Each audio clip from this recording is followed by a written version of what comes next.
Dearborn, you can hear me, right?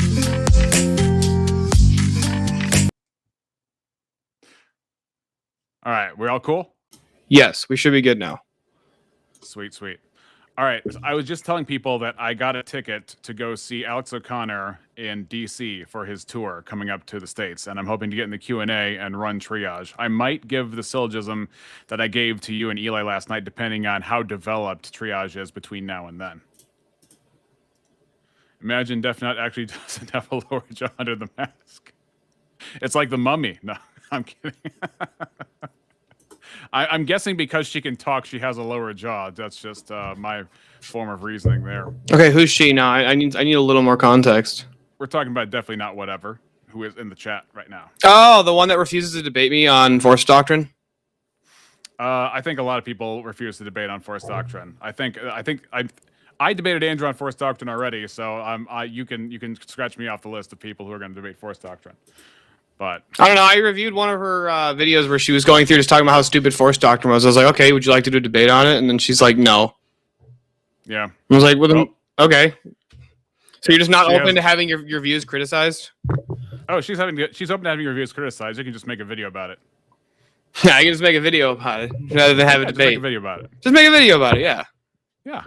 She makes a video, you make a video, it's fair. And then it just goes back and forth like that instead of arguing with the person. Yes, it's more like a formal debate than a blood sport debate. All right, let me start this from the beginning because, yeah, it says context, and context is key. I don't need context with Destiny. It won't help. Okay. Same with Alex. It really won't help either of them. Well, Death Note says, I don't know who Steelborn is, so there you go. I messaged you on Discord asking for a debate, and you were like, no. On Force Doctrine. All right, guys, you can have your own soap opera later if you want. In real ethical obligations, then I guess, or if I could like objectively say like someone ought to have some sort of ethical obligation. For me, I firmly believe that like 99% of humans, just because we all come from roughly the same genetic stock, I think we have roughly the same fundamental preferences. I don't think there are groups of people that have huge differences like that. Now, there might be some that come out through like socializing or cultural stuff. So like maybe people's opinions on like LGBT issues, but on really fundamental stuff, like should I be allowed to steal from you? Now, I pointed out that steal presupposes the validity of property rights. Yeah, it would have to presuppose that. So he gave away the farm with that one. Rape you, kill you, attack you without provocation. I think for the most part, I think almost every what's up, human Jake? being in the chat. that is mentally sound and everything will agree on these things, I think. Arguably, this takes... Did you say Jay? Jake Oh, Farr. I was like, Jay's in your... Jake Farr, okay. I was going to say, Jay Dyer's in your stream. What up? We started in saying that even the sort of the nationalists and the globalists and the religious zealot and the atheist, like they still ultimately are motivated by something like, maximization of their own well-being or positive experience or something like this.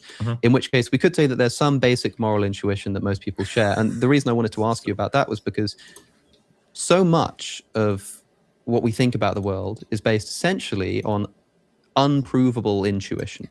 Yeah. For example, the existence of the external world, the existence of other minds. Are you familiar with the problem of induction, for example? The fact that we have no... I don't even know how atheists live with the problem of induction. Like, they have no justification for induction whatsoever.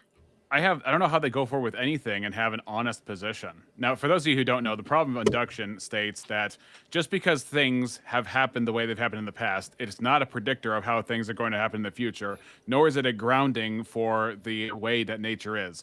So if the earth and... Yeah, basically the atheist can give you no philosophical justification for knowing that the sun will rise tomorrow. Right, or that any other natural phenomena will continue, which means it undercuts the scientific method, because the scientific method is entirely based upon testability, repeatability, and the continued results that are fixed in how the rules are set up with nature, so that you can have a reliable, probable source of narrowing down the answer to your question from a physical, natural perspective. A reason to say that the laws of physics are not going to stop working in 5 seconds. Yeah, the sun's not necessarily going to come up tomorrow or whatever, right? Yeah. Hey, you said that. He stole your stuff. Exactly. And this is the reason it's called the problem of induction is because it's essentially unsolvable. It might be solvable with theism. That's kind of another discussion, but it's not a solvable problem. But we say It's not solvable because I reject theism. we can recognize I have absolutely no way to justify objectively to somebody who disagrees with me that the external world exists, or that the sun will rise tomorrow, or that other minds exist. Any of this stuff. Watch what eggs do Watch to what your eggs cat's do. body. Wet food or dry food? It's the question. I'm not gonna I've lie. heard from All I cat thought of owners whenever for I more see than that was 50 the years, and the real answer almost Have you heard always that? Have you heard of Stop. hashtag vegan cat? No, is that vegan gains trying to torture animals again? No, but it's Horrible exactly what you diet. it's not exactly what you think it is. Apparently, it's a group of fucking crazy people of thousands of people on X that decided that they should give their cats fucking cranberries. Okay, Like, dried they just- cranberries or Like they or make their like cats actual- into vegans, Uh-huh. and all the cats die at like 5. Every one of them dies at like 5, and they're blind, and they can't. Every one of them, they're lying down. Every picture, they're laying down. But at least they were ethical kittens. They were ethical kitties, and it's like, R.I.P. Tabby, we had 5 amazing years, and it's like, when's this lady gonna give me real food? Right. I mean, it's not torture if it's done for a good cause. That's what I know. Anyway, We still believe it, right? I presume you That's still fair, believe Jared. these I don't things. know for the why, good but of that's fair. animals, we will torture animals. Have you heard the vegan gains bear jail argument? This is actually comes from Jim Bob. Oh, I bet. Let me guess. A bear does something bad, we'll put him in bear jail and Yeah. put him through bear court, right? Yeah, well, Jim Bob basically was arguing with him about should bears go to jail for eating salmon, and he was like, yes, the bear should go to jail for eating salmon because we don't want to allow anything to kill another thing. Wait, So- Vegan Gains says this? Vegan Gains said that he wants to implement bear jails. I'm not joking. That's an actual fucking claim. Okay, are they gonna have bear prison guards? Is it gonna be like the Berenstain Bears, or more like Paddington? I have no idea. Your guess is as good as mine. Oh bother! Yeah. And so if you're willing to allow unprovable intuitions in the case of general epistemology to allow you to say, well, I think it's objectively true that the Earth orbits the sun, even though that's based on sort of observations that rest on unprovable intuitions. Just And an like even intuition Jared that in my the chat external saying, world just exists. execute the bears at that point. That's what I would think, right? If they're causing that much harm, just execute them. But no, they want to put them in bear jail with bear lawyers. Like people are going to come and be like, look, Your Honor, you don't understand. Now, it's true that it's against the law for bears to eat salmon, but this one had a splinter in its paw. And it's like, what the fuck's wrong with you people, bro? As long as we have a bear in a powdered wig that comes out with a scroll before we drop him through the gallows, and then reads from the scroll with innocuous grunting before we let it drop. Your sense state is accurate, but you're just going to say, yeah, but I'm just going to trust it and say that because using that intuition, I see that the Earth orbits the sun. I'm going to say it's objectively true that the Earth orbits the sun. Why can't we just do the same thing for ethics in saying that, yeah, we have this unprovable intuition that sort of my well-being is good for me, or like maximization of positive experience is a good thing. And Okay. Positive, well-being, and good are all morally charged words. If you don't have purpose for your life and you are a contingent being, and therefore you cannot ground your own purpose for your life or anybody else's positivity or goodness or anything like that, you cannot give a direction for where we ought to go with any action to attain any goal. You would have to justify your goals. Otherwise, normativity, meaning the rules we live by in thought and in word and in deed, that has no direction. So you would have a goalless direction, which is a contradiction in terms. Yeah, it would be self-refuting as well. But from the atheist, you would ultimately be self-refuting because it's like, what the fuck are you talking about? You have no standard for any of these things. Also, am I the one who just realized that Alex O'Connor's channel is called Within Reason? That's his interview show. Oh. Yeah, because he was Cosmic Skeptic when he was younger. Oh, And Jared then wants to know who the vegan-looking douchebag is on screen. Now, fun fact, he says, I don't mean you or Rex. At one point, I think Alex O'Connor was one of those like vegan guys, wasn't he? Did you hear why he left veganism? What's the argument? What was his The argument? argument is, oh my gosh, I can't stop pooping. I'm pooping like every hour. I can't stop it. I have to eat meat. This is terrible. And then when he left veganism, the vegans attacked him as if they're going to eat him like zombies. And then they attacked him so viciously because they're such nice, peaceful people that he was just like, he had to step back from the whole vegan community thing. He was gung-ho at the beginning because all the arguments were there, compassion and blah, blah, blah, blah, blah, blah, blah. But he could not survive as a vegan. And so he had to compromise and eat some kind of meat sometimes. Even while factory farms exist, had to eat some kind of meat sometimes just to live. And so that's the argument. So I had a good argument. So have you ever heard of the NTT argument? No. It's called name the trait. Oh, yeah. Yeah. So I'm curious, what is your answer to name the trait? Humans are made in the image of God. Begin the God debate. Yeah, that's where I go to. I instantly go image bearer status. Right. I mean, that's it. That really is it. So it just immediately it changes. But I do remember, is it him who every time he gets a new caller, he's name of the trait, and then they go right into it from there. Are you talking about, there was at one point there was a guy who called in who was like Andrew was doing a TikTok invasion, and he was like he was claiming to be Orthodox. Right now, I don't know whether or not this is true. I have no verification that he is or is not. Didn't seem like he was, but Interesting. He was like, "When are you going to debate Synth on name the trait?" And Andrew's like, "I don't." It's like I don't know. I haven't planned on it, but what do you want? So he's like, Andrew, Synth would wreck you on name the trait. He's like, "Oh, you think so?" And he's like, "Yeah, he beat me. Synth beat me on name the trait." And Andrew's like, "Oh, we'll call in." So they literally stopped the stream, opened up a Discord call. Or they stopped the invasion, opened up a Discord for this guy to come in. He's like, "All right, Andrew, name the trait." And Andrew's like, "I think that I could, but first I need some requisite information from you. Is that fair?" And he's like, "Yeah." He's like, "Okay, I need a list of all the traits that could ever possibly exist in order for me to pick which one it is that makes it a category distinction." And he's like, "What?" He's like, "That's not an answer." He's like, "Sure it is. Watch. If you ask me, what time is it? And I go, well, what time zone are you in? And you go, well, that's not even trying to answer the question. It's like, yes, it is. I just need requisite information. I need to know what time zone you're in order to give you the answer to that question. So in order to give you the answer to this question, I need I have a prerequisite of information that I need. And the guy got so mad, he just rage quit. I'd have to check that out sometime. Send me that in Discord. That'd be interesting. Do you know how hard that's going to be to find how long ago that was? Actually, No, wait, I can find it on YouTube. It's on YouTube. It's on That's the Crucible's YouTube.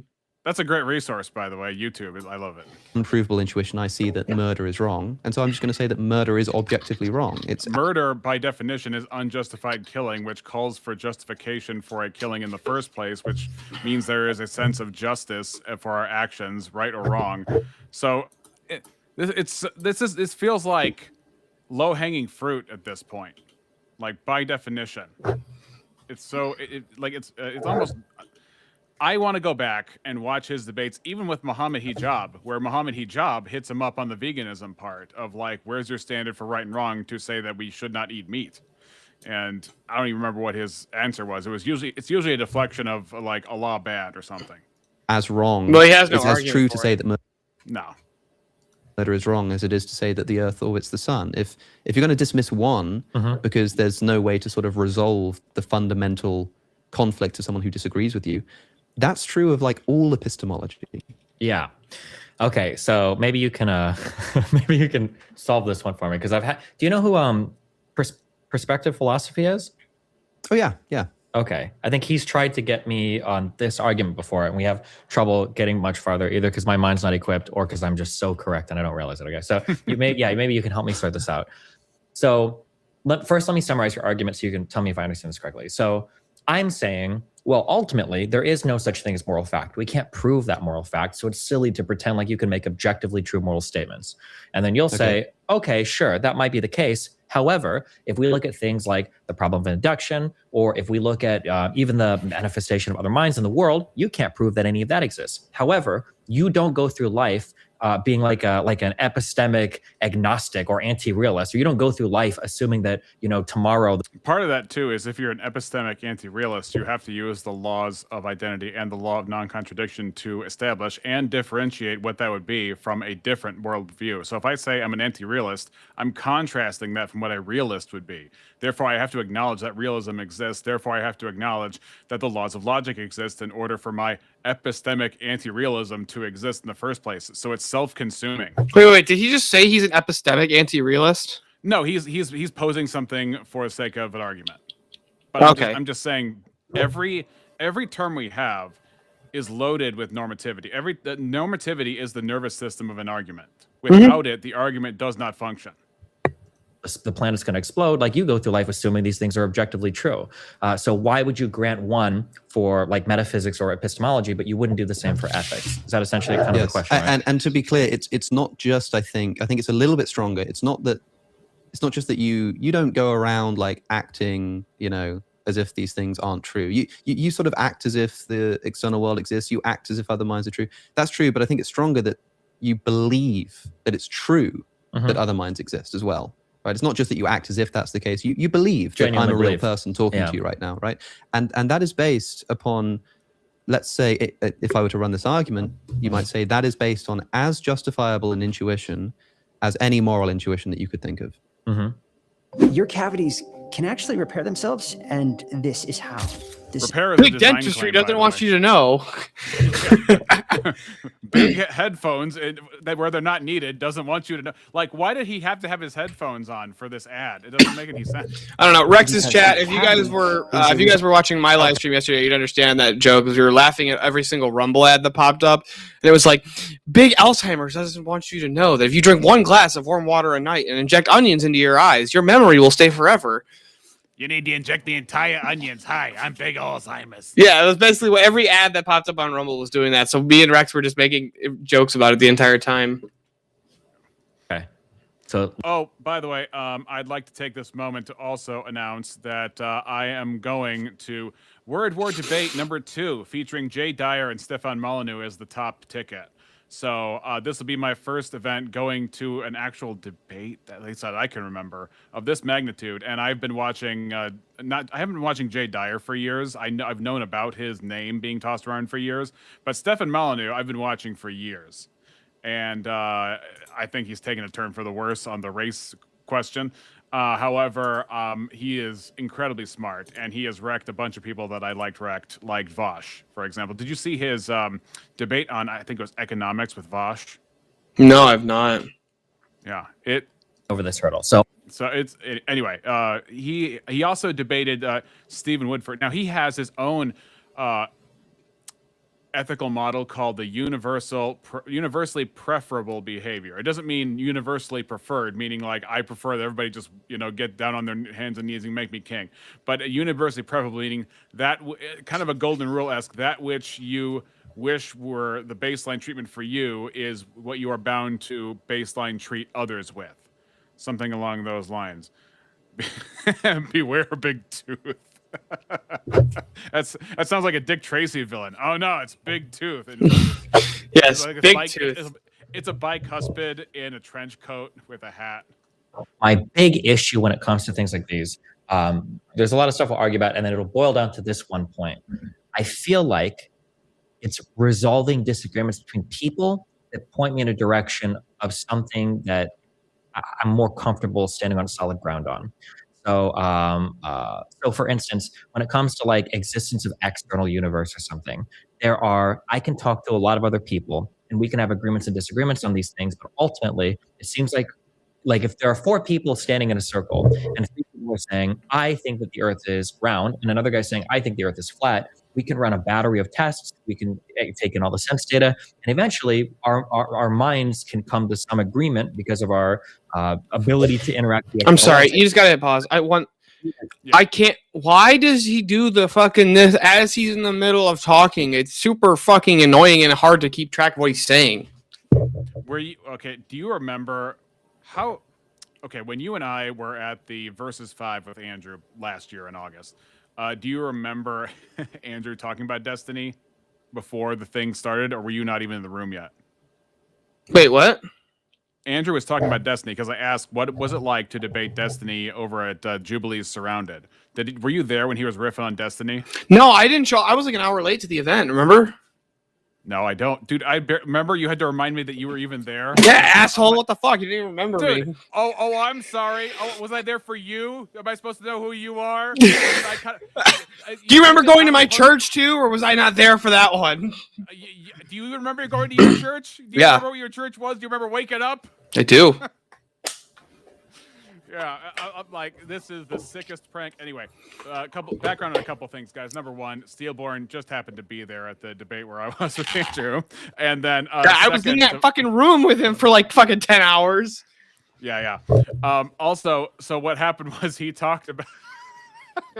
Andrew was, he was very funny. He was talking about the swivel, the jaw swivel that Destiny does. And he was comparing it to a Japanese movie. A Japanese movie? Yeah, just the dubbing, all that kind of stuff. And it was now I was laughing, but all the leftists on the bench were not laughing, so I was the only one having a good time with that, and they were just like, "What a horrible human being," and whatever. But anyway, I'm not a fan of either. Is his hair blue? No, that is just fungus that grows out of his skull. Robin, welcome to the show. Correct. Right. And the world is spherical. And the fourth guy, you were just wrong. You can think Hi, it's I'm wrong, but not you're wrong. avarice. However, if 4 people were to stand in a circle and 3 were to say murder is wrong, and the other guy say, well, I think murder is okay, it feels like there's no possible thing that you could have. What does it mean to be okay compared to what? Even okay is a qualifier, appeal to or look at or ever have a discussion about to resolve that disagreement. I don't know how you would do it. All right, I'll find that video sent to you later. I was trying to find it for you now, but I'm just giving up. The name, the trait. Yeah, the name, the trade, Andrew. Yeah, Andrew we'll worry Argan. about that later. That doesn't work. Okay, I'll tell me you why. I think Yeah. because in the situation that people disagree about something like the shape of the Earth or that the Earth exists, let's say, this might be based upon the Earth- some who disagrees that the Earth fundamental concept. exists? Let's say that I said to you, like, I don't believe that the moon. Maybe solipsists or anti-realists. Let me ask you this: in the chat, does anybody know anyone who disagrees with the proposition the Earth exists?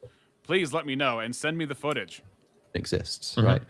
And you sort of said, but look, I mean, can't you see it? Like, can't you? Like, haven't you heard? Haven't you seen like the photographs? Can't you see it at night? And I say, well, actually, yes, I can, but you're not getting me. What I'm saying is, I have a more fundamental skepticism that my sense data is accurate.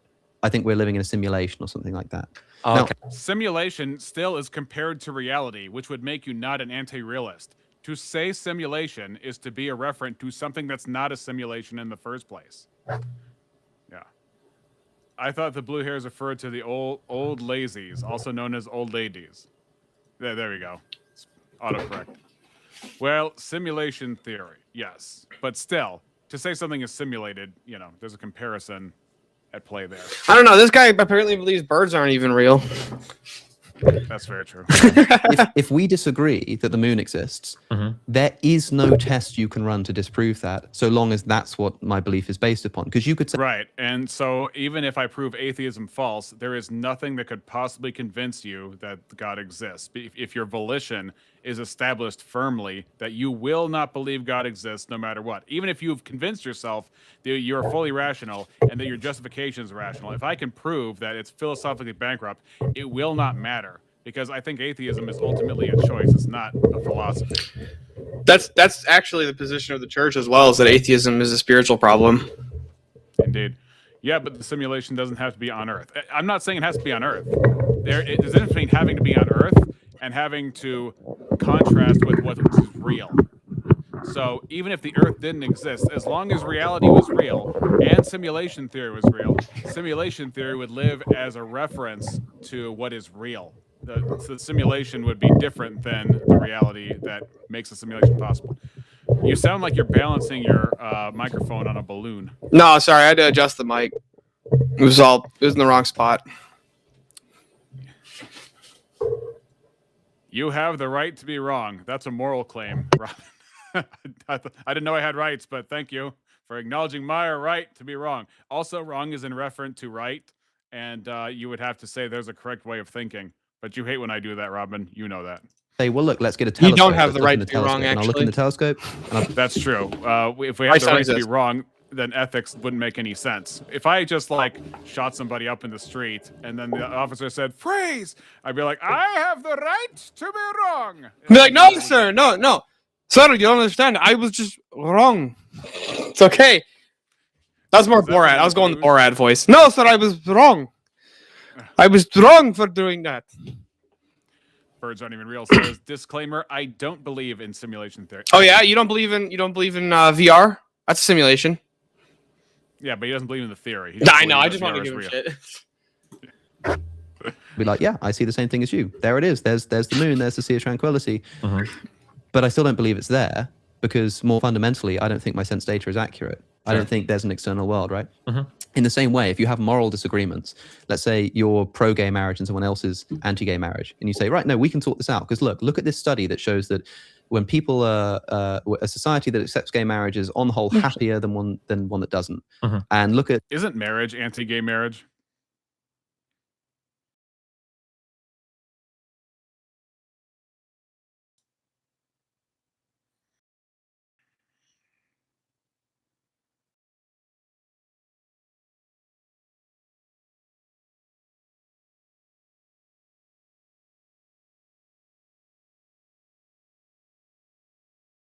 It's the only type of relationship that's entered into through a vow.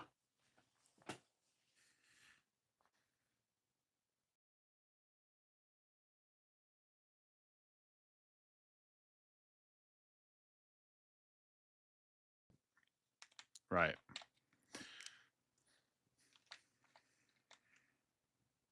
No, he's great at that. I mean, Knowles is top notch, I think.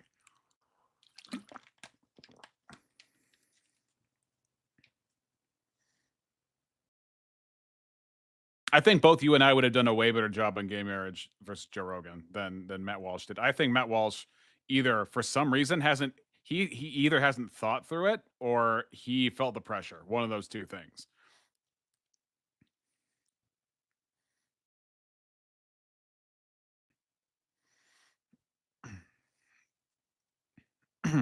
Okay, Robin, let's address this head on because this is one of the top objections. Nobody's marriage is affected by other people's marriages.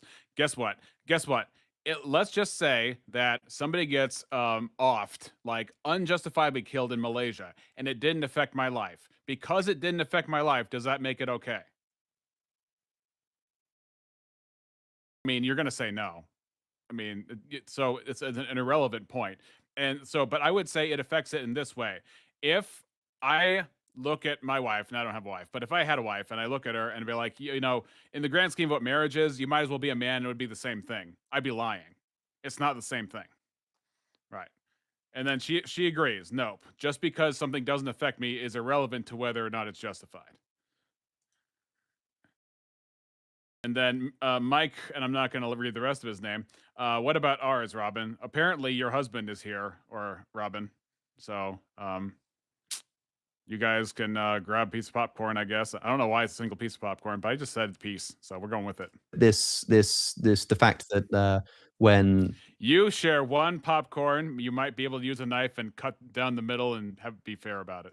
people aren't allowed to get married, they fall into depression, the suicide rate goes up. You know, you could look at all these sort of stuff. I'm not married and I haven't killed myself. I mean, look, dude, I'll tell you what this. I am not anti-marriage at all. I'm very pro-marriage. However, I do see some marriages and sometimes count myself blessed that that's not my marriage. I'll say that much. And good stuff. Good stuff, Steelborn. Those are the kind of marriages I want to promote. And you can't promote good marriages without promoting good morals in the first place. You can't have good morality without Christ. That's the thing. Studies and statistics and things. But that doesn't get you any closer to solving the problem because, of course, the fundamental value conflict is one that is insensitive to. Can I ban Mike? He is stalking me. Why don't you give him a 10-minute and see if he shuts up or starts acting like an adult? We'll do that. Actually, you know what? His name's bad enough. Just ban him. Have fun. Empirical inquiry. In the case of the basic epistemic.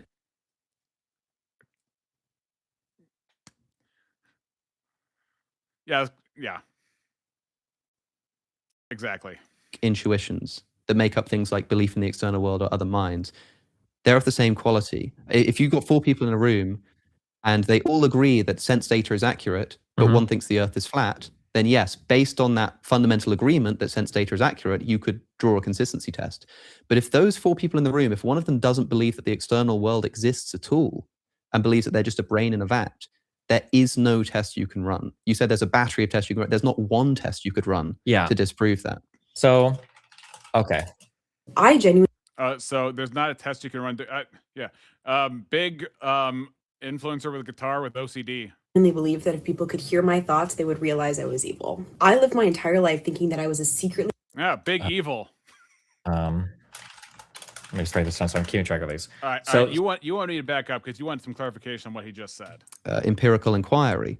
In the case of the basic epistemic intuitions that make up things like belief in the external world or other minds, they're of the same quality. If you've got 4 people in a room and they all agree that sense data is accurate, but one thinks the Earth is flat, then yes, based on that fundamental agreement that sense data is accurate, you could draw a consistency test.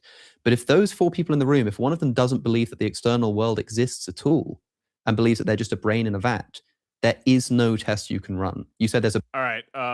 Hold on a second. I'm gonna have a wardrobe change. Why don't you rant on the brain in a vat problem for atheists and such?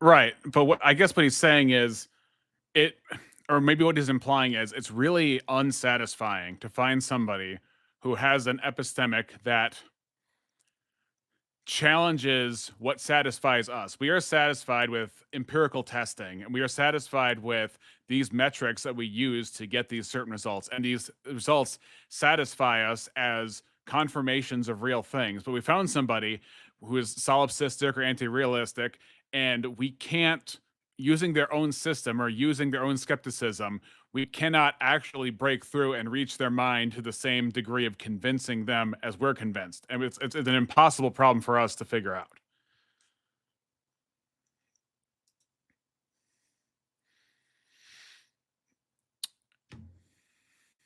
All right, demonstrate that. Show, how would you pre-sup an anti-realist if it was just you?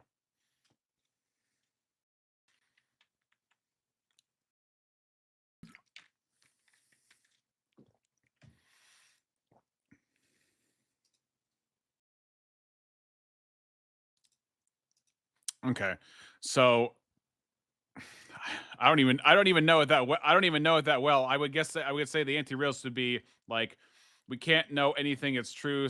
Jay Dyer is right that sense data is just sensory stimulation. That doesn't mean. Yeah. It is the deduction of what I have experienced or observed. Obviously, it's self-defeating. It's a self. Right. Right. So to pre-sup them is for them to talk. Yeah. How you the other night we talked about Agrippa's trilemma?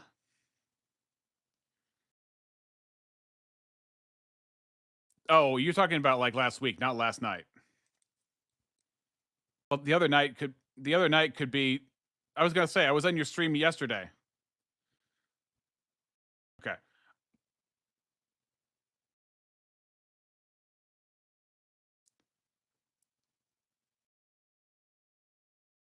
Yeah, I think Mo was so hungry for debate that he was trying to see if he could debate a position.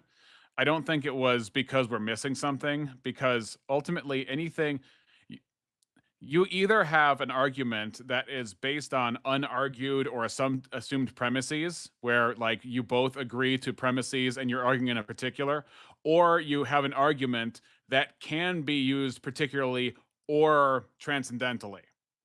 So, for example,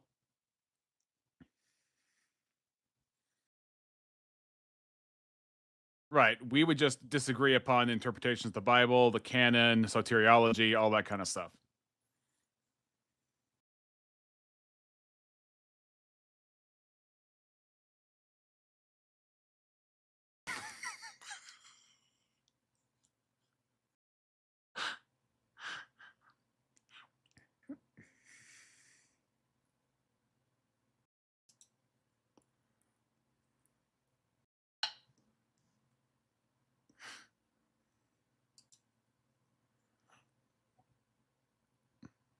Yeah.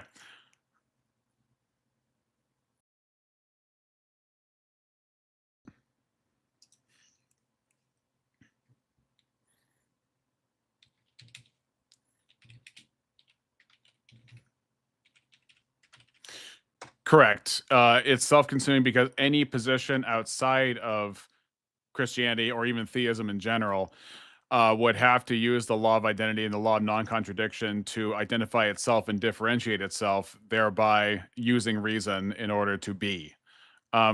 So Robin, I think, is asking, and I'm gonna take a quick deviation here, but Robin is asking if there are any atheists that are solipsistic.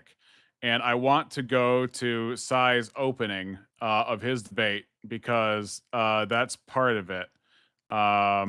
So we shared a bit of this on one of the streams we had with Eli and Mo. Oh shoot, but Max, my let me bad. I didn't realize that I did that. Answer. Wonderful. 9 minutes, 52 seconds.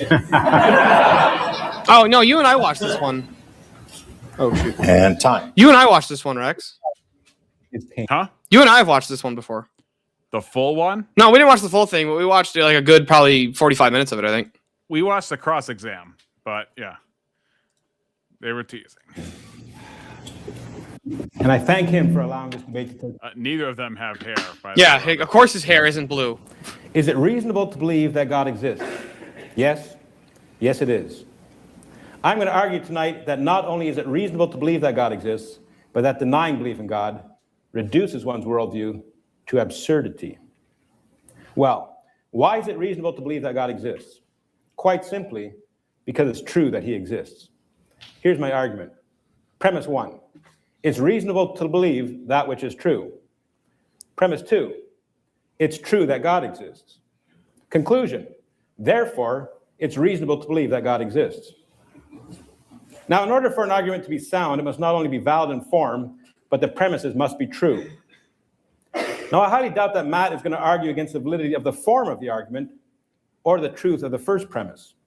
It's reasonable to believe that which is true. I mean, that's the very definition of reason, the intellectual ability to apprehend the truth. See, I suspect that Now, I don't bring this up, Robin, because I'm a Psy fan. I bring this up because you asked about who is a solipsist. disagreement is going to come from the second Oh, premise. Dylan Monkey, yeah. Matt is going to want me to show that it's true that God exists. I mean, I've watched a lot of video with Matt recently, and truth is very important to him. I care about what's actually true. My only concern is, or my primary concern is whether or not it believes truth. I actually give a shit about whether or not something's true. Truth is the thing that I value most. Matt values truth so much that he even put on a t-shirt.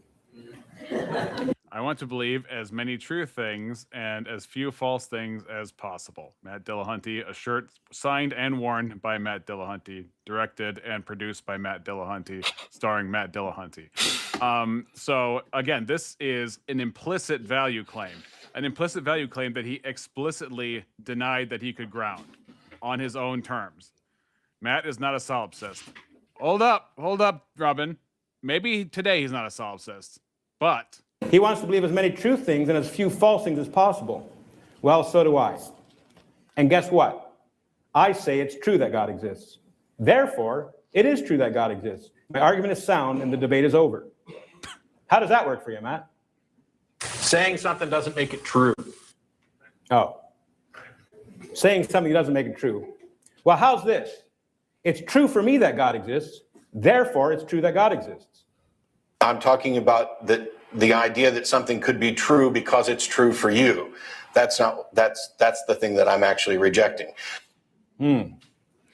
Hold up. You have to actually wait, Robin. I've watched this debate more than once. So to say it's not honest is to kind of jump the gun on me. Just because it's true for me doesn't mean it's true. Oh well. I strongly feel it's true that God exists, therefore God exists. Just because you feel it strongly doesn't mean that it's true. Not feelings either. Well, lots of people believe that God exists, and they're very sincere, and it's really looked down upon to not believe that God exists. So that must make it true, right? The truth is not impacted in any way by the number of people that believe the claim, or the sincerity of their belief, or how much it's looked down upon. Oh man, not because I said it, not because it's I know Matt. Well, I don't know Matt, but Matt was on camera, and during this opening statement, he made a statement about his own belief system. true for me, not because I feel it. And I'm not saying that he is a solipsist per se. I'm just saying that at one point he said he was. Not because others believe And I'm proving it. it, not because the belief is sincere or because its denial is frowned upon. Come on, help me out here, Matt. When we're talking about truth and the fact that truth has to exist. Hey, Jess, how's it going? independent of our knowledge Thank you. I of it. appreciate it. Yes, that's true. Oh, okay. Now we're getting somewhere. Truth exists independent of our knowledge of it. Perhaps at this point, a definition of truth would be in order. How does Matt define truth? Truth is that which comports with reality. Truth is that which comports with reality. Great. Wait a minute. Whose view of reality? In my view of reality, God exists. And I really, really believe that my view of reality is the right view. Does that make it true? You can believe that naked pixies whisper in your ear and clean out your sink at night if you want to. But it has no bearing at all on the objective reality that we actually have to deal with. Oh, okay, I get it. Objective reality. What's really real. Not just because I believe it. Truth. Also, he said that I have to deal with, which is a normative claim, as if I couldn't reject reality in some sense, which means that there is a prescriptive aspect to reality, to our thoughts and actions. Question for you real that quick. Which corresponds. Yeah. Can you increase the playback speed by like, I don't know, 1.25 or 1.5? Yeah. Because like these guys talk really slowly. Yeah. No big deal. Here we go. To objective reality. Well, that makes sense, actually. Just because somebody high on drugs believes that there's snakes on the bed doesn't mean that there's actually snakes on the bed. In order to know if something's true, our internal beliefs must match what's actually true, what's actually real. I want my internal model of reality to match the actual reality I live in as best as possible. If you're conservative using big tech big that conservative. donates to leftist Killing those causes, trees. you might be a click Name conformer. the tree trait. Of course he does. It has to match actual, objective, ultimate reality to be true. Matt cares about truth, so he must care about ultimate reality, right? I don't care whether this is the ultimate reality. Wait, what? Matt doesn't care if this is the ultimate reality?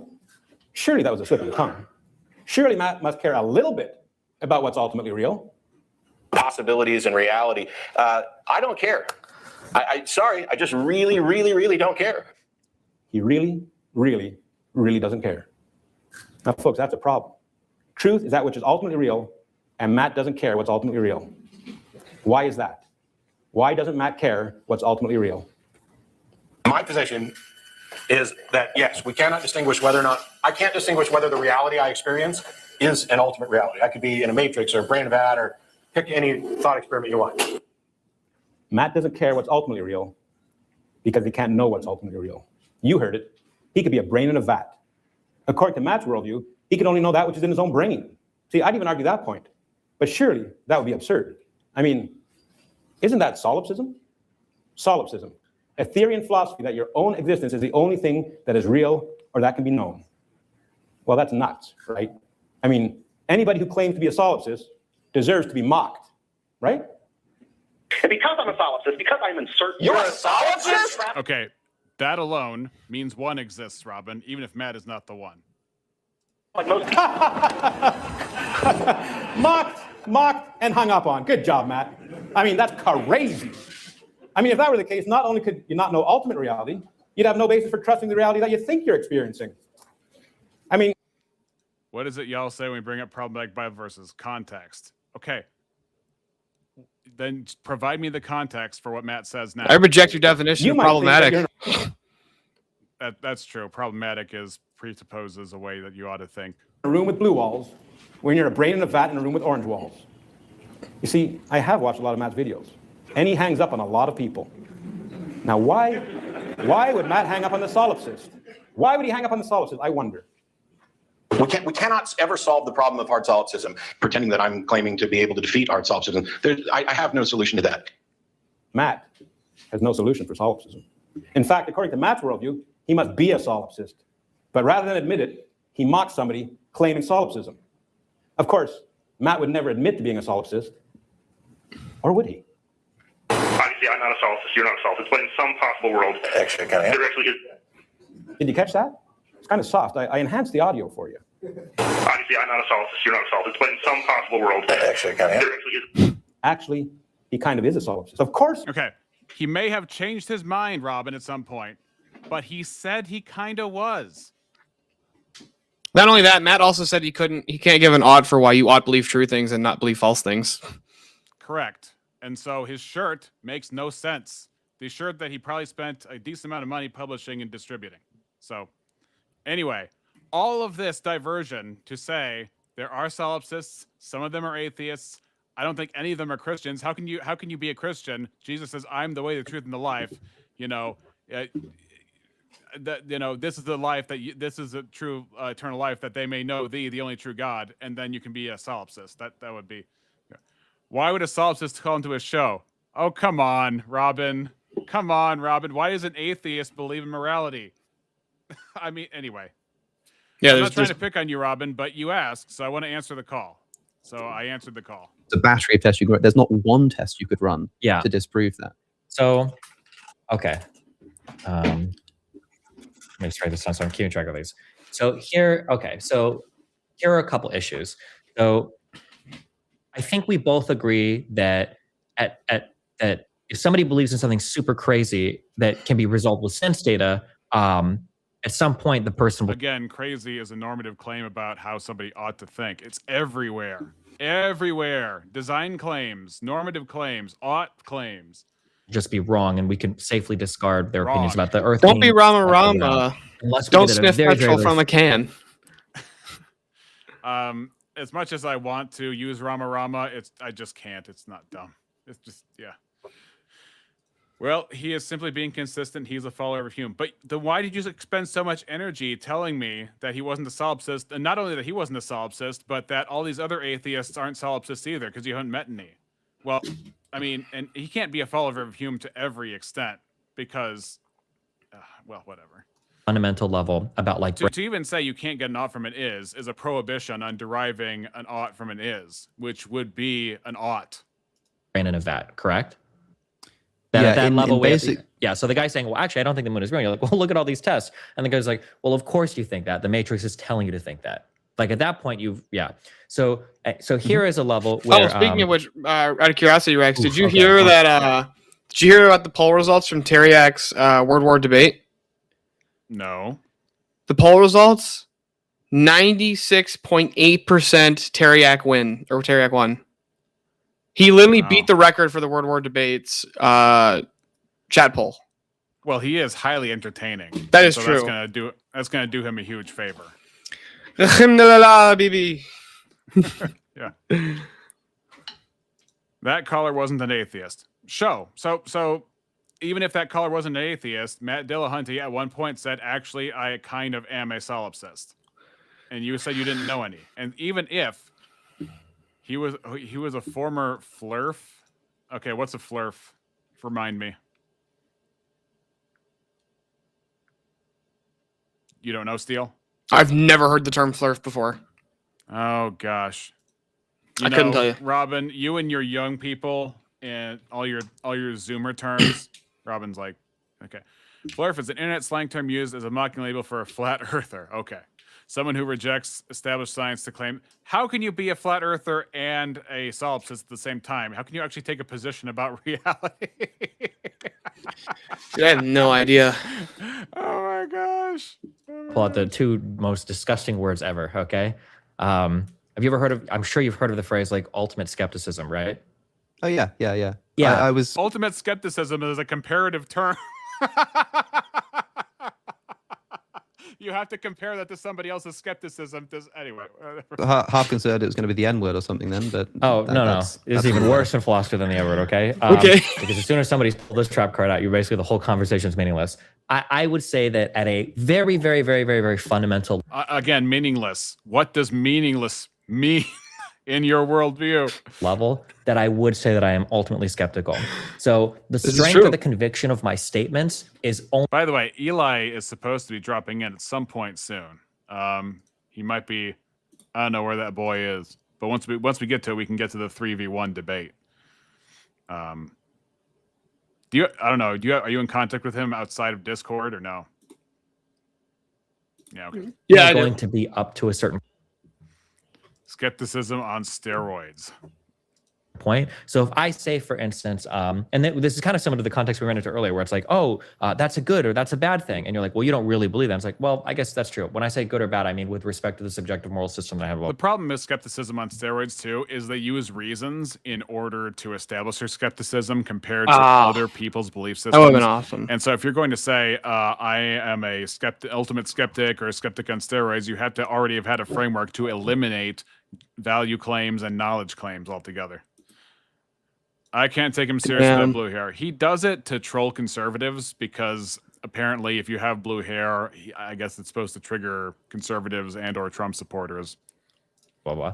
If we were to say something like the earth is flat or there are other minds that exist, I would say that like all of these statements are also contextually qualified within the realm of these are the things that I can know to be true. That is true. But I'm only going Andrew to go, apparently Andrew like, mentioned to a me. That's certain level awesome. of depth with that statement. So if somebody says, now I gotta well, go I'm back a brain and in watch a that. vat, what I would say is, oh, okay, I guess you could be, and I could be too, but whatever brain in the vat you are disagrees with whatever brain in the vat me and everybody else is, so that's irrelevant. Like, I would never that get Robin to an chick is argument that's prattling. I like don't know what's so going on there. fundamental that we have to debate whether or not we like actually exist, because that would be a thing where I don't know if I can. But yeah, actually anybody, justify that or anybody in the prove that. chat, I would hit the act as sub though button, I help do, me get up. much the same that I act as though there are things that are right or wrong, but I think ultimately that's going to rest on like some subjective axiom that I can't like fully truly prove. Unless you've got something for me. that's no problem. Okay. It's awesome to have the jungle in the chat. The main reason that I love having jungle in the chat is for when Avarice pops in here and you just time him out. Not believe that the external world existed. That's not to say you believe it doesn't, but to say you were actually indifferent, or you really had no reason to know whether induction. Shout out I mean, Mr. put a guy alone in a That's room fucking with no legend. food and see how indifferent he is to the external world in the first place. Good luck. Was true. Yeah. If you actually believe that, it probably would have an effect on the way that you behave. But putting that aside, I see what you're saying. But why is it that we're treating these cases differently? Right? Because you would still use if somebody said like, do you think that propositions have truth value? Do you think it's possible for a statement like the Earth orbits the sun to be true or false? Yeah, we got big goggles. Appreciate it, Tiger. You'd probably say yes, and you'd probably say, actually, I think it is true. And you wouldn't feel the need to sort of issue a throat clearing that said, well, actually, I'm kind of an anti-realist about facts. You would just sort of say, okay, technically. Yeah, can we increase the playback on this guy too? I'm sorry, I can't stand the British. He talks so slowly and he never says anything. Well, to be fair, Steelborn, you do talk really fast. He just no, but the problem is he just in the British accent says a bunch of nothing and about propositions. And do you realize they're true or not? I mean, have you ever thought about this? Have you ever considered the fact that God might not actually exist and that you're actually just retarded because I speak with the posh accent? Isn't that how it actually works? When you go to Oxford, you realize that we all sit in smoking jackets by the fireplace in our upholstered chairs with our pipe in hand, and we say indubitably. Dude, oh, that sucks. Apparently, Andrew was gonna raid me, and then he ended up raiding to whatever instead. Everybody, like, I got Jungle, I got Tim the Real Enchanter's in here, or Jake Varr, Jungle. Everybody's in here, and they were like, Andrew was gonna raid you, but Mr. E shouted me out on Andrew's show. There you go. There you go. What might have been, but you're not as big as whatever. That's And true. I'm not as apparently- big as whatever. And apparently, whatever, I guess, is more orthodox than you as of today. You have been denied the ortho points. Massive skeptics about this whole thing. But nobody really is. Everybody agrees that this is the case. And so it's objectively true that the Earth orbits the sun. Why can't we just treat morality the same? I'm happy for you to say, like, yeah, sure, if we dug down deep enough and started questioning our basic moral intuitions, there's no way for me to prove that. But I'm never going to get into a conversation that goes that deep. And in you know, the That's because you reality of my refuse to life, talk I to just Jay have say, yeah, Dyer. it's objectively true that That's the murder is why, wrong. Alex, because you absolutely refuse to engage with Jay. Jay has been asking Alex O'Connor for a debate for like fucking 10 years. I bet. And Alex is like, No. no, I'm not interested in actually doing that. But you know who else has been dodging a debate with Jay for years? Destiny. Destiny won't fucking talk to Jay. Both of them have been fucking dodging debates with Jay. Yeah, well, to be fair, if you've seen some debates with Jay, he does not shut up. His debate with Erudite, he didn't shut up. His debate with T-Jump, he didn't shut up. Even if you want to say that he was way better in both of those debates with his material and his argumentation. Yeah, he did wreck both of them. Dude, But- T-Jump literally said reality is reality. I get that. But aside from that, he takes all the oxygen out of the room. So he does discourage taking on oncomers, not just because of his acumen, but also because he's just too much. Like, literally, he's too much. I don't think so. I watch it. I watch his debates. It doesn't bother me, but I know he doesn't bother you because, like, you agree with him on like 100% of things. So, I mean, I'm guessing, or at least 99.5. But somewhere around there. But I have to Right. address real quick. Tim, the real enchanter, is correct. 10,000 probably would have broke the chat. They would have broke my chat. I wouldn't have been able to handle it. Dang, that would have been. I mean, that would have been something. You would be probably like 500 subscribers right about now, at least. It would have been real cool.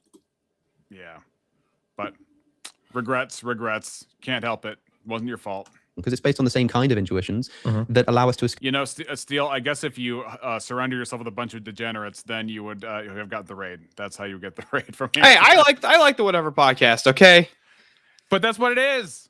You admit it. That's what it is. But it's a dating show. A dating. Okay. How many of them are looking for dates? No, they're looking to advertise for their OnlyFans. No. What percentage of the people who go on Whatever do you think are actually involved in sex work of any kind? Wait, do you involve OnlyFans? In I include OnlyFans. I include cam girls. I include actual prostitution. Anything, strippers, all of them. What percentage of them do you think are actually involved in sex work? Yeah, I don't know for sure, but every episode I've seen, there's at least like I would say a quarter of them would be OnlyFans. You would say a quarter? Usually episodes, maybe a quarter of the panel will be OnlyFans people. And like That's not even true. No, actually, that's not even true. And the best part is the most popular episodes of Whatever that have ever aired had no sex workers on them. Well, yeah, because there'd be like debate between Jim Bob and Not So Erudite, or Jay Dyer and Not So Erudite, or Andrew and Naima or something like that. Of course No, those are gonna be not the more 1v1 debates. Those don't get as many views usually. Really? Yeah, I'm the shocked. panels usually get the most views, but no, the most Well, popular panel- panel episodes had no sex workers on them. Okay, let me ask you this: how many episodes do these women in these panels have like massive cleavage showing and like lots of skin, even if they're not OnlyFans or sex workers? True, I can grant that, but I don't think most people Okay, watching then there's a Whatever. lot of oogling Hold on. going on Well, I right don't there. think most of the guys watching Whatever are going, "Ah, dude, that chick's got great tits." Ugh. I don't honestly think most of the people watching Whatever are doing that. I think most people watching Whatever Oh, are yeah, going, they're there "Look for at the this fucking intellectual retarded bimbo experience. who's saying the dumbest shit you've ever fucking heard." With half a shirt, sure. I mean, I can even Who sure I needs can grant OnlyFans? some You of that. can get it for free on Whatever. But by the way, I'm like, not saying nudity. I'm just Brian saying, doesn't you know. Brian tells him to dress casually. That's literally what he says: is dress casual. Right, and the kind of people he tells to dress casual, apparently that's what came to mind for them. It's not his fault that they dress like whores. I don't even. I just kind of reject that. But I'm not saying it's his fault. I'm by the just way, saying- most of the people who come on the show, they ask to come on the show. Of course. Who doesn't ask to come on a show that's huge? Of course, I get that. But what I'm saying is, it's just unbelievable the kind of, like, let's put it this way. If he says casual, and in all this time he hasn't qualified casual as don't dress like an actual prostitute who's trying to advertise for OnlyFans, even if she doesn't do sex work, even if she doesn't do prostitution and whoring, they still Well, hold on. dress like Hold on. they're Well, in the red light problem. district. Well, the problem, Rex, is that you are. Look, sir. Unfortunately, I had to say this. You're old. My generation, which is who the show tends to be very appealing to, is that's how most women in my generation dress. That's just not only is that how that's most just- women dress, that apparently is also how most children dress. If you go to Target and you will see like Yeah, dude, it's children, fucked like up. young girls in a crop top or something with like a midriff showing, and I'm like, that's horrible. And just because I'm old is dude. It's not like I'm number one. Birds Old aren't even real. people- Says we need some hoes in here to debate. Secure the raid for the raid. I haven't heard the word oogle used in so long. Yes, well, apparently It's an old ogle. word. It's pronounced ogle. Yeah, or ogle. Or yeah, I've heard that one too. Yeah. I don't know who you're talking about, Robin, but I don't know. I don't. To be honest, I really don't watch whatever unless I like. Sometimes I will. Sometimes I'll watch like I'll like if I'm like just scrolling through and I see it and I've got nothing better to like. I'll watch whatever for a while because I actually do enjoy Brian's arguments against when it comes to when he points out the disparity between men and women in a lot of these dating scenarios, and I think he does a pretty good job articulating that. But by the way, in the chat, Robin and Darkside are both voting that I am not old. they're old too. I don't care. You guys are all fucking old. How was that ride in the school bus to your program today? Anyway, I haven't been in high school for like 4 years, bro. dude. So I'm only 36. That's not old. That's pretty old. That's not old. One day you'll understand. When I say old, what I mean by that, I mean like relative to you're out of touch with. I'm not out of touch. No, with I'm not out of my touch. generation, I you're have standards, and I'm watching the degradation.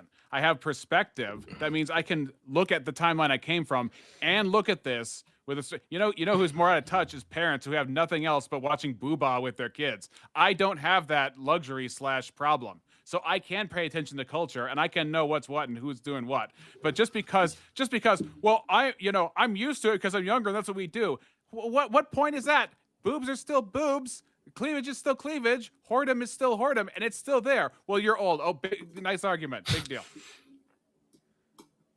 There's no way for me to prove that, but I'm never going to get into a conversation that goes that deep. And in the reality of my life, I'm just happy to say, yeah, it's objectively true that murder is wrong because it's based on the same kind of intuitions that allow us to Corbin, escape, thanks for the $20, man. ultimate I appreciate skepticism it. in other contexts as well. Yeah, I guess I feel like the issue is that ultimately there's zero sense data for morality.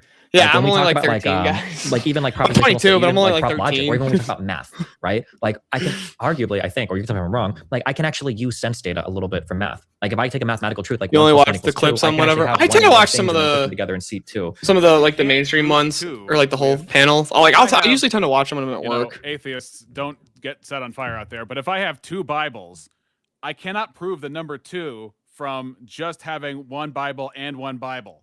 Okay. I cannot prove that there is a mathematical constant out there in the abstract just because I can have things present in the material world. But I feel like there's no. Have you sense ever heard data that Jay anywhere Dyer result in proves any sort of- mathematics using coconuts? Or Jay Dyer proves God using coconuts? Is it because the coconut has 3 little dots on it and it's one coconut? No, it was just the guy was arguing about mathematics being or numbers being transcendentals. Yeah. And he was like, okay, hold on a sec. I want to make sure I get this right.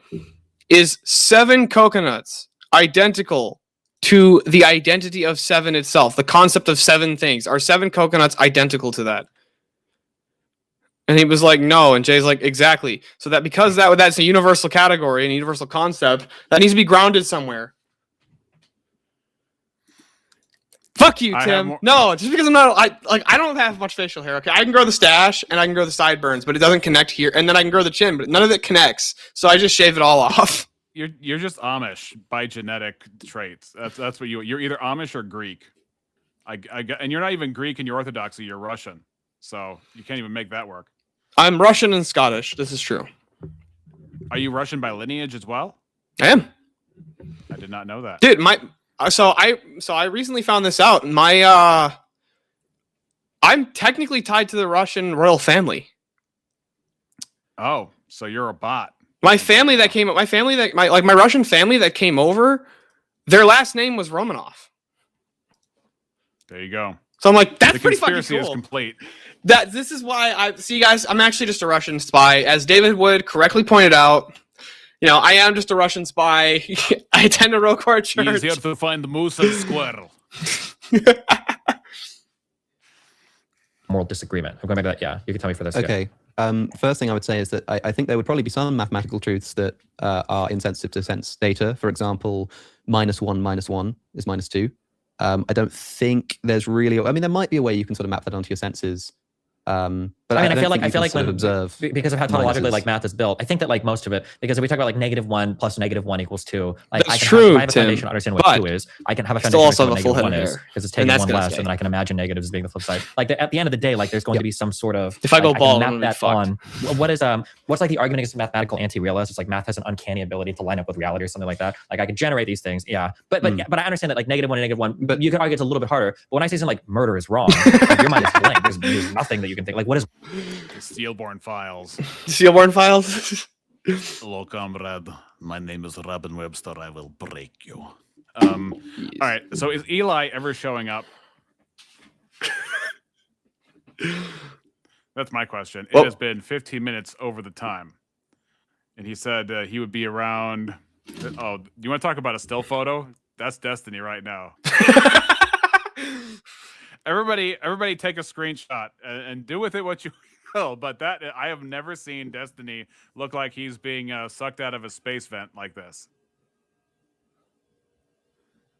There should be a channel dedicated to pause faces like this. Dude, I'm sorry. I gotta say it. Jim Bob is the freeze frame master. Have you seen some of the fucking freeze frames that he gets? Like every time he hits pause on one of his videos, it's the craziest face you ever see somebody else making. Dude, I love it. He always calls it out too whenever he does it. He's like fucking freeze frame master over here. Yeah.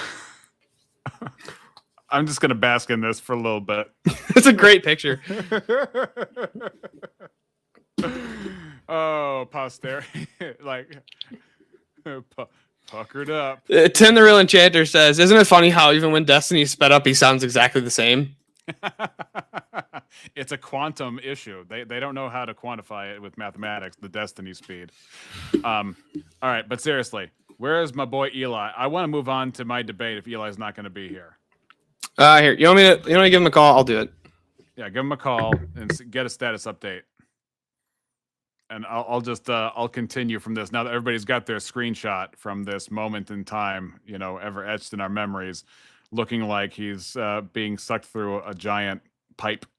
wrongness even look like, you know? But I think what you're doing is you're assuming that the only kind of evidence, the only kind of, let's say, experiential evidence that could count in favor of something is something like scientific empirical data. That is things that you can see and hear, not things that you can feel just as strongly and intuitively as you, like in the same way that like when you look at something, it just sort of strikes your eye.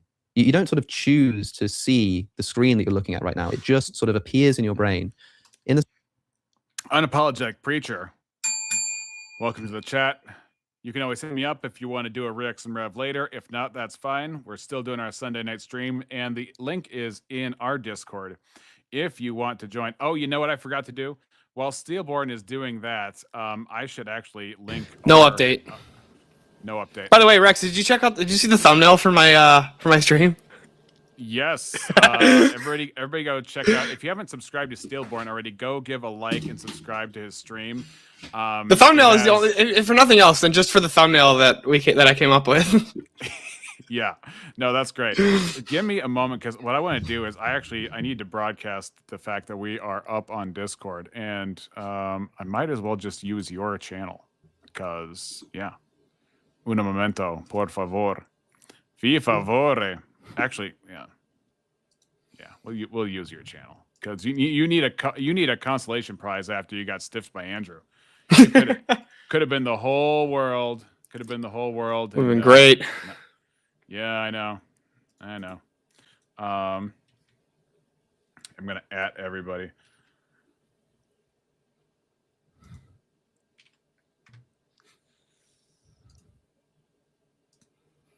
So, Steel, have you had a debate on ethics or metaphysics with an atheist yet? If vigilante counts, yeah. Was that on Swords of Reason? It was my first Swords of Reason. Dang, I gotta go check that out. He sent me a link saying about how God was from some storm god. It's just, yeah, he's trying to argue that with me too. Typical slop. Wi-Fi Gospel says it's okay. There's 10,000 people here in my eyes. That should be my mindset wherever I go. Just 10,000 people listening to what I'm saying, and I'm just talking. Okay, Darkseid just shared the Destiny pic in her Discord. Oh my gosh, that's funny. Oh shoot, I just put it in the wrong chat. I gotta find the.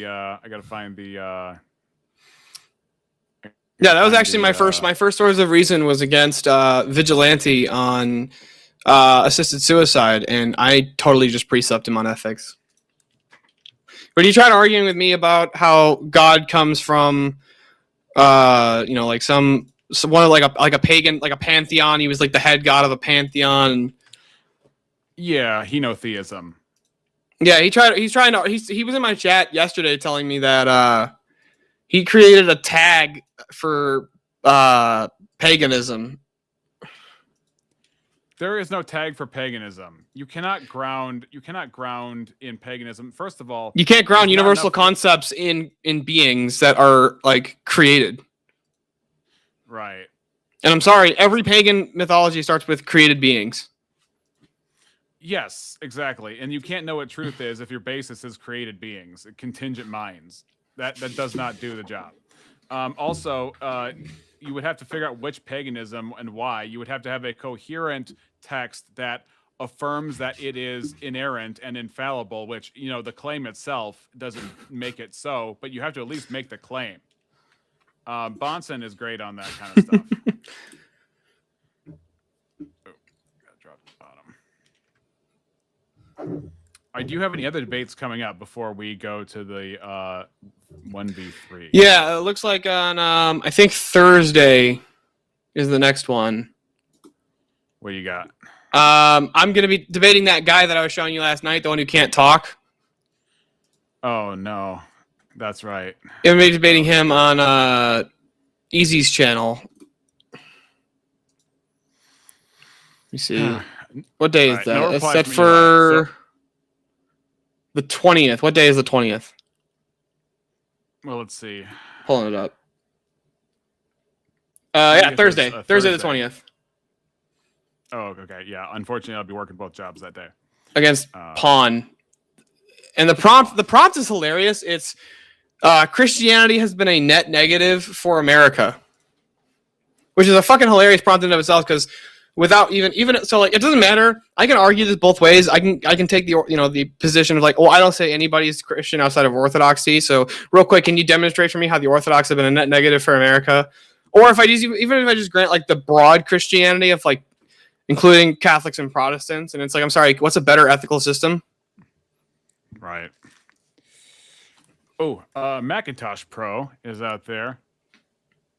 You're good. I'll move it. Oh, Macintosh Pro says, through Jesus Christ's death and resurrection, God grants forgiveness and eternal life to all who believe. So turn from sin, surrender your life to him, and let his grace reign. Amen and amen.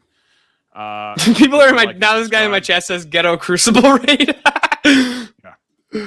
I have a question. How did you falsify pagan gods? That's okay. So you cannot, if you have gods who are limited in scope, therefore they're not transcendental, they cannot ground all of reality. Yeah, they're not all powerful.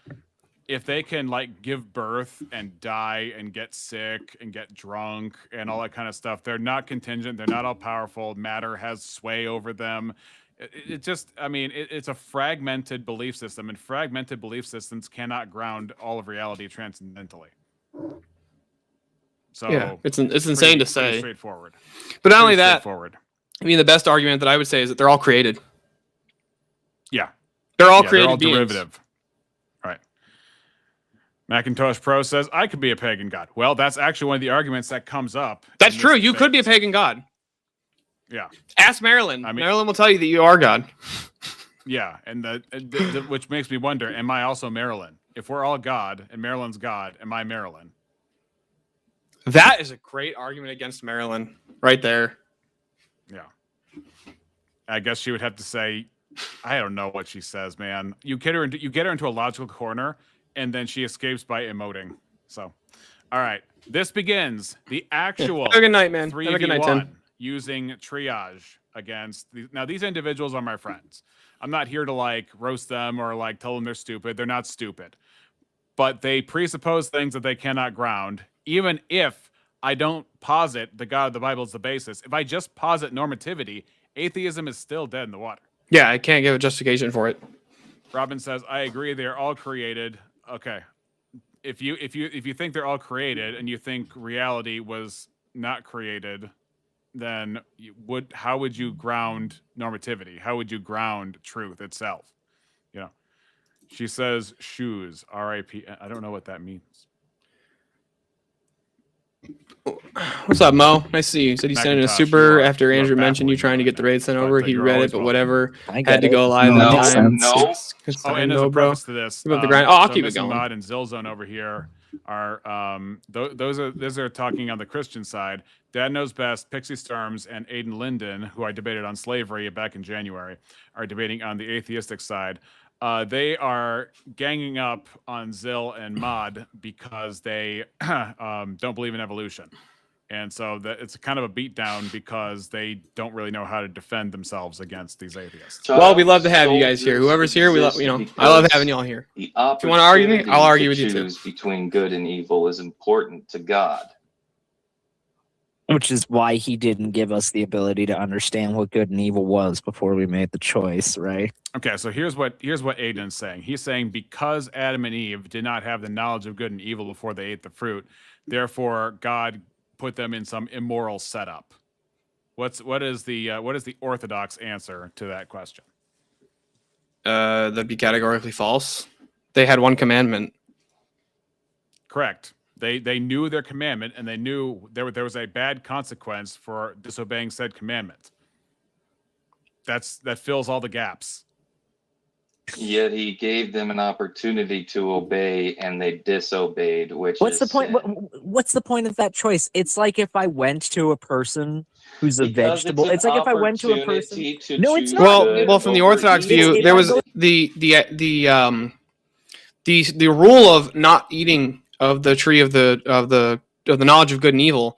That was not going to be permanent at least in the Orthodox conception. That was not a permanent status. It was like, and I think even you would agree with this. Yeah, I think broadly Christianity agrees on that point. Well, because from the Christian worldview, it's like progressive revelation has always been a concept, and it's like I actually really like Jim Bob's analogy for this, which is like, okay, if you have a 5-year-old, you don't lay down the entirety of the law to the 5-year-old because they can't understand it. They literally can't understand it. You have to wait for them to mature and be able to understand why the rules are the way they are, what all the rules are. And it's like, it makes sense from that perspective. It's like, we were essentially spiritual infants. So it's like, they wouldn't have even been able to comprehend it to begin with. They weren't spiritually ready for that knowledge. Yeah, and if you read Galatians 5, Paul talks about the law being a schoolmaster, meaning that the progressive revelation through the Old Testament, the laws were to teach people about Christ in different aspects in ways that were not the full truth about Christ.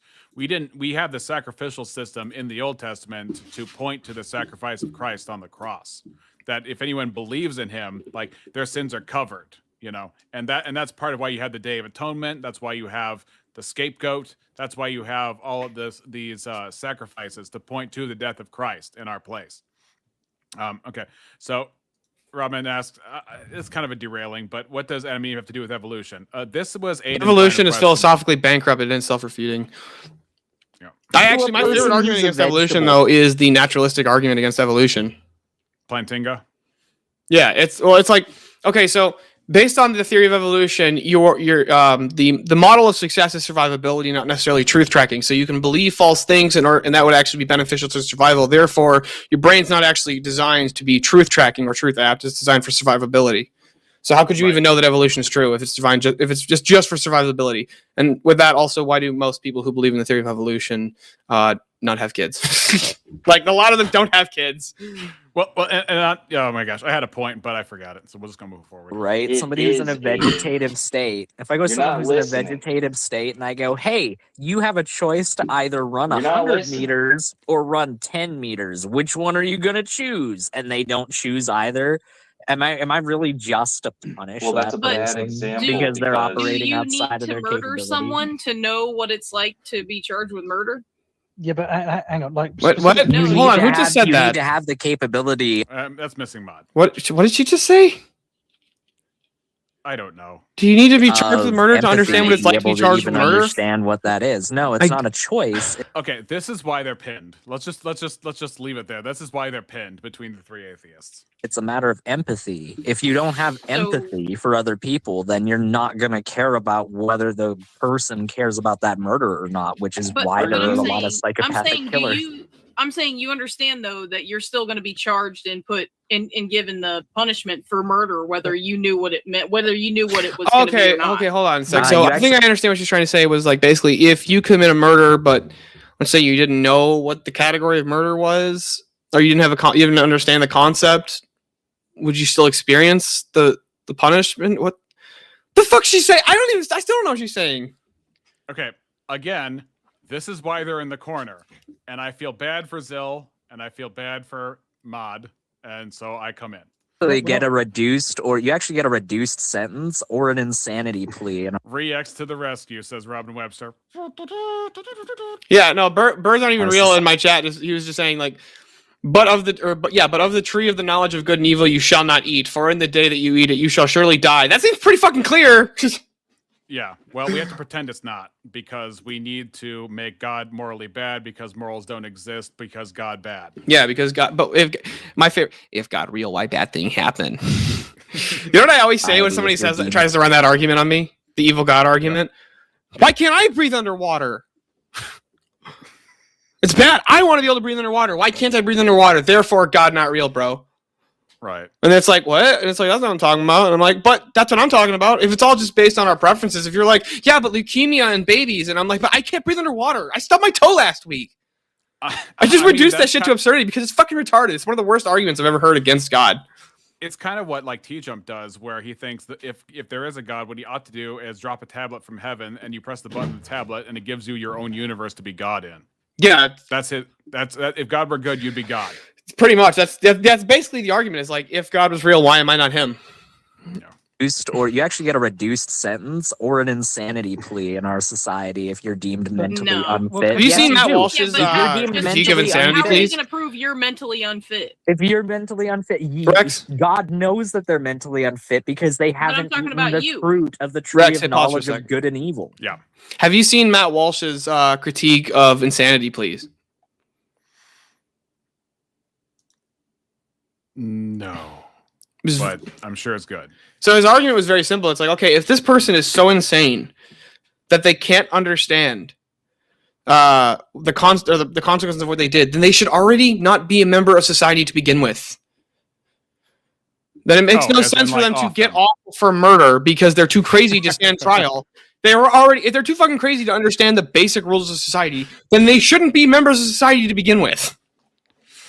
That is an interesting argument. I'd have to think it through. It strikes of making sense, and Matt Walsh does have like a great eye for irony. But you know, for example, it reminds me of when he was like, "I don't like the concept of birthday cake because you get a cake, and then you got these candles on it, and ritually you're supposed to blow out the candles." But imagine if the waiter came over with your big juicy steak and they just started to blow all over it before he served it to you. Would you want to eat that? And why is everybody eating the cake that you just blew on? You know? Yeah. Bring back insane asylums, bro. Yeah. Well, mentally unfit would have a standard by which we could tell what mental fitness was. Oh boy, here comes the freaking says here to bite me back. Were you on a phone for this? Yes. So sounds like it. Yeah, I was. Insofar, it was like a headset, and so it has a swivel on it that goes. So people think I'm farting when I put the microphone back because it's got that sound. But yeah, so it was not this microphone, that's for sure. However, he said that Adam and Eve did not stand as mentally fit to have been culpable for what they did for eating from the tree. It's like, no, they had instructions. Satan said otherwise. They went against those instructions. The warning and the result was given, you know, but he uses the term mentally fit, which presupposes there's a standard for how our brains ought to be, which is a design claim. Yeah. So that's an entailment there. Yeah. Birthday candles are pagan, Robin. That would explain why Vigilante has birthday candles all over his apartment. Wait, what? Question quickly on the whole. I'm kidding. Oh, I was about to say, is The that a stream real finally thing? got interesting. I'm gonna jump in now. But no, Wait. No, I want to. So you would, if I you would accuse me of leaving because I couldn't, and so on. So now that it's interesting. Now it's interesting. It's my fault for jumping in. Pointing that out.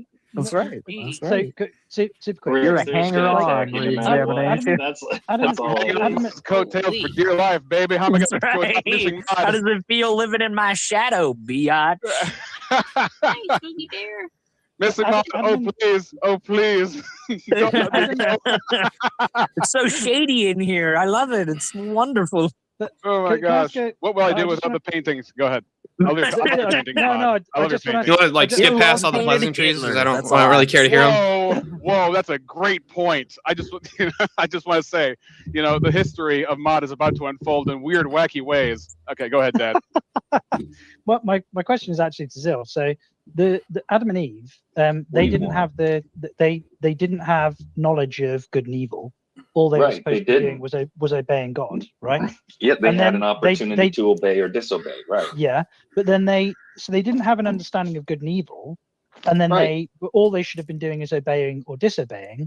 And then when they disobeyed God, God said, "You have now done an evil thing, so I'm going to kick you out of the Garden of Eden." Yeah. But if they didn't have the capacity to understand good and evil and they just should have obeyed. No, it's then not they just didn't doing a have- bad thing. It's not just doing a bad thing, see- John. It's in the you biblical see- view, it's doing the worst thing that's ever been done because it precipitates every other bad thing that happens afterwards. So it's not. And I go into that. It's not the worst thing that's ever been done. The worst thing that's ever been done is a betrayal and murder of Christ. Like they just did a bad thing. They did the worst thing you could have Even ever though we're done. made in the image Well, of that's, God, this that's is gonna actually not be our true because the worst thing you could have ever done was crucify Christ. And the crucifying of Christ was in God's plan from the beginning. Step aside Molinism. But if you read then it's not the worst 13:8, thing. If it's necessary, then it's not the worst thing. Yeah, if it's necessary it for can be salvation It to can be both. happen. Okay, so they don't understand that God can work in paradoxes. That the necessary thing he can use sin itself as leverage to complete his plan. He can do judo against the devil's work. Yeah, in what order God, to what man create, transform or it. what man meant for evil, let God use for good. Genesis 50:20, exactly. Then it's not the worst thing ever. It can be both. Christ's sacrifice benefited So I've heard, are you every crazy? person. Adam and Eve's sin didn't benefit anyone. I agree. This is what that I've been sin told. is not a benefit, but it's not about our benefit. That's where Molinism gets it wrong. It's about God's plan, and God can glory in the punishment of the wicked and in the redeeming and forgiveness of the righteous. I'm sorry, Rex, all but this- you can't divorce yourself from your own self-interest. You can't. Then say there that is you're no good or bad. There is that you're only- entirely outside of your own interest. Because Now, take note that they came in to devangelicalize these two theists because they were wrong. And then now Pixie is saying there is no good or bad. Then what are you trying to change them from and to? And why are you doing it? Why are you expending so much energy on this? I've never understood What the are atheist you? position of like. You're muted, by the Oh, way. Unmute, dude. you got to unmute, dude. Sorry, I've never understood the atheist position of like, I want to convert people away from Christianity, and it's like that makes no sense from their paradigm. It literally makes zero sense to try and convert people away from Christianity. Especially when you get the atheists to bite the noble lie bullet, which they always will. They always bite the noble lie. They always bite the noble lie. No questions asked every time. So it's like, okay, if that's the case, why are you trying to convert people away from Christianity? Well, because it's not true. But I thought the noble lie. Right, because secretly they know that truth is prescriptive to our thoughts. They know that truth is the rule of the day. But then there is no good or bad. Then there is no good or bad. There is only God's wishes. That's Well, not God true. is good, so Obviously, if there you're is trying to good and get His bad. wishes within According your to limited who? nature, that would be According to who? God's revealed word. Because he That's a says great question. According to who he is a says great in order question he for this says in conversation. order to be good. He says in order to be good, you have to do all these. You cannot do all these things that he does. And in order to have a place in heaven, you have to be better than the apostles he chose to walk with him, which Should I is be able to a lock really people in big cages? ask, particularly in the absence. So I'm asking, should we be able to lock people in cages? And they aren't taking it because they know that. Dude, run the concubine 8 cage argument. It's a great argument.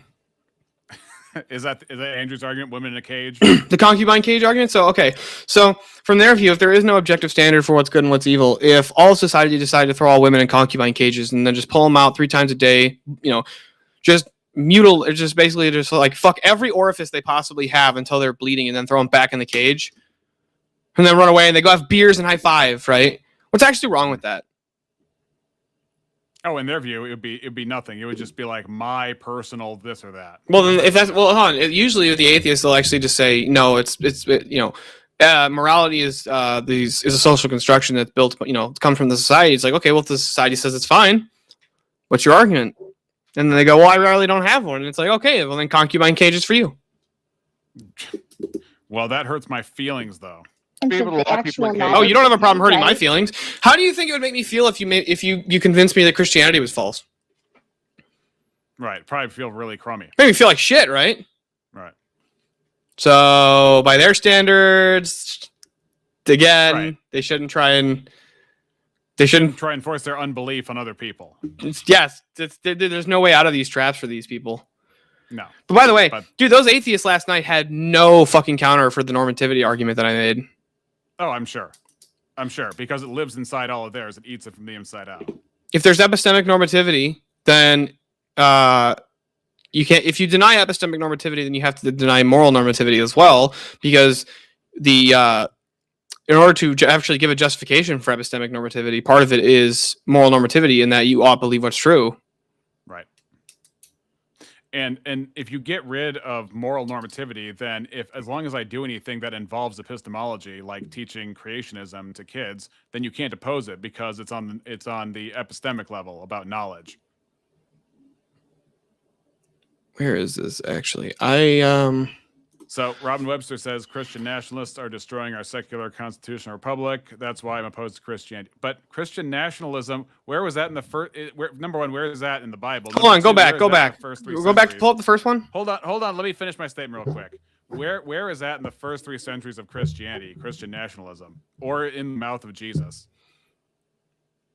Real quick, can you explain, Robin Webster? Can you real quick explain to me how we have a secular constitutional republic when 9 out of the 13 states post ratification still had state religions? Well, apparently she's happy that we did away with that. I'm just asking, how do we have a secular constitutional republic? Should I be able to lock people in cages? But if he's telling me I have to be good by not doing things he does, then whose version of good is he and why? Should I be able to lock people in cages? Should God be able to send lying spirits to kill you? That's literally a two-quote. Lock people in cages. What's the context of you locking them in the cage? Great. As a private citizen. Did they kill someone? Or? I just want to. That's the question. Like, are you performing a citizen's arrest? No, I just want to do it because I think it's funsies. People, and you need to detain them in some way, shape, or form to prevent them from hurting somebody else. I just think it's funsies. What's wrong with that? My point is, I can't just declare myself the jailer, and then be judge, jury, and executioner, and then take people I don't like and put them in cages. I have to have justification and authority for that. Well, hold on, not from their view. No. But here's what he does: is when he says what's the context, he means that there is justification for it. To ask for a context is to say that it depends on the situation, because the situation will either justify or condemn those who violate that justification in the first place. Whenever I argue with atheists, I just bite the bullets every time. I'm just like, why? What if I just really want to? It's my preference to do so. What's actually wrong with that? So, Robin Webster claims to have beaten your buddy Jim Bob on the topic of, I guess, Christian nationalism. When? Demonstrate it. I would have to, she would have to provide the link in the... Robin, are you part of our Discord, the Reexamine Nation? If you guys are not part of the Reexamine Nation, check the pinned link below. And if you'd be so kind, I do have a Ko-Fi link if you enjoy what you see. And you will help me to have more time to make more episodes, read more books, and produce even better content that we got going on. Steelborn, do you have a Ko-Fi on your channel? I do not. I have a PayPal and a Cash App link. All right. Well, I went Ko-Fi route for some reason. So, but nonetheless, we continue. Great. So send me all of your ortho bucks because J Dyer is hogging it. authority to do it. That's the new name for the Based donut on bar. It's the legitimate Orthobucks bar. justification, According to the law of the United States, you do have the authority to perform a citizen's arrest. Yeah. Got it. See how he changed the frame? I asked, should I be able to put people in cages? And I'm asking, should is any universal? And then he goes to the legal realm because it's a dodge. It's total dodge. Got it. Dude, just every time, bite whatever bullet they want, Rex. Bite the bullet. Why are you putting people in I just want to. I just really want to do it. Why is that actually wrong? They will have no answer or response to that question just because, well, why is that actually wrong? Well, it violates social norms. Well, that's not a good reason. At one point, That's a descriptive claim. you want to know the best part is whenever they make that one? Like I've actually had to make that argument. Well, it violates social construction. Like so did homosexuality at one point. Okay. Yes, I'm on your Discord. I will debate you. Was the USA founded on Christianity? I don't think that he's claiming it is. That wasn't do you? my claim. I just claimed that it wasn't secular. Okay. So, but if I'm not performing a citizen's arrest, let's say it's a kidnapping, I put them in a cage. I wouldn't have the Okay, right see to how do the that, right? context changes? You just asked if we had the authority to do it. I No, gave you here's the your- answer, well, and now here's your- all of a sudden... See, that's why. He switched frames. He switched frames, and then when I ask about moral permission, then he's like, well, depends on the context. See, I proved something when he didn't prove anything at all. No, you're wrong. Here's why you're wrong, because you're invoking an authority, and you're invoking a personal authority because law is made by people and not made by non-people. So when you make laws for thinking, you have to make either a non-personal basis for our thinking and for our morals, or you have the problem here. Because otherwise, if you have personal bases for morals and epistemics, then you're going to run into the same problem. You have no relationship between the basis for your reasoning and the binding for your reasoning. Yes, you Yeah, do. but- You have the but basis hang of the consequences of your actions, which are universally applicable to anybody that Where undertakes does any the body of action. consequences come from? Just because The body of consequences come externally from yourself. You say that it's entirely internalistic. What the fuck is he saying? What is he saying? Hold on, let me finish, please.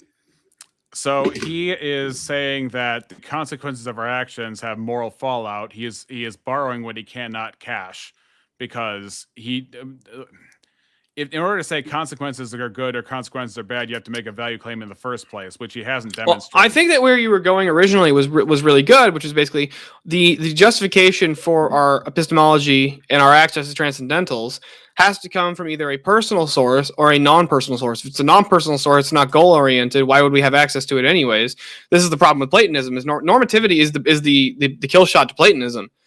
It's like, okay, so all of these transcendental categories, logic, mathematics, knowledge, truth, information, all of these different categories, the Platonist says, yeah, they exist. Of course they exist. They exist in some type of realm that's not identical to the physical material or to the physical world. And I go, okay, great. Why do I have access to that?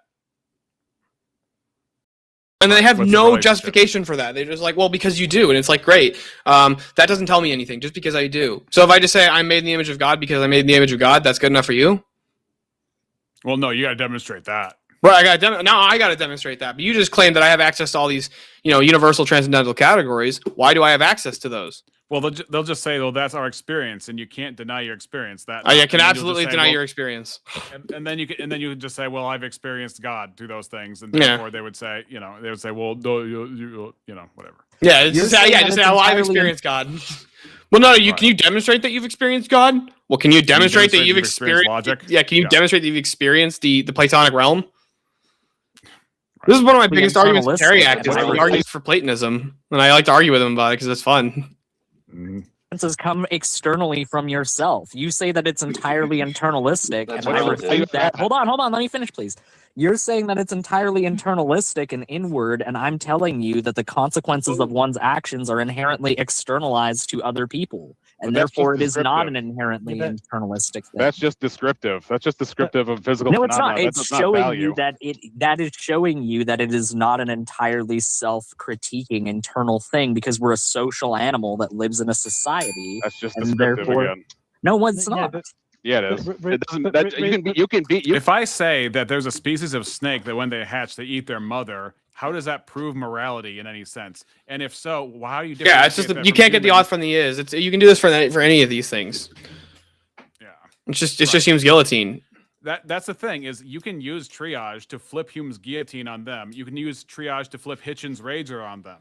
So between Hume's guillotine and Hitchens' razor, Well, how would it flip Hitchens' razor? Hitchens' razor is just an argument asserted without, or a claim asserted without evidence can be dismissed without evidence. Correct, but it's useful because people will say, well, we get morality from our social norms. It's like, okay, well, how does the social norm exactly? I mean, there's the out from an is right there. But if they say that it comes from brute facts, which exist outside of ourselves, okay, demonstrate that a brute fact gives me value, gives me purpose, has commands, gives me basis to forgive, gives me basis to execute justice. Well, I mean, I would just reject brute facts as a category.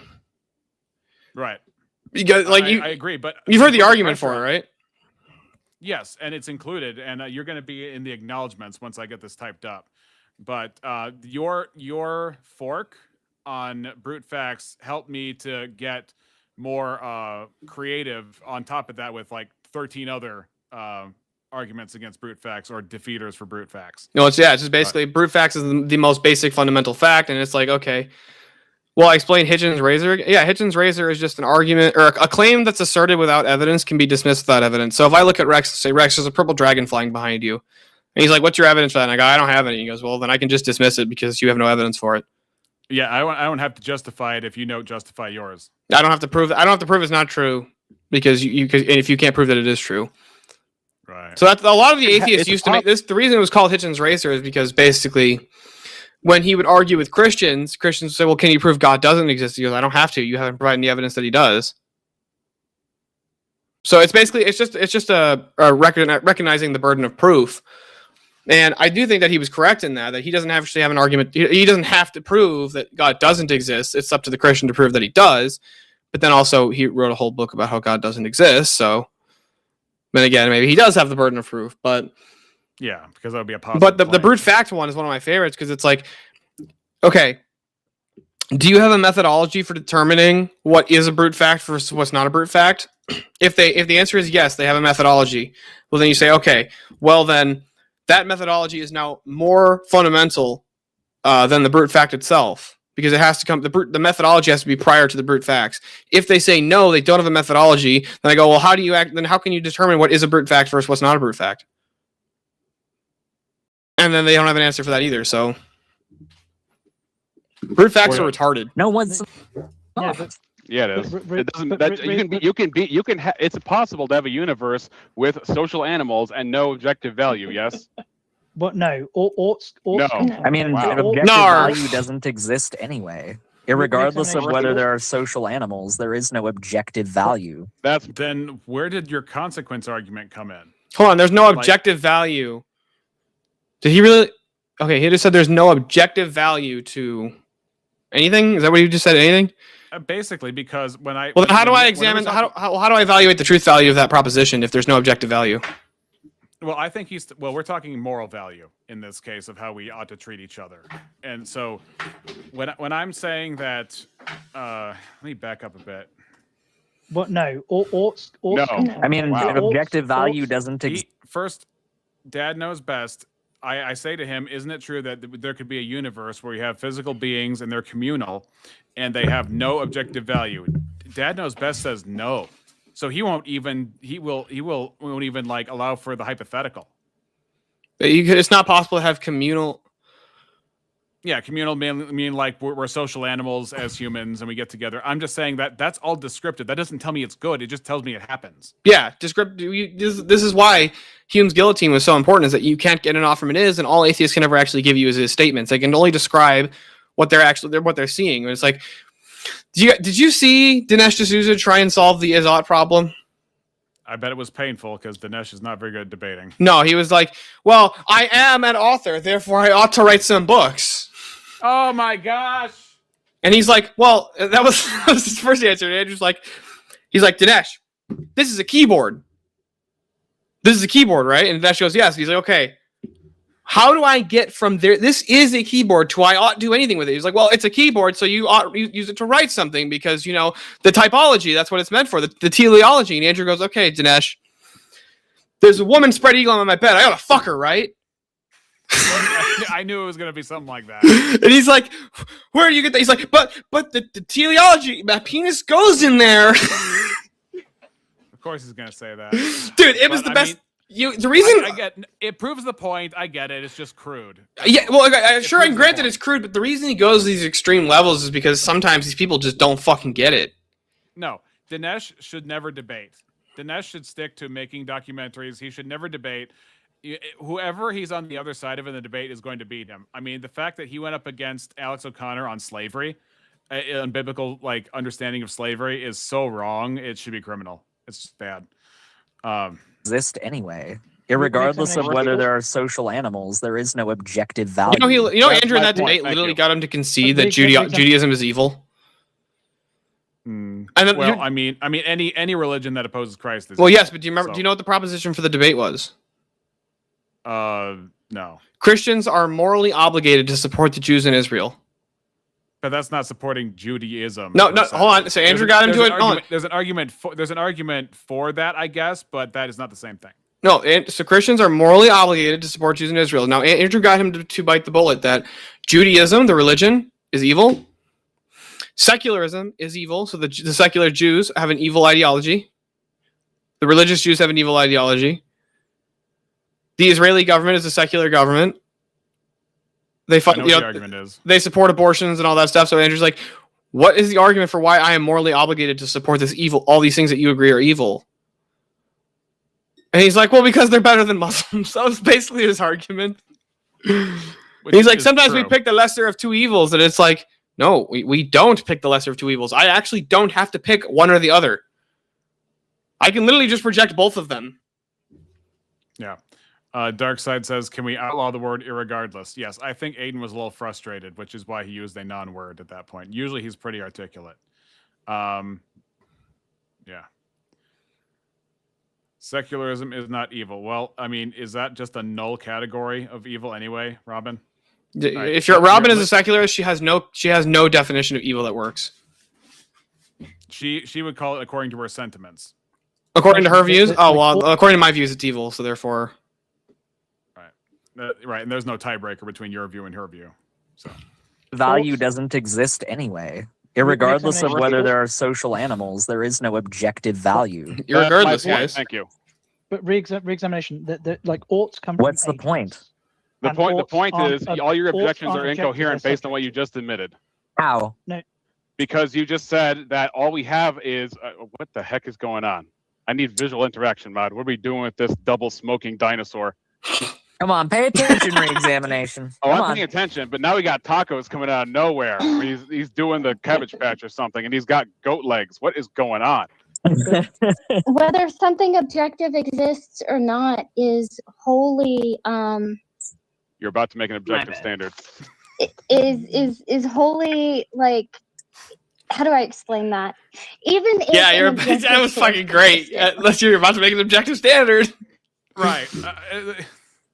The irony is so thick in this that this particular interaction convinced me that atheism is a volitional stance. It is not a rational stance. You cannot go into a fight for nothing, claiming that nothing has value, and therefore we ought to believe that nothing has value. You have to use either the force of value. Hold on, to claim that nothing has value, that's a value statement. I know. Does that statement have value? No. I just make mouth noises now. I just make mouth. Like, that's why I love, like, when Jim Bob was arguing with Planet Peterson about theism versus naturalism. And he was like, from the naturalist view, there's nothing actually ontologically distinct between farting and talking.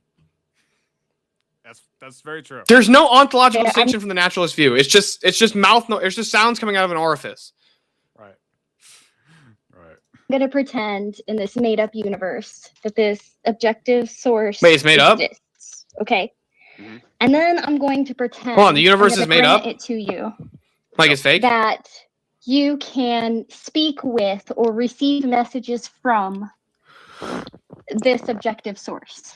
That's why it sounds like farting, because the zip thing on the I heard headset that makes the microphone go up and down. It really does sound like farting. So that's where you lose that me every is time. Re-X, by the way, everyone. All right. But here's where you're going to lose me. He does that every time, sorry. Because as objective as you can claim that source is. and as objective as you can claim the information you get from that source is. Wait, what? Hold on, back up. I want to hear what she just said. Hold up. No. Okay. Let me summarize for you and let her go forward, and then I summarize, okay? All right. You get from that source is. You are only able to relate to that perfect source from your very imperfect manner. You can only relate to it through your specific human perspective. And then when you try to bring that to other people, you then have to try to relate it to other people in their very, very human perspectives. And so by the time that this thing is implemented or practiced or interpreted enough to be applied, it is in itself a very subjective thing, even if you are trying to take from an objective source, because I just don't think. So basically what she's saying is because we aren't omniscient and we can't know all things, so we can't know things, you can't, even if we have basically the argument sources, is, yeah, even if we hear it from God himself, we can't know for certain what is true because we ourselves are limited in our epistemological capabilities. Then I just reject everything you say. I just categorically reject everything you say if you say you can't know it. And then she'll be like, well, that's fine, and you're free to, which was not the point of the conversation. But bye, Robin. Have a good Sunday night. I'm sure I'll hear it from you over DMs. That we are capable of being objective. I think we can strive for it, and I think we probably should, but I mean, just for our own sake. But should. Did you catch that should? But I don't know that is wholly unattainable. Like, even if I grant you that there is this objective source, it effectively doesn't change anything. That's an objective stance. Well, because nobody understands it, even if they have access to it. I have a question. I have a clarifying question. No, it's not a telephone game problem, Pixie. That's not the issue here. Shut up, Zill. John's trying to talk. I mean, firstly, that is a problem. But I think, Pixie, you're being way, way, way too generous in granting it. Because even if this guy talks like Alex O'Connor, dude, what the fuck? The distinction between objective and subjective: objective is stance independent, and subjective is stance dependent. God or not, how could it possibly be that their moral edicts are not stance dependent? Well, no. Okay. Have you heard the stance independent rhetorical trick before? Well, they try and argue that if it's dependent upon God's stance, then it would be subjective. But the reason this doesn't work is, for one, God doesn't change his mind. God can't contradict himself. And secondly, the reason it doesn't work is because the standard for objectivity is human mind independent. Right. So I like how Dawkins uses the term contingent. Oh my gosh, I have a salmon in the oven. Give me a grab. He burnt the fish. What do you guys want? He burnt the fish because he's not paying attention. This is unacceptable. Unacceptable from him. Re-examination is actually the reason that we can't have nice things. I mean, he ruins the dinner. He brings me on to fucking listen to these retards make these dumb arguments. And this guy's going to try and argue that God is subjective, which doesn't work. Because God is non-contradicting, and it's hard for me. Yeah, that thing got ruined. I literally was just saying, I was like, Rex just ruined the salmon, guys. He ruined the fish, ruined dinner. The Rex is the reason we can't have nice things. Not false. Not false. I'll let that cool off for a bit and get unradiated. Yeah. No, I was skipping past the argument where I would eventually grant them, just for the sake of continuing the conversation, that if it would still be subjective to God and to God's mind and to God's stance, and because it's a straw man. They have to straw man. I think every atheist argument comes down to a straw man of who God is, what God is, who his character is, what his nature is. They can't actually engage with the God of the text. They always have to make him, by implication, some contingent being that's underneath a standard. Yeah.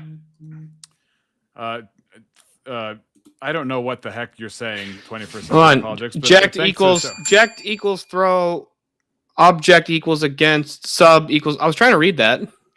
I didn't. It's automatic. Oh, sub equals below, object is throw against, and subject is throw under. What the fuck are you talking about? Can you speak English, sir? He has a very long beard, so apparently he's a sage atop a mountain somewhere. Dude's a that I have fucking not wizard. discovered. Can you stop casting spells in the chat and just like speak normally? If you're gonna cast a spell, can you Unga Bunga and make Eli appear? Thank you very much. And change his mind and change. He the said, by the voice, way, and I therefore not got a text from him recently. He's still at Costco where they're doing the tire swap or whatever on his car, and they fucked up the sensors. So I'm assuming he means tire pressure sensors. So Okay, quick. no, he said oven. He said oven. It was in the oven, not the microwave. I'm not a caveman.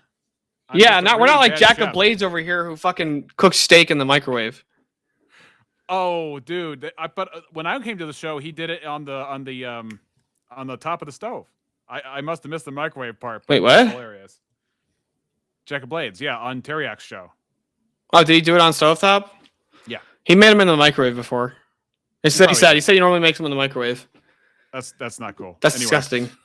objective, but still be objectively applied to the servant slave things he created, right? We were just skipping past that, just ranting. But then there's still a problem. I do have a clarifying question for re-examination real quick. Yep. Do you think that Islam or Judaism or Buddhism have objective standards of morality? I think because we're made in the image of God, they draw from many of them, but the basis in themselves are flawed or incomplete. But they are not entirely without basis. It's just the basis is found outside themselves and not within themselves. Right, which is partially where our morality comes from as well. Well, we agree that our morality originates from somewhere outside of ourselves. Otherwise, we couldn't make judgments about others' moral choices. That's the triangulation here. That's the tiebreaker we make when we say atheism versus Christianity. What's better? Well, Christianity has X effect. I value map on top of X effect, and therefore I deem it wrong, hang on. and I deem your values wrong. And I'm going to use objective why- criteria to assign your. I don't think bad-minded- either is better. I think even under your own labels, you all What are we disagree talking with each about? other. What are we even talking about? I don't need an objective standard to You judge do. your position on anything. I don't like the sense of taste is perfectly He does. subjective, right? You know, like Great. if you- Yes, if but you said don't your say favorite somebody's a flavor bad of- person because they prefer steak over chicken. Right. That's the thing. Here's what they do. They try and say because there are gray areas, there are no bright lines. And I explicitly say I don't have gray areas to erase the bright lines. And then it just that cuts it off because it gives you two categories, and they're not going to say that because there are gray areas you can't know anything. Because they need to know things in order to know that your belief system is false, according to them. Ice cream was strawberry, and I said my favorite flavor of ice cream was mint chocolate. And when I heard, Is this okay, you on my argument? Yes, because he brought up ice cream, and I'm like, okay, here we go. We're gonna do the steel soft serve ice cream argument coming in cold. Yep, the soft I serve, could say the that soft serve argument. Your favorite flavor of Good ice pick. cream choice is dog shit. Yeah, and mint mine chip is is better good. than yours. Oh, Great. dog shit. Great. That would be No, nice. mint chip is relevant. good. Who cares? Mint chip is good. So if I asked you, do you Yes. like Tastes like cheese. vanilla or chocolate ice cream? Shut up, and you Pixie. said- and you gave me an Yeah. answer. I'm just Oh, I kidding, like Pixie. I love chocolate you. ice I cream love you, better. Pixie. Then if you Yeah, like chocolate me ice too. cream better, and I say, well, I like curb stomping babies, is that, well, everybody's got their own taste, different strokes for different folks, or they're like, Right. actually, that's objectively wrong. That's a different Don't do category. that. altogether. You don't like need to it, say you it's won't die. objectively wrong to impose the fact that you don't want that happening in your society upon that person. You don't need objective. Unless you have reasons to. Well, not that's want Andrews. it. That's actually Andrew's argument for one of his arguments for Christian nationalism is that secularists can't tell us that we can't impose it because it'd be immoral. They can't tell us that because, well, you don't have to have an objective standard in order to enforce your will. And it's like, great, I agree. Okay. Yeah. Ethics. I feel like in you order to misunderstand impose Andrew's your argument for subjective Christian morality nationalism or upon what people. his goal is. No, I don't. No, I don't. I understand completely that he has atheists in a trap with that. What I'm saying is, I look at the status of what Christian nationalism means on the actual front of where Christian nationalists are on ethnostatism and race realism, and I'm like, why are we using this terminology? Look at it this way. Why are we not explicitly excluding these guys from that movement? That's my thing. But that's a whole other debate. But I do understand what he's doing, and it traps secularists completely. They cannot get out. I get it. Well, no, not only that, but his view is that like it's perfectly reasonable and rational to govern a society based upon your religious ethics. And that's all his claim is. It's like it's totally fine for us to impose Christian ethics in our standards. So like no more abortion, no more gay marriage, no more transgender surgery, stuff like that. Yeah. And he's Well, like, and it's I totally agree- I fine for agree us with to all that. rule from the religious perspective. And that's acceptable. Yeah, there is obviously we have an imperative to ban all those things anyway. Have you seen Andrew's argument with Hutch? A little bit. That one was one of the best demonstrations of what he's talking about, which is like, you secularists are always get upset when the Christian wants to rule from their Christian ethics, but they're like, no, I don't have a problem if Christians, if Christians are elected or whatever. It's like, yeah, as long as they rule like a secularist. Exactly. I feel like that in society disagree with you. You can't have other people disagree with you, and other people disagree all the time. That's why babies are murdered in this society, even though it's not allowed. This is why all this is just a descriptor claim in the atheist world, because it's a description of behavior and individuals. But he actually never answered the question though itself. He didn't address the argument, which is, if you say you prefer chocolate ice cream and I say I prefer curb stomping babies, those would be the same category of claim. They're just a preference. So it's fine, right? Like, it doesn't make me a bad person because it's just my preference.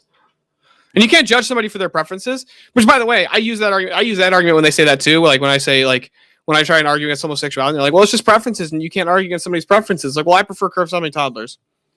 Does that make me a bad person? Yeah, and they gotta say yes. And they have to say yes because it's like, obviously. Which is why Dad Knows Best goes and says, well, that's a different conversation, which begs the question, why is it a different conversation? Why? If it's just preference, why is it a different conversation? Right, which is why I just say these are all descriptors of individuals and groups making choices. Mm-hmm. That's all it is. Every single atheistic prescription boils down to a description that they post hoc value map. Have you heard have you ever tried running the African nighttime baby argument against the atheist? So it's actually a very common cultural practice in Africa that if a family doesn't want a baby, they just leave it outside overnight, and an animal comes up and eats it.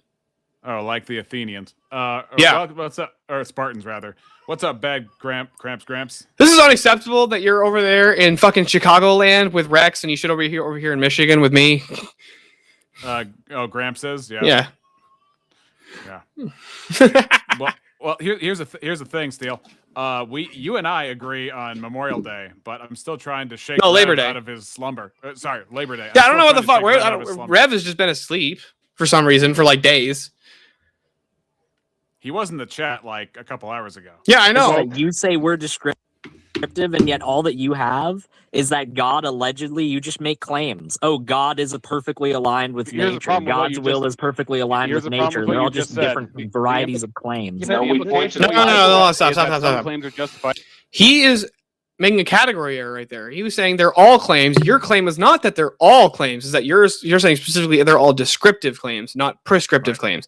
And he's like, they're all claims. And it's like, very good. Thank you. I'm aware of how debate works. I know what a claim is. There's distinctions in claims. Right. Well, he has like a. What did you argue with this guy about originally? Slavery. Whether or not Christianity gives moral approval to slavery, I said no, and the Orthodox Church probably has the strongest tradition against it.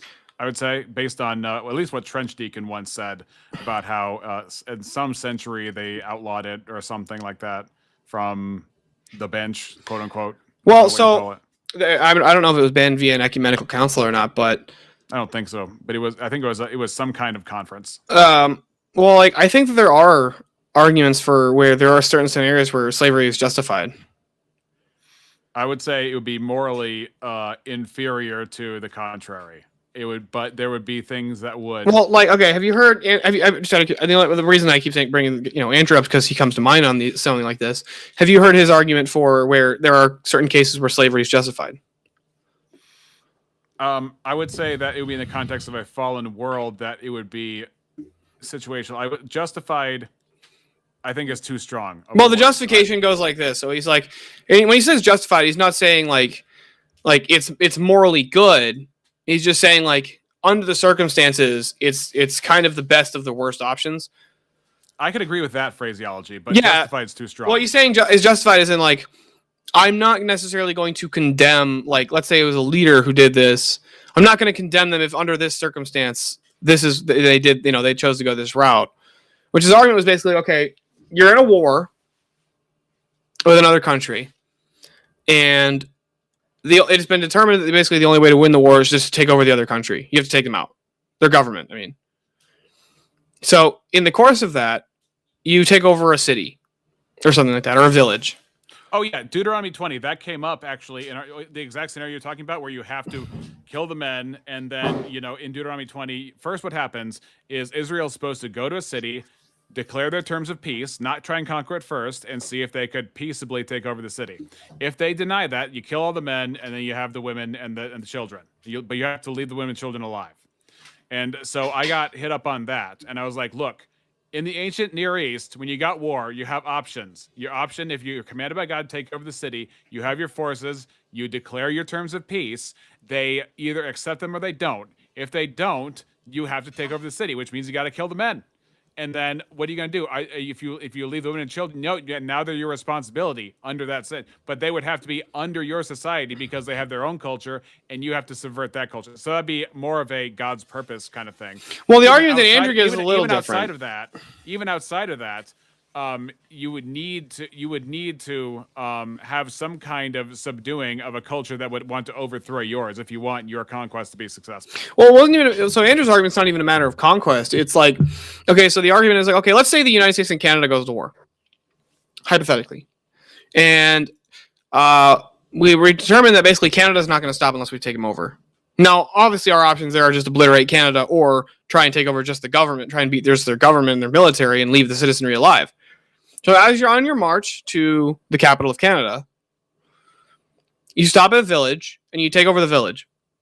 And your options are either A, enslave all of the people all of the people within the village, B, execute them, or C, let them go.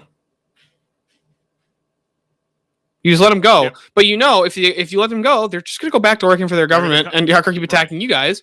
Exactly. And if you kill them, well, that can't be the better option than if you just enslave them, which basically throw them in prison, make them do labor like we do to all prisoners. And it's like, yeah, I could see that being the better option. Where I can say that seems justified to me in a sense of like, military strategy or political strategy, where it seems justified. Yeah, I could say that. And like, I wouldn't say that the general is evil because he didn't execute them or just let them go to keep killing Americans. Yeah, no, I get that, and I think that's what I argued in the case of Deuteronomy 20. Yeah, but I also argued that that's also just the nature of war. But anyway, no, I agree that, but saying slavery, yeah, least worst option of that would probably be my framing rather than justified. Justified sounds a little too positive on the optics. That's all. I don't think it sounds too positive, but I get what you're saying. But I would still say I think saying justified's fine. As in, like, okay, watch. I'll give you a perfect example. Ask me, and I'm not saying like within the moral realm, or I'm not saying like are they morally justified in doing so. But okay, if a dad kills his child's rapist,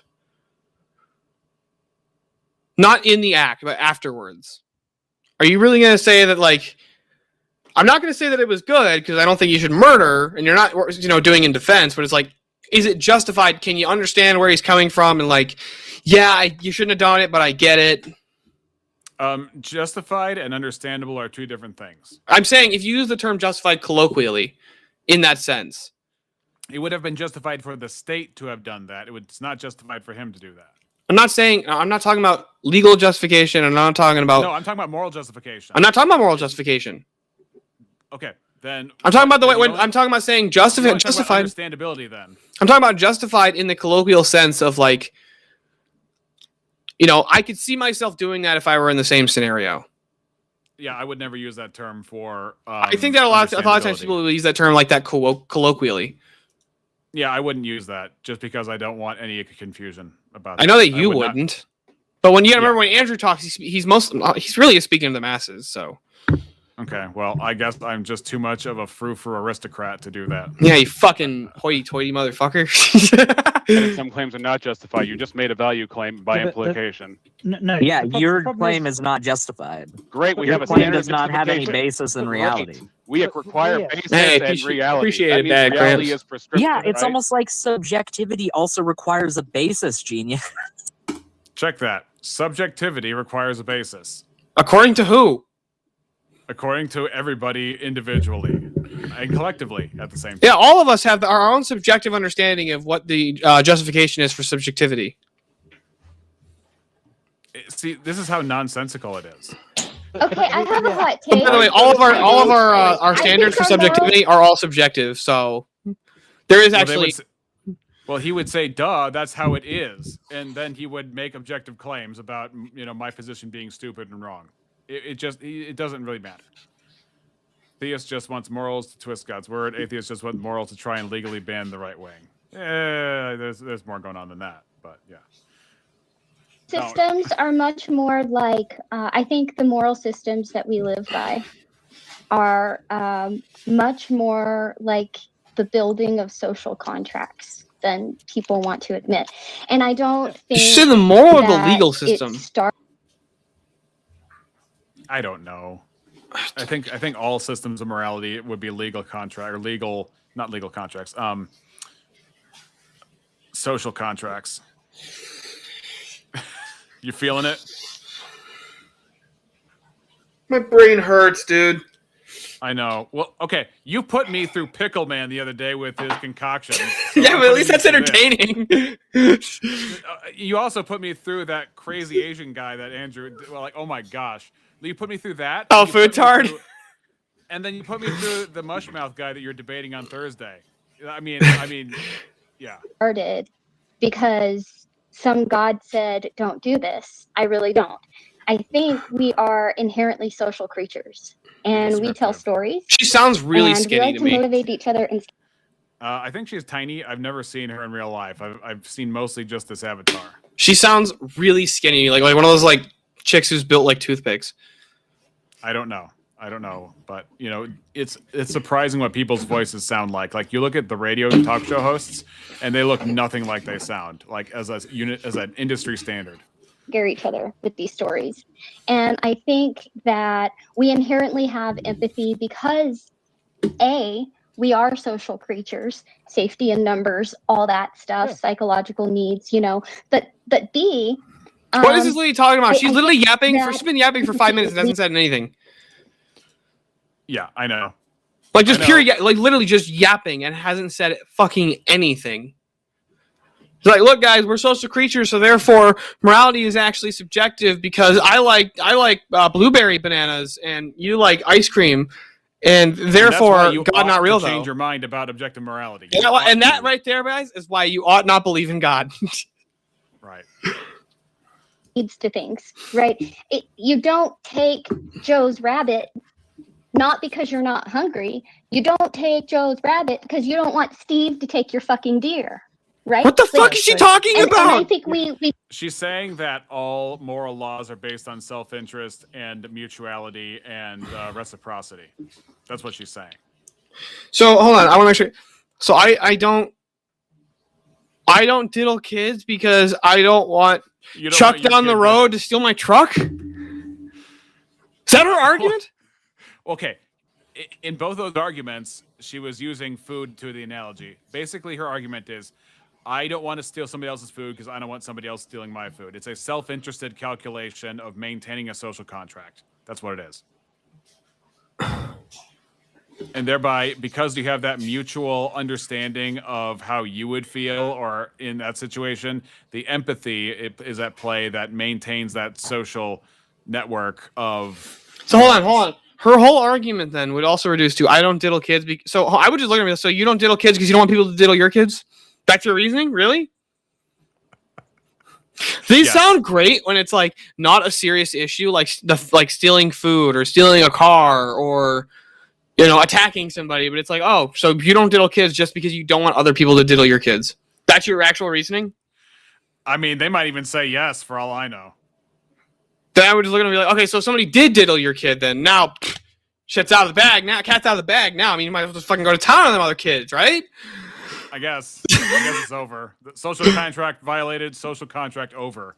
Build social contracts, but I don't, and people will say, oh, well, there's this inherent thing about it. That's why murder's wrong everywhere. But I disagree because if it was so evident and so inherent, we would all agree on what murder is, but we don't. We do all agree on what murder is, actually. Wrong, We do all agree about what murder is. Murder is the unjustified taking of a life. The question that we argue about is abortion. Justification. Right. Birds is telling me I have to remember that argument. Birds, I'm definitely going to remember that argument, okay? That one, I literally just came up with that on the spot, and it was great, and I'm definitely going to remember that. The next time somebody says to me, well, you don't steal from other people because you don't want people to steal from you. I'm like, oh, so you don't diddle kids because you don't want kids, you don't want your kids diddled? The problem is they can't say yes because that would be criminal at that point. They would be insane. It would be insane to say, but then the best part is to be like, if they say yes, I would love to see one of them bite the bullet. Just be like, oh, okay, so if somebody does diddle your kids, shit, cat's out of the bag. Red tape's gone. You can just go diddle kids. Not even that. But you're saying the only reason you have not yet diddled kids is because nobody's diddled yours. Yeah, that's the actual standard. The only reason you don't diddle kids is because you don't want other people to diddle your kids. Right. So a question: if let's say you have like 3 kids, it's a survival technique. Well, let's say you have 3 kids. Somebody only diddles one of them. Are you only allowed to diddle 1/3 of a kid now? Or are you only allowed? Well, let's not get granular here. Let's not go crazy. I mean, no, I'm just saying how I would push this against them. I know. But we don't.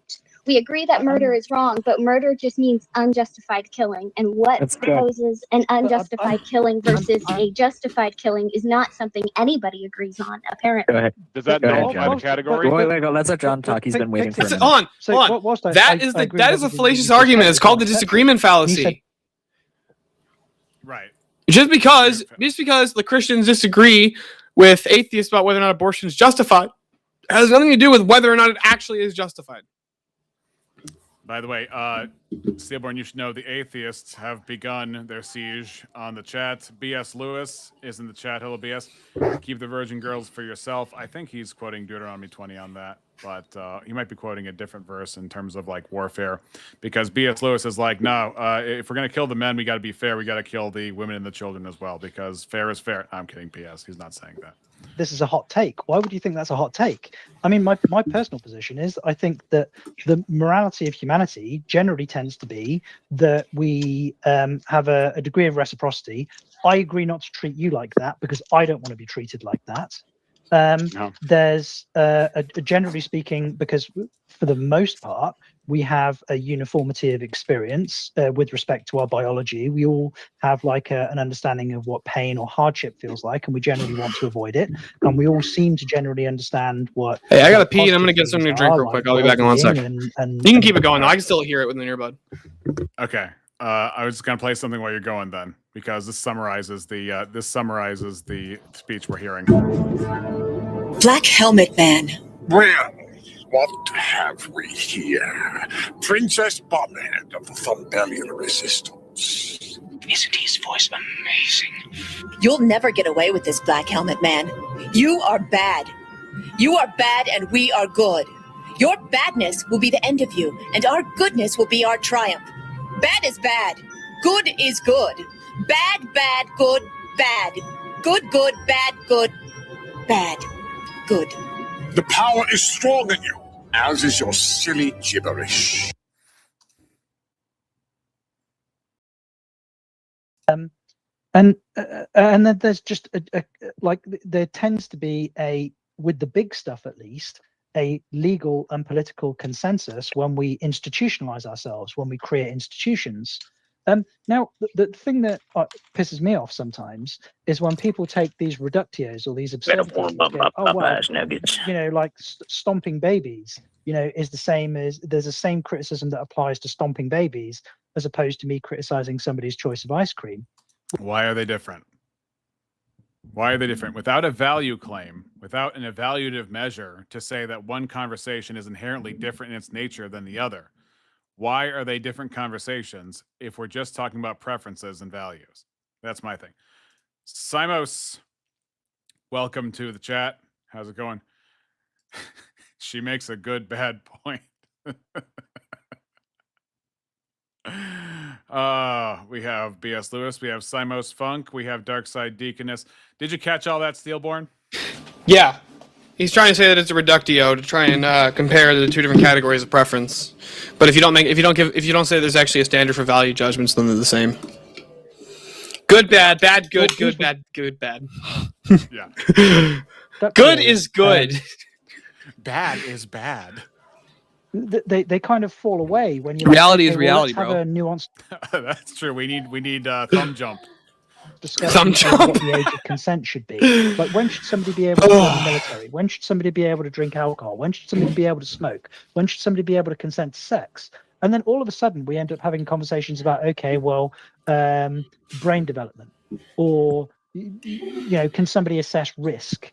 Right. When and that's when these discussions come into play. Like, nobody is realistically having a discussion about whether we should fucking curb stomp babies. So let's keep it in the realm of reality. I would just say I am. Reductio ad absurdum. Great. I'm glad we engaged that. Now notice that you said should, which is a ought claim right there, and taking into consideration the behavior which we ought to assign ourselves by the rationality which we ought to apply to our minds.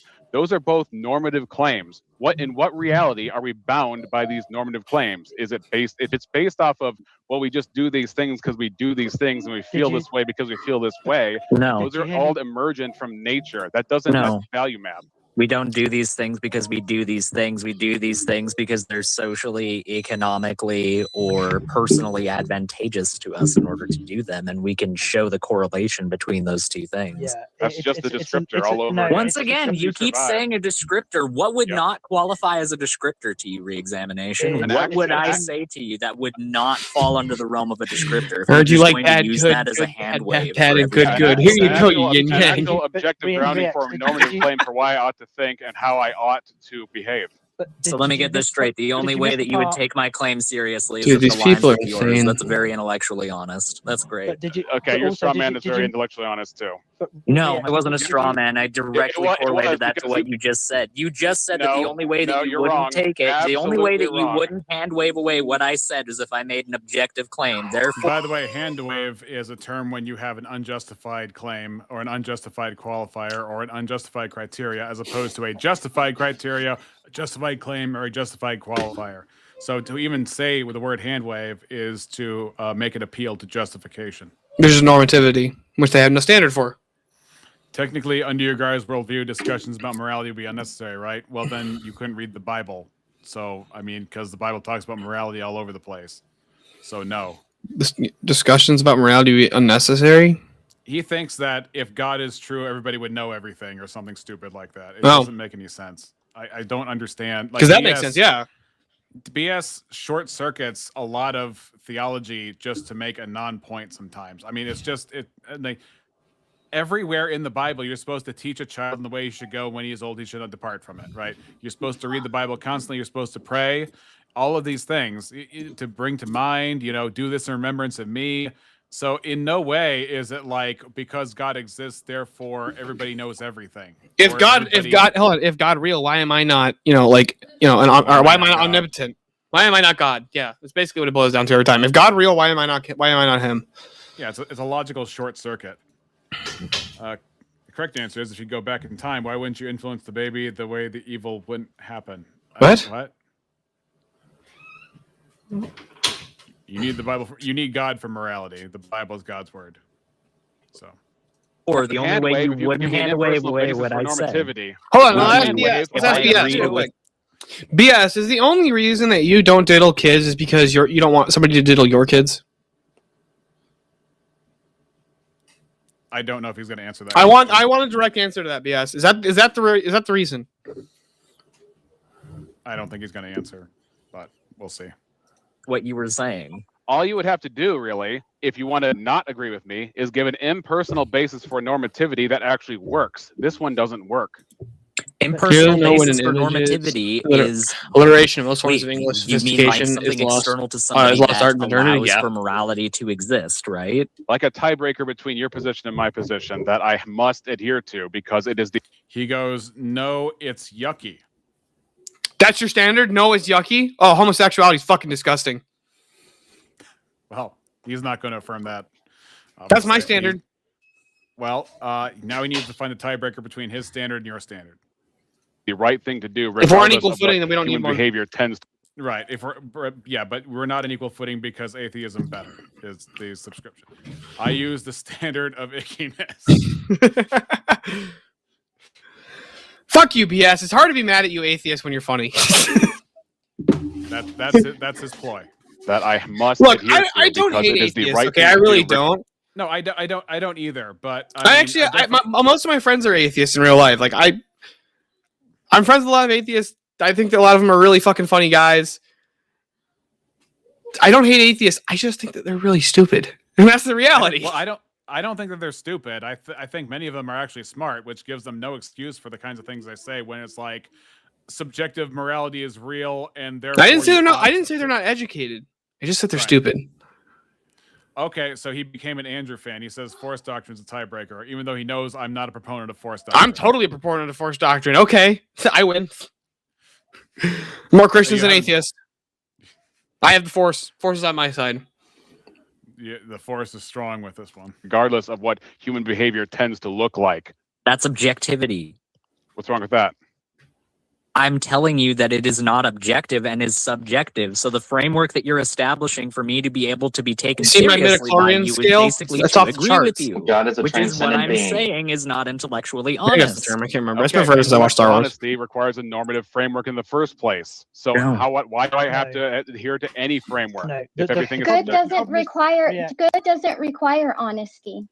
God What does good created. require? God created and sent. Yeah, God that's absolutely created true. They and totally sent misrepresent. nine They strawman it spirits. constantly. By the way, B.S. Lewis says I would beat to steal. Oh, I thought he would say he would beat Steelborn. Oh my gosh. Yes. That is Yeah, that is midichlorians. very- That's that what I is thought. that is a very unfortunate. That's a very unfortunate typo, B.S. I hope it's a fucking typo. He's just gonna double down though. Now if it's not. Well, he's apparently his standard of ickiness fell apart real quick. Oh, you'd beat up Steelborn? BS, have you seen how big I actually am in person? You'd be surprised. BS. Let me clue you in. Steelborn and I are like equal height. We could probably both take you pretty well. Maybe not Rex. He's pretty big. I am pretty big. Yeah, me and Rex are like the same size. Rex might be like an inch taller than I am. Yeah. Floop. Welcome, Floop 5734. I have never met you before. He's from my Dark chat. Side said- okay, Ringside Deaconess says that she will host it. All right, get it set up. To deceive people. If he can lie for good. So here's the thing. Here's what she conflates. In 2 Kings, God asks who will be a lying spirit in the mouth of the prophets. There are a bunch of false prophets surrounding the king. The king wants to go to war. God is working in judgment against this king, so he asks, where is a lying... Here, let me look up lying spirit real quick just to get the exact passage she's talking about. Correct me if I'm wrong. Doesn't like all the prophets are lying to him, saying like except one. Yeah, except There were two one. prophet. But they're all saying like, yeah, you can totally win the war or something like that. Yes, and then the one who is true says, "Don't go to war; you're going to lose." And then and the king just complains, "Oh, you're always speaking out against me." Wah wah wah, and he whines, and then he goes to war and gets shellacked. So 1 Kings 22:22, and the Lord said, "Hold up." Okay, next we'll start.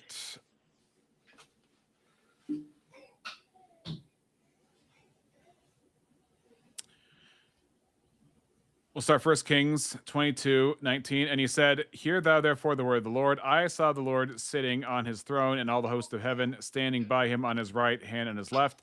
And the Lord said, Who shall persuade Ahab that he may go up and fall at Ramoth Gilead? And one said in this manner, and another said in that manner. And there came forth the Spirit and stood before the Lord and said, I will persuade him. And the Lord said unto him, Wherewith? And he said, I will go forth, and I will be a lying spirit in the mouth of all his prophets. And he said, Thou shalt persuade him and prevail also. Go forth and do so." So God used a secondary means of an evil spirit whose will it was to lie. God himself did not lie, but she accuses God himself of lying. Therefore, she erases the distinction between primary and secondary causation. It doesn't require honesty. God What does good created. require? God created and sent. God created and sent lying spirits to deceive people. If he can lie for good, No. then it's not. If he can No, lie he for didn't. good, yes, he did. If You he gotta can read lie 2 for Kings, good, if he can lie for good, He didn't then lie. then, Hold on, go back. I then didn't see what he honesty is originally not said. required for I good. didn't. What did It he say? is- It is I the didn't see. I'm joking. Oh, he was saying you're gay. But Stillborn is gay though. And then he says, I am joking. Look, that's not very nice. All right. So she does the lying spirit straw man. It is the motive and Kind of, the is the argument basically that God can lie? Yeah, which of course we know from the book of Hebrews and James that he doesn't tempt and he doesn't lie, for it's impossible for him to lie. And it's impossible for the ground of truth to lie, which Aiden later on in the debate poses himself as God as a rhetorical argument to say that if somebody can claim to be God, therefore God, it's therefore not reasonable to claim that God exists because every God claim is on equal footing because I can claim to be God too. That wouldn't follow. I know, but that's the argument he used. Then you're arguing for the motive and the consequences and not for the act itself. What was that reexamination? They were going to anyway because they were lying spirits in the first place. Oh, that makes it okay. No, that makes it okay. Yeah. For him. See how he strawmans? It makes it okay, as if lying becomes morally good if God uses. I mean, for example, Jesus says to Judas after Satan comes into him, "Go and do what you will do." Right? It is not the fact that he is endorsing murder. It is the fact that it was God's purpose that would be so. We know that from Revelation 13:8. We know that from prophecy when it says it's better for him that he had never been born. He's a son of perdition, all this kind of stuff. So God does use evil people and their will for their purposes, but he doesn't make their will evil. Their will is evil, and they're doing what they want to do regardless anyway. Yeah, everybody, it's unfortunate to say, but yes, God absolutely uses evil for good. Yeah, Genesis 50:20. I'm trying to remember. I used to have an argument to demonstrate this, and I can't remember what it is.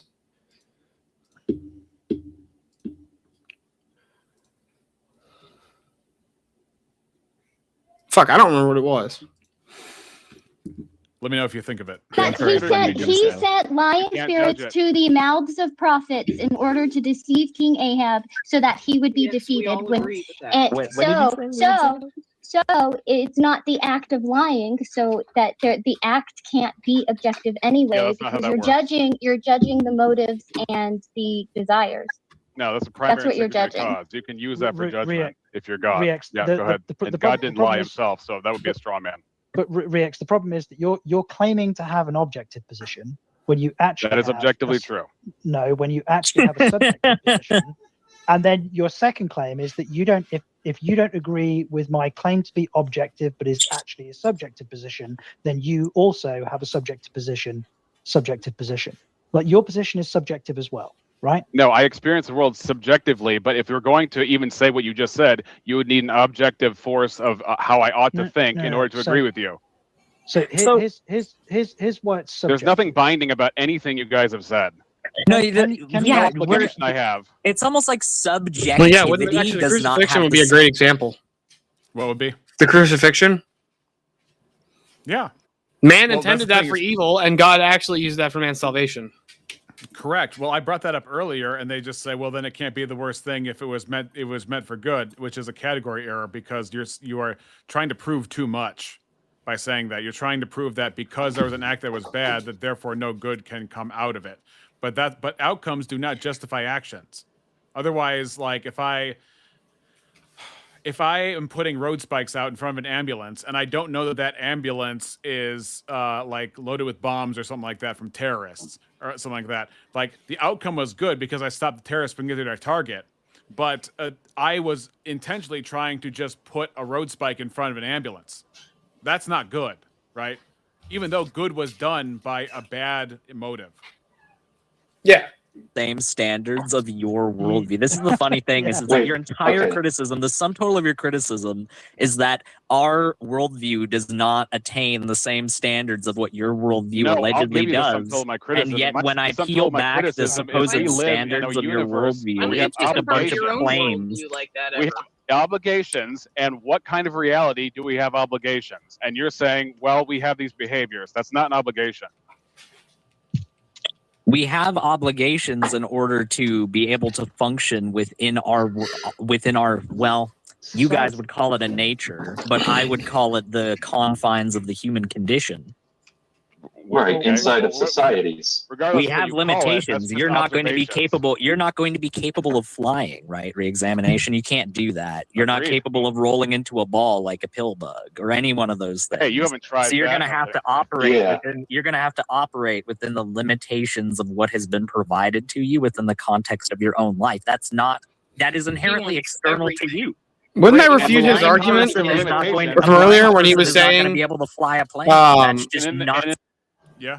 I'm trying to remember the argument that he made earlier. He made an argument earlier about how basically that if that even if there was a universal standard, we wouldn't actually be able to know it because we're not omniscient. Oh, that was Pixie. Was it Pixie? Okay, yeah, you're right. Yeah, because she was saying that if we're experiencing the world subjectively, we can't really know anything because that's all we have is our subjective limited understanding. Yeah. And you're saying this contradicts that? His claim just now would contradict that. How so? By holding to the standard of everybody is subject to the human condition, or all humans are subject to the human condition. That wouldn't actually it wouldn't follow from that. That's the reasoning behind why, or that wouldn't follow from that. That's what therefore we couldn't obtain. We wouldn't be able to have access to objective knowledge. Right. Because if God gives us if God directly communicates to us, for example, giving us a conscience, revelation in Romans 1, revelation, giving us a conscience, giving us faculties to recognize His handiwork in creation, then you can know things even if you're not omniscient. The reason you can know things is because there is someone who is omniscient, who has a mind that can establish a world where you have intelligibility and creatures that correspond to His nature, so that the intelligibility is intact unless it is damaged by sin. I'm going to give Eli a call real quick, see what he's doing. Yeah. Okay.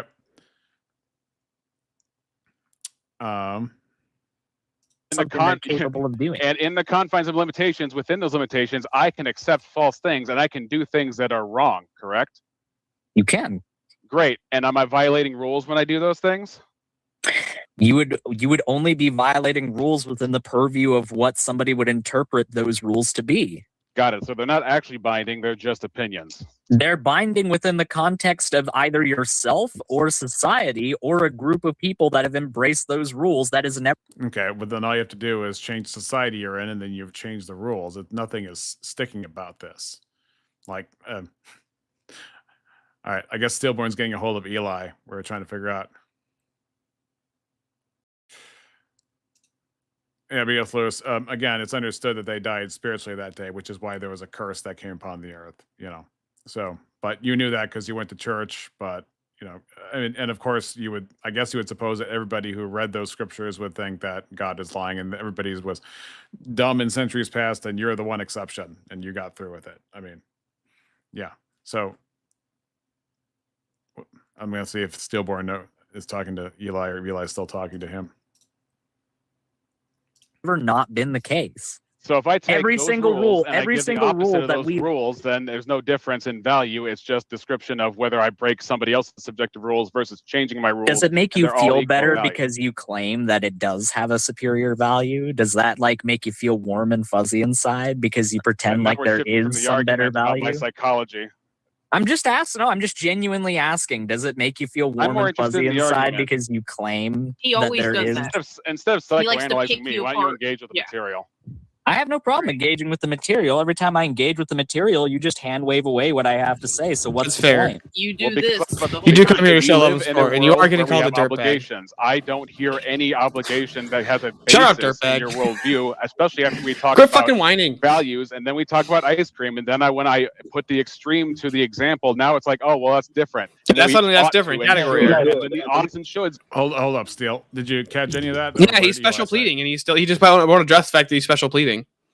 Yeah, of course. Well, he has to special plead in order to have morality and objectivity while denying morality and objectivity. These people are fucking gutless snakes, dude. When it comes to debate, I swear. Gnostics aren't Christians, BS. Not every Christian. Ad populum fallacy? Are you saying that Aiden is using an ad populum fallacy when he invokes some kind of social contract theory? I agree. Okay, so what did Eli say? I'm sorry? Oh, Eli said he's going to try and be up here in a few minutes, but if he's not going to be able to, he's going to hop in your chat and let you know. Okay, sounds good. Well, sorry he couldn't make it for much of this. Yeah. come from nowhere that has an actual establishment that's binding to my nature that I can otherwise disobey. Name one obligation that you have external to yourself or society that you can actually demonstrate to exist. Like literally one. Literally just one. Wait, what was the So use question? physical Hold on. for the non- What was his so- question? All right, we'll back it up. I think you're starting to fade, aren't you? No, I just missed his question. Okay. I was looking at my chat. basis in your worldview, especially after we talk about values and then we talk about ice cream, and then when I put the extreme to the example, now it's like, oh well, that's different, and then we ought to and No, should, no, and no, then the oughts and shoulds come from nowhere that has an actual establishment that's binding to my nature that I can otherwise disobey. Name one obligation that you have external to yourself or society that you can actually demonstrate to exist. Okay, hold on. Pause. Like literally. Name an obligation to society, or just name an obligation that I have external to myself And society. How could I have an obligation external to myself? Well, we have obligations to God. But that would still be me doing the obligation. So, like, is that what he's asking? Or is he saying like an obligation that like it's not something I want to do, or? So I think because he's a subjectivist, he's going to say that outside of my goal-oriented morality, name an obligation I would have outside of goal-based morality. I guess. Like if I want to get smarter, I ought to go to school, or I ought to do this. Or Yeah, that. he's doing the whole like the only reason you do anything is because you ultimately you have the goal of trying to get into heaven. So I'm like, well, I mean, I don't know. Yeah. So he's trying to say, demonstrate that the oughts exist, and then so I go triage with that one. One. Literally just one. So use physical for the non-physical. That's an honest. No, I'm just asking you to thing. demonstrate that they even exist to begin with, because your Great. claim Let's kind do of it. necessitates its existence, doesn't it? Great. So you're asking for me to demonstrate is demonstrating that I have responsibility to back up my words, which is a responsibility. That's fair. to I was claim. whining, hypocritical That's a whining at that. demonstration. Exactly. Well, no. Did you catch that, Steele? No, sorry, I was addressing my chat. Am I gonna like? I'm sorry. gosh, Okay, I'm dude. sorry. I was addressing the chat. Okay, I need you to focus because I want your I brought you here because I want your analysis. All right. You got my full attention. The chat can fuck off for a minute. All right, give me a second. So where was the last point before you were talking to your chat that you got it? Basically, when you heard me mute, or when you saw me mute. I don't know if you saw that. I don't hear. There's no mute sound. What do you saw? Establishment that's binding to my nature that I can otherwise disobey. Name one obligation that you have external to yourself or society that you can actually demonstrate to exist. Like literally one. Literally just one. So use physical for the non-physical. That's an honest. No, I'm just asking you to thing. demonstrate that they even exist to begin with, because your Great. claim Let's kind do of it. necessitates its existence, doesn't it? Great. So you're asking for me to demonstrate is demonstrating that I have responsibility to back up my words, which is a responsibility moral claim. Well, That's a demonstration. Well, no. The thing is, Yes. if something is, You have a claim to back up your words, therefore objective morality exists. No. Hold on. That was a straw man. That was not what you just said. Your claim, or he said, okay, give a demonstration that you have an obligation external to yourself, or that doesn't come from society. And you said, okay, well, by asking me to demonstrate it, you're saying that I have an obligation to provide proof of the claim. Yes, that's proof.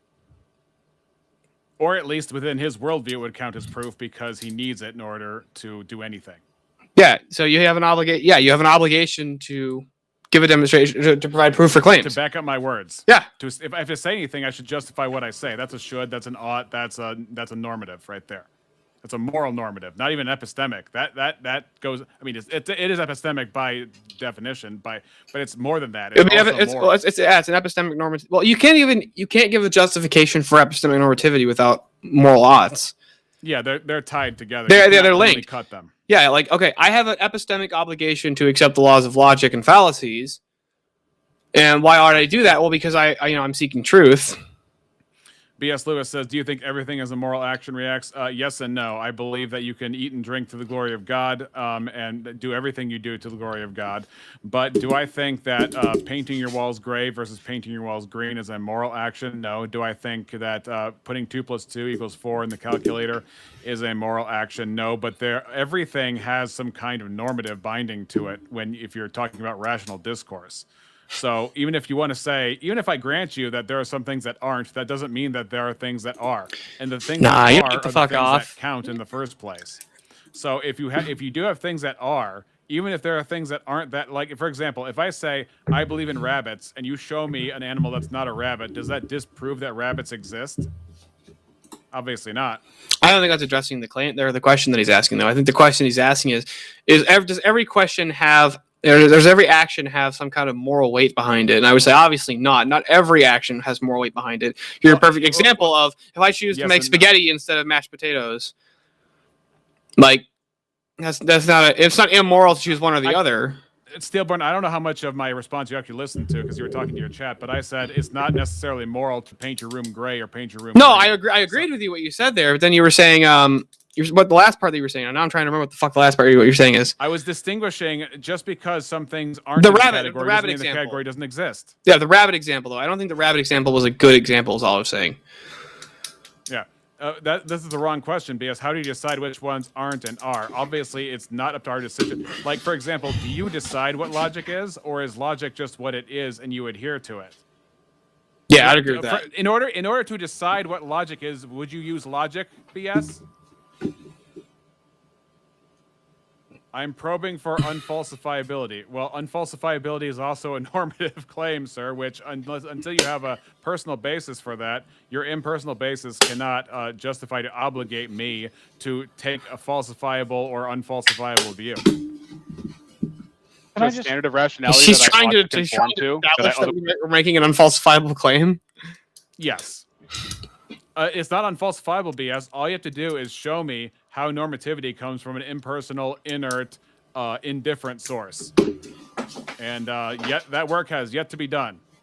Otherwise can break. Yeah, within my worldview and within the confines of my understanding of logic, that may satisfy me or it may not satisfy me, and may satisfy Maud or may not satisfy her. Which? Yeah, okay. He's just trying to. I mean, I want to focus on the debate, but he's saying, yeah, but No, not all categories are subjective. To even say categories are subjective would be to be an objective claim about categories. I mean, it's just repetitive at this point. But it's not repetitive because I'm repetitive or I'm wrong. It's just that it's a transcendental argument you can't get around. Isn't exactly conducive to your worldview. Great. So did you use reason to get to your framework? Yeah, categories would be the necessary precondition in order to have different identities. Just emotionally. Okay. In order to identify, in order to differentiate between things, you need to have different categories. Of course. Otherwise, I mean, premise one, this. Premise one, this. Premise one. I just have a bunch of premise ones in a row. Yeah, all premise one. Yeah. Oops, all premise one. Or it may not satisfy me, and may satisfy Maud or may not satisfy her, which isn't exactly conducive to your worldview. Great. So did you use reason to get to your framework, or did you use emotions to get to your framework, and you just emotionally like your framework? Or is it the fact that there are We rules as human external beings to you? cannot divorce those two things from each other, my friend. And if you think you can, you're delusional. Premise one delusional maxing. is a Somebody said premise one maxing. Can't heard of what I think you can, you're delusional. Oh, delusional is a standard of what I should think versus what I shouldn't People are think. not capable of divorcing their emotions from their logical faculties. Got We it. are So if I call you- emotional If I beings. call you delusional, is that just as good as you call me delusional? Because I Did have he a actually subjective just say that out experience and I'll loud? just call you delusional. I'm only say what again? He actually just said that we as human beings can't separate emotions from logical reasoning. Yeah. I mean, there's some truth to that in a sense that our frames that we have are I agree our that we can't demeanor- separate our worldviews from from ourselves, but like you can't separate how you interpret something without from your worldview. That's going to be how you interpret it. But like to say that you can't separate emotion from logical reasoning is totally inaccurate. For example, I can 100% feel I can be empathetic towards illegal immigrants, but through my logic and reasoning, I can determine we should still get them the fuck out. And that ultimately, I don't care about how sad they are, even though I actually do. Like, it does bother me. I don't want to see people upset, but at the same time, like, it's still, it would be irrelevant to the logical reasoning of we should still get them out of our country for the good of the nation. Yeah, so I think also that his statement, if true, would also, if he's consistent, would be from an emotional place and not a logical place. Everything but would be in a he field would of motion fallacy at that point. Right, and then he would have to admit that everything he just said was the outcropping of an emotion rather than reason. Yeah. It's just it. But the problem is, he's smart enough to know that all I'm saying is true right here, but he's not willing to go through with it and be consistent. Atheism is a Calling you spiritual problem. delusional because it seems that you have the notion that you can somehow entirely divorce or separate your logical faculties from your emotional ones. Yeah, Okay, but see, so you're because always it's picking at false, him I about must how not he, believe false things. Pardon me? you're always picking at people Oh about God, how they Mod, think calm about down, shit. okay? I'm trying to have a conversation with Reax. But he okay? just called you Chill on it. out. He Chill literally, out. Oh yeah, I wouldn't that can't be? do Hold to on. you what you Yeah, do to somebody just me put all my the chat time. screen up. That would be an No, objective I'm claim. He you're just made a not. universal claim about separating emotions from logical reasoning. Does he just emote that proposition, or? Well, that's what I was saying. Yeah, like what he would just say would be based on emotions or only emotions, but then to the degree that it is reason, I'm really draining you tonight. To the degree that it is reason, It's not you. then I'm always reasoning- tired. I didn't know that. Adding anything to the conversation right now. Can I just ask? Can I just You're ask not a clarifying either. question? If You're just Oh, yeah, fucking what a picking at shock. his you're picking at him. Well, I just Go want to ahead, ask a And you clarifying question, pointing that because out we're- does add to the conversation somehow, right? we're- That we're- does No, it add shuts to you it. the He's fuck right up. there. Yeah, no, it does. Yeah, because it's me that did so it, not you you, can actually and therefore it's argue more about valuable the- somehow. You're being Okay, very well, mean. you You're said- not listening. We're literally in this storm of noise, and B.S. Lewis asks, "Here's where it gets off the rails." Maybe.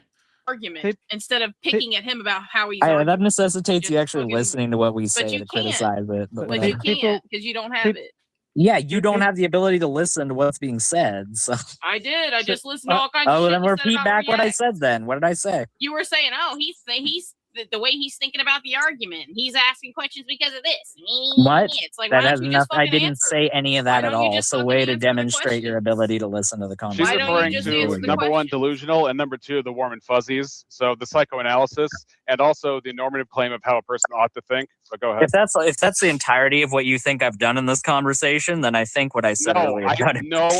I'm translating. If you listen to what I actually said, I'm translating for the question you just asked Mod. Now she didn't do a very good job explaining it, but I'm At trying all. to She give her didn't a even mention a single point that I made, so I don't think But not he doing a got very it. good He job fucking is a bit got of a it, though. charitable He representation. got it though. Rex fucking knew what I was talking about, so I mean, it's not like I'm a total fucking moron and I didn't say it right. Well, I mean, he he didn't fucking say that picked up on either. it. I mean, come on. What did he You pick fucking up on know, exactly? You're just being an asshole. What did he pick up on? Like what was there to pick up on? Just shut up and let John talk before I Well, fucking I go just off. want to get a couple. What? You just muted Dad mutes best. You're muted, John. Okay. Yeah, sorry, my bad. There's a couple of quick things. Yeah. Can you give me Reax when you say objective and subjective? What do you mean? Yeah. And sorry, and my follow-up question to that one before you answer that, because it's relevant, is also I'd like your distinction of an is and an ought. Yes. So objective would be something that is true for contingent minds to believe, regardless of their own personal feelings or opinion. Maybe that's not the best one off the fly, but I would say contingent minds, not the mind of God. Because even if you want to use the terminology of objective, subjective, mind independent, or mind dependent, or whatever, if God's mind is one-to-one with the foundation of reality, it's just semantics. It's not actually excluding anything. And the second question was, what was the second question? Is ought the distinction? Yeah. So is would be descriptor, and ought would be obligation to rational moral agents that are subject to a purpose. Right. And I asked you earlier in the conversation to demonstrate one example of a prescription that was external to you or society that you have any obligation to follow whatsoever, and you couldn't do that. No, I did. The normative laws by which you bind me to give explanations for my beliefs. That is in the context of us. That's in the That's your context of assertion. our. Okay, so the normative binding is in the context of if I'm in a conversation with him, then the binding exists. But if I'm not in a conversation, then I don't have to justify anything anywhere of what I think, say, or do. But these laws are just come out of nowhere when two people get together. Yeah, when two or more people are gathered in a discussion, then the laws of normativity exist. Right. It's like, okay, even if I were to grant that, why does the qualification of it being social make it objective? And if he's saying it's not objective, then I don't have to answer him. And if I don't have to answer him, then why do I have to accept evolution? Why do I have to accept atheism? Why do I have to leave Christianity? What is the actual angle? They have no reason to tell you this at all. No. Conversation. That is No, your no, assertion. no. It's demonstrated by the fact that we're having this conversation right now. It's self-evident. Self-evident means it's not within this conversation. Yes, it does, because it's literally being articulated within the confines of this conversation. You just cited an Yeah, but example. self-evident because is something- not confined. It's not confined by the bounds of the conversation. Then. Right. Otherwise, you would have no reason to, like, why does it have to be in the context of the conversation and not outside of it? How do you prove that something is emergent, that's immaterial, that you can't even see? How do you prove that as an atheist? B.S. Lewis says, Rex just hasn't demonstrated morality is stance independent, because stance independent is just one of those little terminology flourishes. It has nothing to do with, boxing God in, which is what I cover later. Something within the confines of what I said as a refutation to what I regardless said. of this conversation. Yeah, I said Self-evident to name destroys- something external of either yourself or society, and last I checked, both you and I are members of this society. Oh, it's Kelly, So whoever the I fuck don't Kelly think is. that I don't know. Really actually has any reputational value whatsoever. To say it Well, doesn't have any now- reputational value universally is a universal claim of normativity. When did of I how we say it should had? think. Yeah, no. When did I say universally? You Sounds added that. horrifying to me. You literally Well- just shoehorned that into my statement. Because it necessarily is so. How? How? Because otherwise I you made wouldn't the use claim it- from my perspective that is the case. You tried to No, you crowbar didn't make a something claim. in after the you fact. used leverage from what is true, which is the obligation to believe true things and think orderly. The So, hang obligation. Well, no. So, If that's an sorry. obligation, then You fine, think it's an I'll bail obligation at to it every believe day. true things, Rex? That's so stupid. I know. Well, that's Is how that true? absurd right. That's how absurd that this has become. They will bite every bullet and say the most self-defeating things possible in order to maintain their atheism and act as if reality is ridiculous itself. So Yeah, you're not B.S. obligated to Lewis- believe true things. B.S. Lewis is arguing from the normative authority of the dictionary to say that if the dictionary says God doesn't exist because objectivity is godless, therefore God doesn't exist. He's using the presuppositions of atheists who make the dictionary that aren't making a theologically based dictionary to prove what he already assumes. What do you do? Aiden, Exactly. Aiden, just super quick. So, with respect to the And I agree that failure is a real category, by the way. Thank you for volunteering that. Rex, with respect to your how you're using objective and subjective, Yeah. is there any reason why you have introduced the contingents, like the mind that is contingent? What's the Yes, rationale for that? because It seems to. I'll tell you exactly why. But the reason that I'm asking is because it seems to lack parsimony. The reason that a mind is relevant is because it's By the way, just lacking parsimony, being prescriptive in my thoughts, is a normative claim. Okay, so Simos is towing the line of stance independence means fact, truth, or value does not depend on the beliefs, feelings, desires, or attitudes of any person or group. Okay, how does that answer God being the foundation? What it usually does is saying, well, if God is a person, therefore it can't be objective, but that's an arbitrary claim. You haven't actually established that if the grounding of truth is a mind, that therefore that mind must necessarily be subjective and not objective. Yeah. So B.S. Lewis is like the dictionary was, is the infallible word of God, is basically what B.S. Lewis's stance is. And of course, the dictionary does not come from any people who have a particular persuasion from their ideology, and therefore we can trust it infallibly. And it's just so bad. You ever seen the meme It's about so the bad. guy, the first guy writing a dictionary? Huh? Have you ever seen that meme about the first guy writing the dictionary? No. Okay, hold on. Yeah. Well, Simos, here's the thing. I'm used to what Dad Knows Best is going to say is like, well, if it's stance dependent, that means it's not objective. And if God has a mind, he has a stance. And therefore, if he has a stance, this is what I call the fish tank fallacy. And I'm going to play this to get this across. as far as we can tell, a mind is required to have a stance, right? So a more parsimonious example of objective and subjective would be stance dependent and stance independent.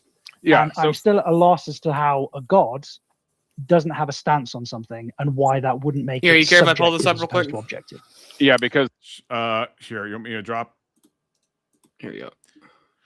So Simon says you are welcome to use your own definition. Well, okay, what makes society's definition better than mine if truth is not prescriptive to my thoughts? Because what you're saying is that what is actually real ought to be the thing that I believe. And what I believe currently is not the thing that's real. And therefore, I ought to change my mind to whatever you think is real or whatever is actually real, which would be a normative claim which atheism hasn't grounded.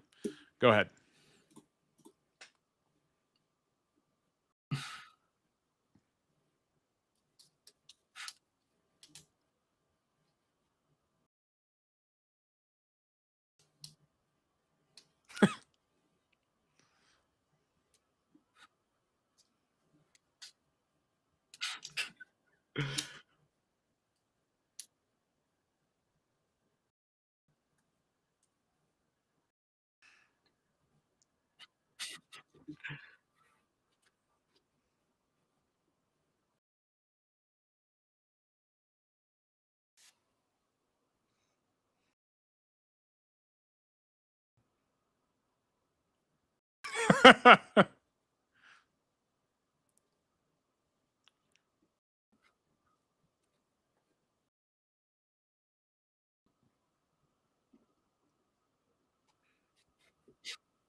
I've always loved that meme. It's funny.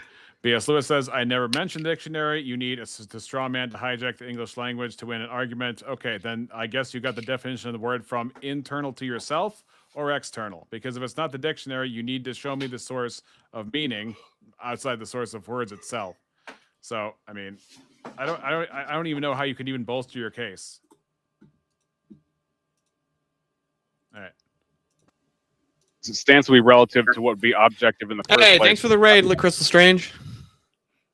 Crystal Strange. Appreciate it. Yeah.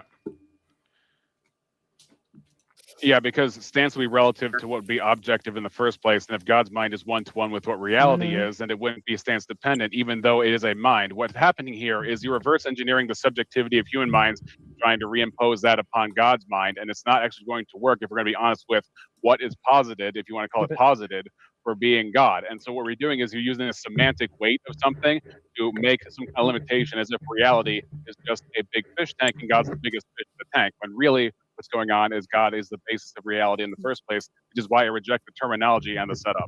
Right, that's the claim that God is the basis of reality and one-to-one but reality, but how can you actually demonstrate that to be the case? Yeah, that's just a bold assertion, right? Which is why it lacks parsimony. Great. So first of all, parsimony, to even use parsimony as a standard for thinking, then you would have to say there's a value to parsimony that I ought to be obligated to. Hit the like and the sub, cause to guys. all of our minds by which we ought to think, what kind of... I've gotten used to the fact that every time B.S. Lewis claims special plating, it's just because he's making a category error of transcendental and contingent. Agreed. It just keeps happening over and over. Do me a again. favor real quick, Rex. Remind me what parsimony means. So I can't remember off the So top of my head. parsimony, it talks about, you know, how the simplest explanation being the best is not what the definition of Occam's razor is. Occam's but razor is, parsimony the explanation with the least amount of assumptions is usually correct. Right, so that's parsimony. The least amount of assumptions that does the same work is the most parsimonious idea, right? So if I have so for example, if I say that God is one and he is the basis of reality, truth, and morality, and purpose, and all that stuff, I would say that's more parsimonious than infinitely multiplying brute facts in order to form it into some kind of God-shaped entity, right? That is stitched together arbitrarily. Now, they would say it's not parsimonious because, oh, now you require an explanation for God. It's like, well, no, because the normativity of requiring explanation would necessarily be based on something personal and not something impersonal. Like brute So facts. So your very challenge actually undermines itself. The subject of God isn't like any other subject. I agree, BS. That's kind of what we're saying. Transcendental and personal. What else is transcendental and personal besides God? Reality constitutes those sorts of oughts. The reality that constitutes those minds and the oughts that exists within those minds are the social framework by which we are operating right now. And the fact of the matter is that 100 years ago, we would have been operating under a completely different social framework and therefore would have been having this conversation in a completely different matter, which is once again Hold up. The transcendental category is made up just for God. So wait, so Nietzsche made up God? Like, oh, that's special. Okay, you can keep saying that, but if you don't believe in transcendentals, I don't know if you believe in math either. Transcendentals were a concept that was like first started by Aristotle. What is he talking about? Also, Charles Darwin says that Occam's razor better be on sale next time he has to go for a shave. Okay. So now he's saying read a dictionary even after he just established that words are listed in independent dictionaries. It's I don't know, man. To a subjective nature. It must be tiring to be B.S. Lewis. I mean, he makes good cartoons, I guess. I mean, they're morally evil, but they're well executed. Metric to measure both things. How is it objective? What objective metric? Yeah, because in order to identify the two different spots, you have to use the law of identity to identify them individually, and you have to use the law. It's true that hold on a second. Pause. It is true that Kant was one of the first people, or was the first one to coin the term transcendental. But this is one of my favorite fallacies. It's called the word concept fallacy. That just because Kant was the first one to come up with the term, I'll ask you all you people in chat. The term dinosaur wasn't current until 1862, if I remember correctly. So if that's the case, did dinosaurs not exist before that? No. Exactly. Them separately as not being the same thing, which would bind my thoughts to engage with your hypothetical. Okay, and what if I brought somebody in the room right now that said, no, in my opinion, those two conversations were exactly the same. There was nothing different about them, in my opinion. Then that just totally breaks your worldview down. Highlight the relevance of somebody saying, no, I think they're the same. Transcend dinosaurs? And that demonstrates the transcend dinosaurs. It's the fact that that's even possible. The fact that somebody can even articulate an opinion to the contrary of those things, and weak and thinly veiled though it may be, have a logical basis in order to try and substantiate that claim, is proof against this objectivity that is being claimed. If that were like there's subjectivity everywhere of your view, if all I gotta do is bring up the opposite of your view, and then by your own standards, it would break your claim. If I just there's subjectivity everywhere around us in the world. Like, do you believe that art? There's subjectivity everywhere around us in the world. Doesn't that sound oddly like objectivity if it's ubiquitous? If it's always true, regardless of what your opinion is of it? Yes. Okay, so Simos is challenging you on the concept not being there. So I think what Simos back here was saying is when Kant first coined the term transcendental, he wasn't trying to correct you; he was just making a statement. Okay, if that's the case, Simos, then I will apologize for coming off as hostile.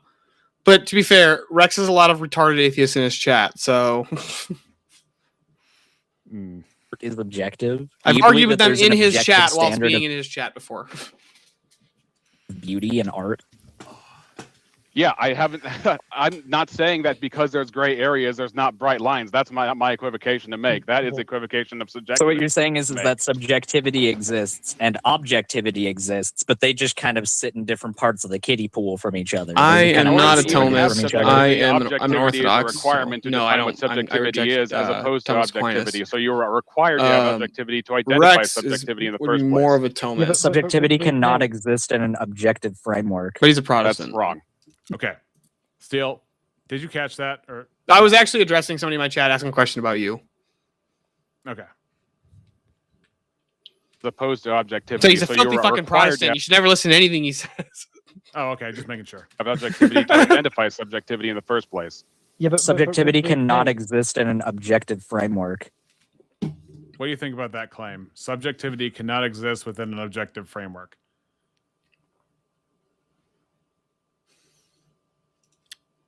You want to elaborate on that? Because okay, I was saying that you need objectivity in order to differentiate subjectivity from objectivity. No, I know. I'm saying him. I'm saying him. Would he care to explain about that? Because how could how would having an objective framework or believing in objective truth therefore necessitate that subjectivity still couldn't exist as far as like individual preference? I don't know, but I'm gonna play. But B.S. Lewis, does God require objectivity? God provides objectivity. Yeah, he's the standard for it. That's wrong. No, it's not. No, I gotta ask real quick, Rex. Are you a Thomist? I don't even know what that is. So Thomas probably not. Aquinas. Do you believe? Do you? I don't. I haven't read Thomas Aquinas. Okay. That answers the But question. I did watch a video earlier today about Jay Dyer talking to a Thomist, but usually presuppositionalism is the Reformed view and Thomism is the Catholic view. Right? I don't know about that.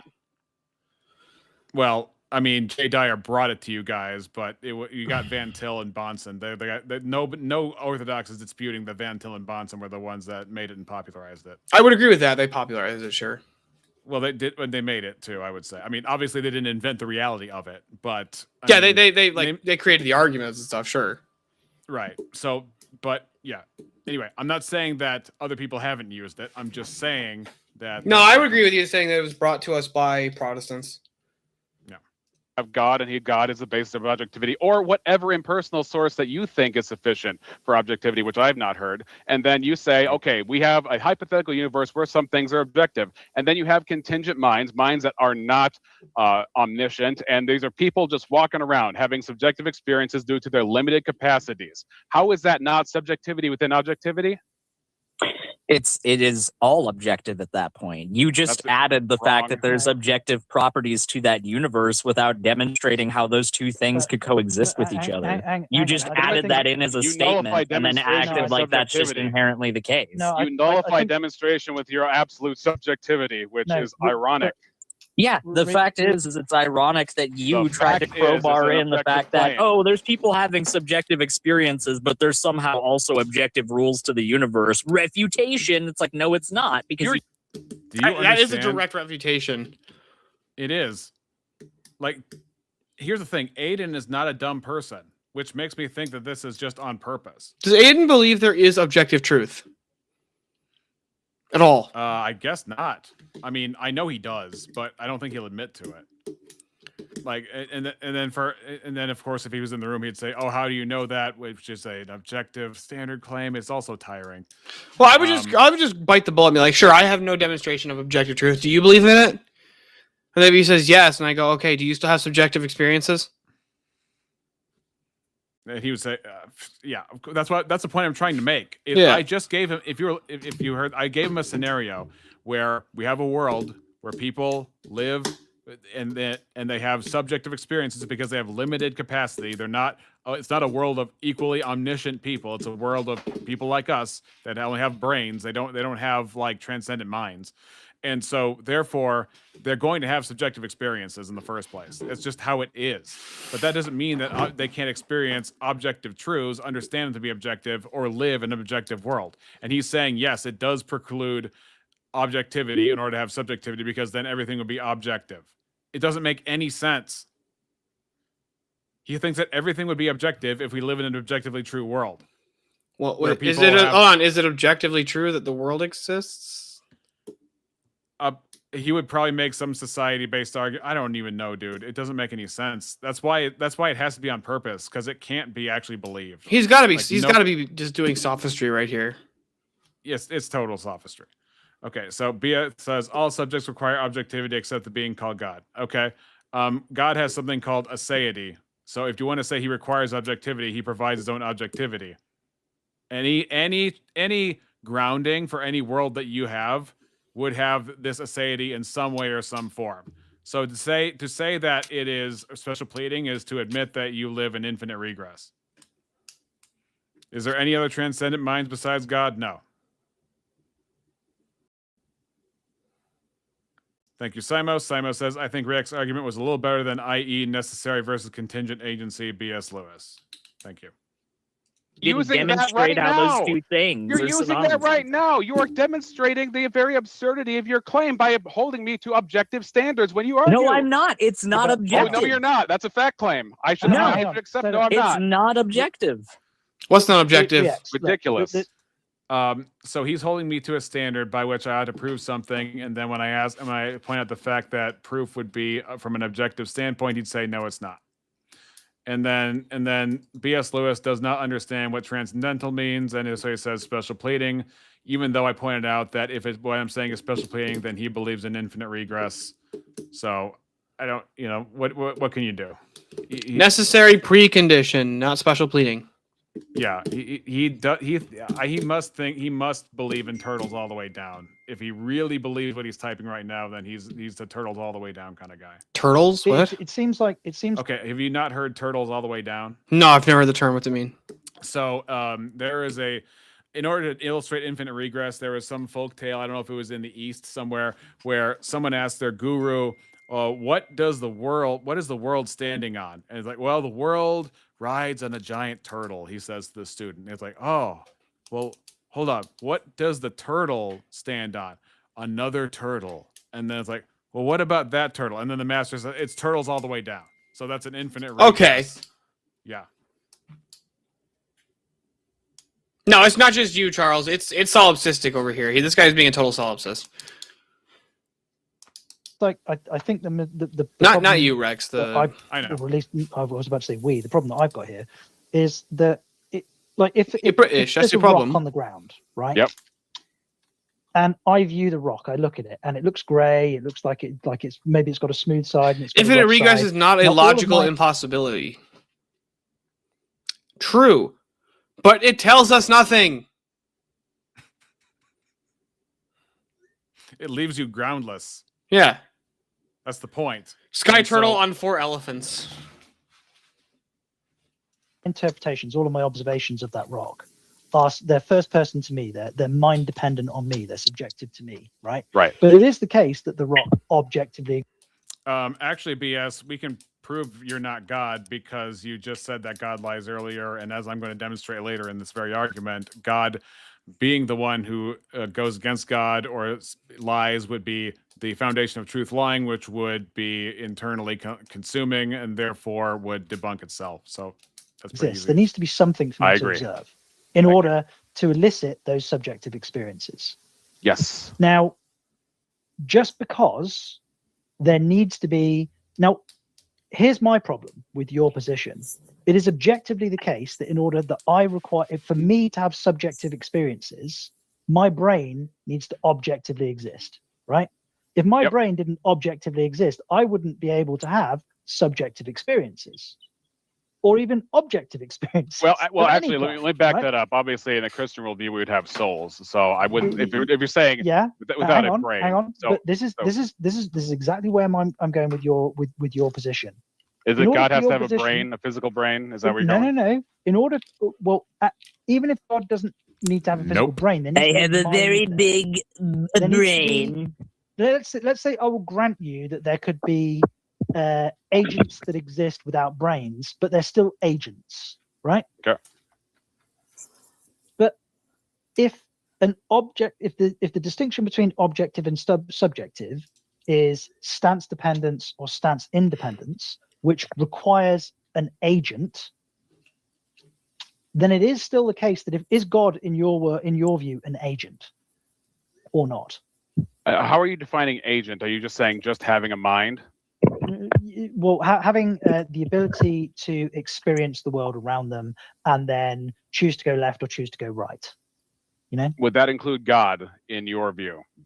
Well, I think it would have to, wouldn't it? Because Okay, God makes so that's the decisions problem. about That's the us. problem because you're saying the world around them as if God, once again, that's the fish tank fallacy, where God is the biggest fish in the fish tank rather than the basis of reality, which is why the stance independent, even if I grant the terminology that God is stance dependent only because stance dependent in some philosophical dictionary means having a mind, then his stance being one-to-one with reality by being the basis of reality removes the distinction from objective and subjective pertaining to God's understanding of things. Without having any kind of ability to test this. Did you catch that, Steele? I know. Yeah, you I'm trying to listen to it without looking at other stuff. Oh, got it. So what you're saying? So what he's saying is that he's trying to argue that basically if in a world where there are agents, would God basically be an agent? He's saying, well, God would have to be an agent because God makes choices, and you're pointing out, well, no, this is what you've dubbed the fish tank fallacy. That you're saying God is the biggest fish in the tank instead of being the tank itself, the reality, the basis for reality itself. Right. So it's a subtle straw man on God's nature and what God is in order to establish that if God has a mind, it must be subjective because there has to be something that he is circumstantial to. But no, he's not circumstantial. He is infinite, transcendental. Yeah. So B.S. Lewis is running the typical, if God can't lie, he's not powerful. So God can't contradict his own nature. Yeah, so this is the same line of thing. If God can lift every rock, he's not God because he can't make a rock he can't lift. It's just like Can God make a burrito so hot he can't eat it? B.S. Lewis on his own channel actually made a video of an atheist correcting him on the very argument he's trying to make, and he's still trying to make it. It doesn't work. Hypothesis without any ability to make any kind of interrogate the claim, then that's just a bold assertion. Hold on, real quick. Right, that's the point I was about. What are you saying? Somebody in my chat wants you to define the basis of reality. Define the basis of reality. I mean, so truth, I guess. Like Jesus says, I am the way, the truth, and the life. I don't know how much detail he wants me to get into, but it would be. I was just. Yeah, it would be the thing that unifies all true things. The standard from which all things come. Omnipresent. Yeah, that'd be a good answer. To say was that I could literally just say that I'm the basis of all of reality, Exactly. and therefore Yeah, am inherently the basis of all objectivity, It's and he would have non- just as much evidence to refute that as he has to support his worldview. That's I'm not gonna true go and top of my drink. I'll be back in a because you are what 20-something years old. You can't be your own contingency. You have parents. Okay, this is him running the I am God argument to try and prove that if he can claim to be God, all God claims are just as incoherent as the next. Yeah. I don't know for sure whether I'm 20-something years old. I made the claim that that's true. Perhaps. Do you claim to be 20-something years old? As of right now, no, I don't. I claim to be infinite in age. Infinite in age. Okay.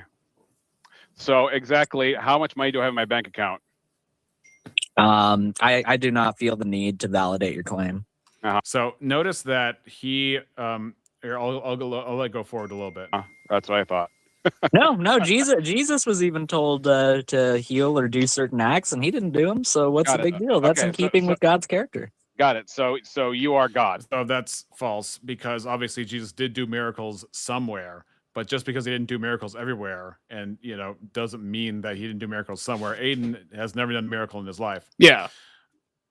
So B.S. Lewis says he didn't correct me. He sacrificed an omni for an omni. I don't even know what an omni lie would be, B.S. Lewis, without omni truth. So I mean, it's just a really sad move, B.S. Just in your view. That's my claim right now. For the sake of this conversation, that's my claim. Great. Then God cannot lie. You've said God doesn't exist in the past, and therefore you're not. You just claimed God can't lie. Why can't he? Because God is truth, and it says so in the Bible, by the way. Which, by the way, yeah, it says so in the Bible. The Bible's a claim. I'm making the claim of the Bible isn't true, and that I'm the real God. Great. Where's your ancient text? Where are your followers? I need an ancient text in order to be legitimate. How old does the text have to be in order to be considered legitimate? Here's why. Because on this panel, Zillzone and Mod and Pixie can make the same claim, which would contradict with yours, and you have no better basis than any future. Yeah, you're so close to getting it. Reexamination. Okay, so here's what just happened.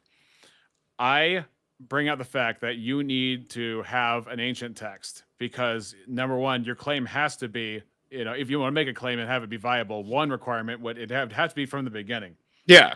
Or it have to have real ancient continuity. So such as we have records that you can't go back and change, especially about that. Now, Aiden's made up religion was made up 5 minutes ago. Aidenism. We'll call it Aidenism.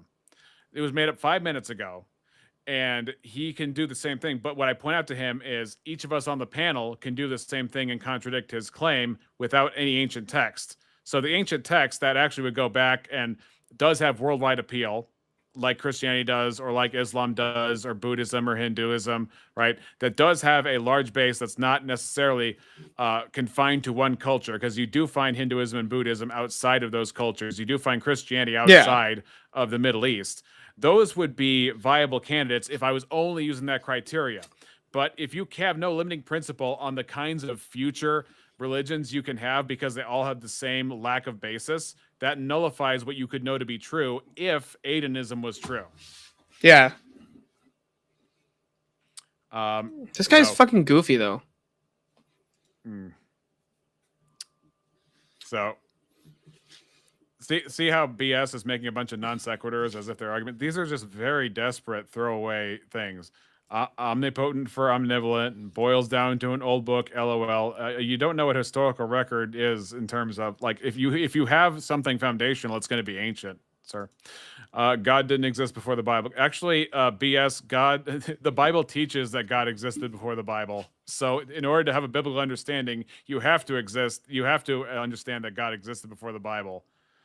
And that's my point, is that you have just as much of a basis for your claims about God as I have for my claims that I'm God in this conversation. Are you grounding for logic? Apparently they don't. I mean, that's what Shiva's thing was. I just want to point out, BS, that your evangelicalism never stopped because you still want to convince people. Like, I would love to hear your justification for why I have to change my mind for your Yeah, why ought we actually abandon Christianity, BS? Like, I don't understand. Like, you could do anything you want in the world, and yet you've devoted yourself to this as if it were a noble cause of some sort. B.S. Lewis, you don't even understand my argument. You just don't, like, talking to you is like talking to a brick wall. You don't understand what's being said. You don't understand logical inference. It's just so bad. It's just so bad. Oh, and then he goes, because it's icky. Okay. Right. Arbitrariness. That's what it boils down to. So close. No, because you're also not tripersonal, so you wouldn't have a basis for a personal relationship don't know that. in and of your nature. You wouldn't have, you would not have a basis for unity and multiplicity. Yeah, well, now he's going to claim to be tripersonal. Or at least infer that I can't say he's not tripersonal. Just say, okay, then just demonstrate that he is. He would just say that I don't have to demonstrate anything to you because I'm God and I can do whatever. Yeah, this is not a good argument. Yeah. But here's a point, though. What I could have done is say, okay, I'll bite the bullet. You are God, therefore God exists. Now you can't be an atheist anymore. Yep. You just made the claim I'm not tripersonal. I'm just making the claim right now that I am. Yeah, well, you're not. Well, you don't know that. I do. No, you don't. Yeah, because you're a human being, and human beings will be one. Oh, yeah. You know I'm a human being. How? Yeah, because you claim to be in the past. And otherwise you'd be lying. And the base of truth cannot lie, because if the base of truth can lie, then truth is not truth, so it's self-refuting. Well, if I made the claim that the Bible isn't true, therefore your logic being underpinned by the Bible is irrelevant in this conversation. Only if you have... What? The fuck's he talking if about? I claim the Bible's not true, therefore the Bible's not true? The fuck's he talking about? I have no idea. I don't even understand what this guy's saying. He literally just... An objective standard by which...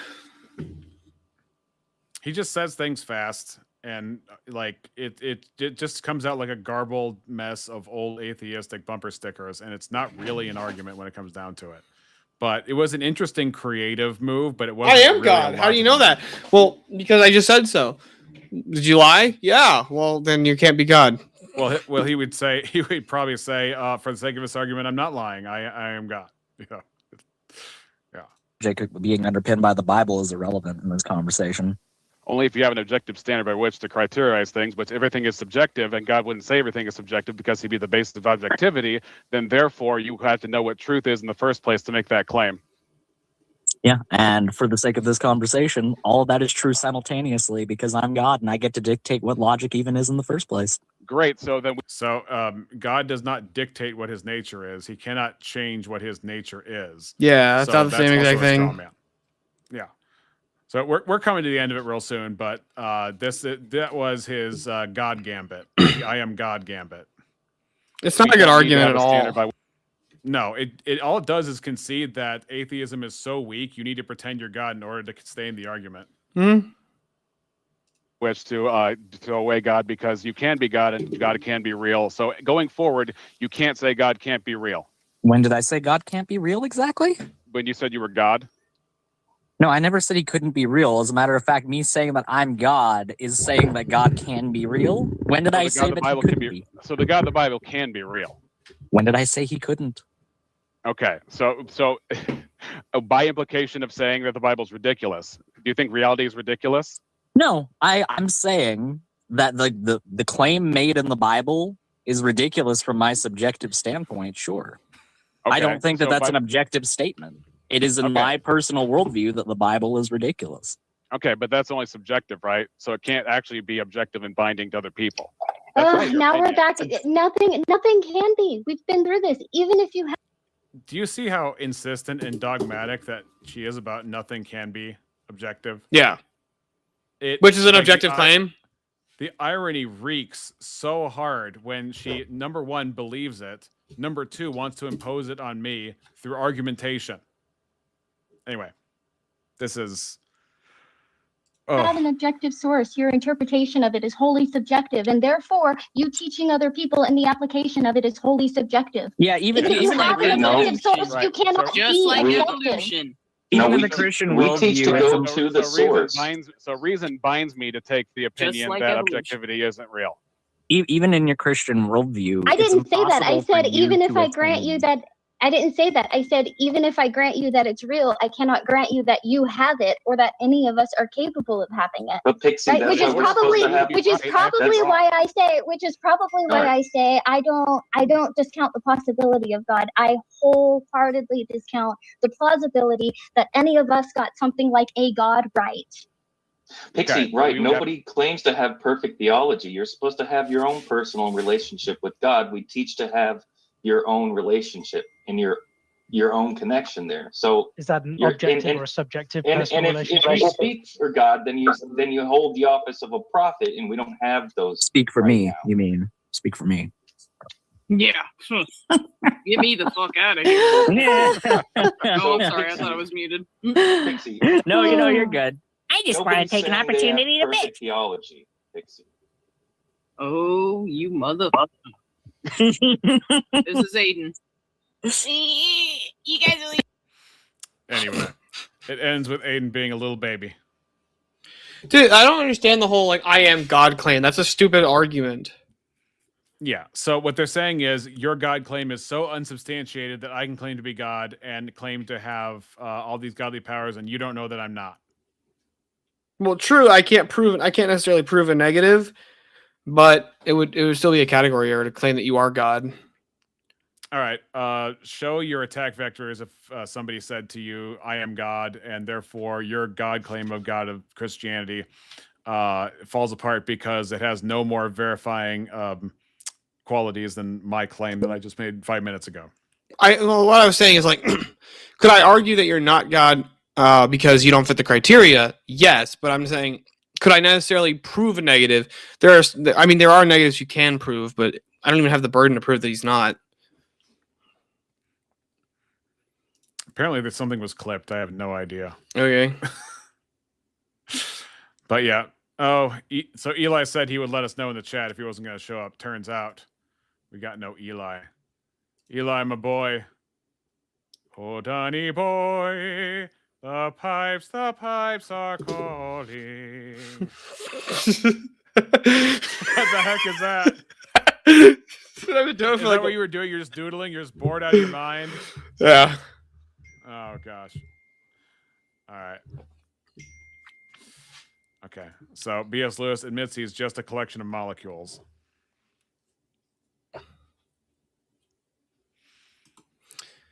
Charles Darwin in my chat says he's not religious and he doubts that there is a God, but he wouldn't fuck with the possibility. What does that mean? He wouldn't, like, does that mean that he is he doubts there is a God, but he is not going to like tell people they're stupid for believing in God? Yeah.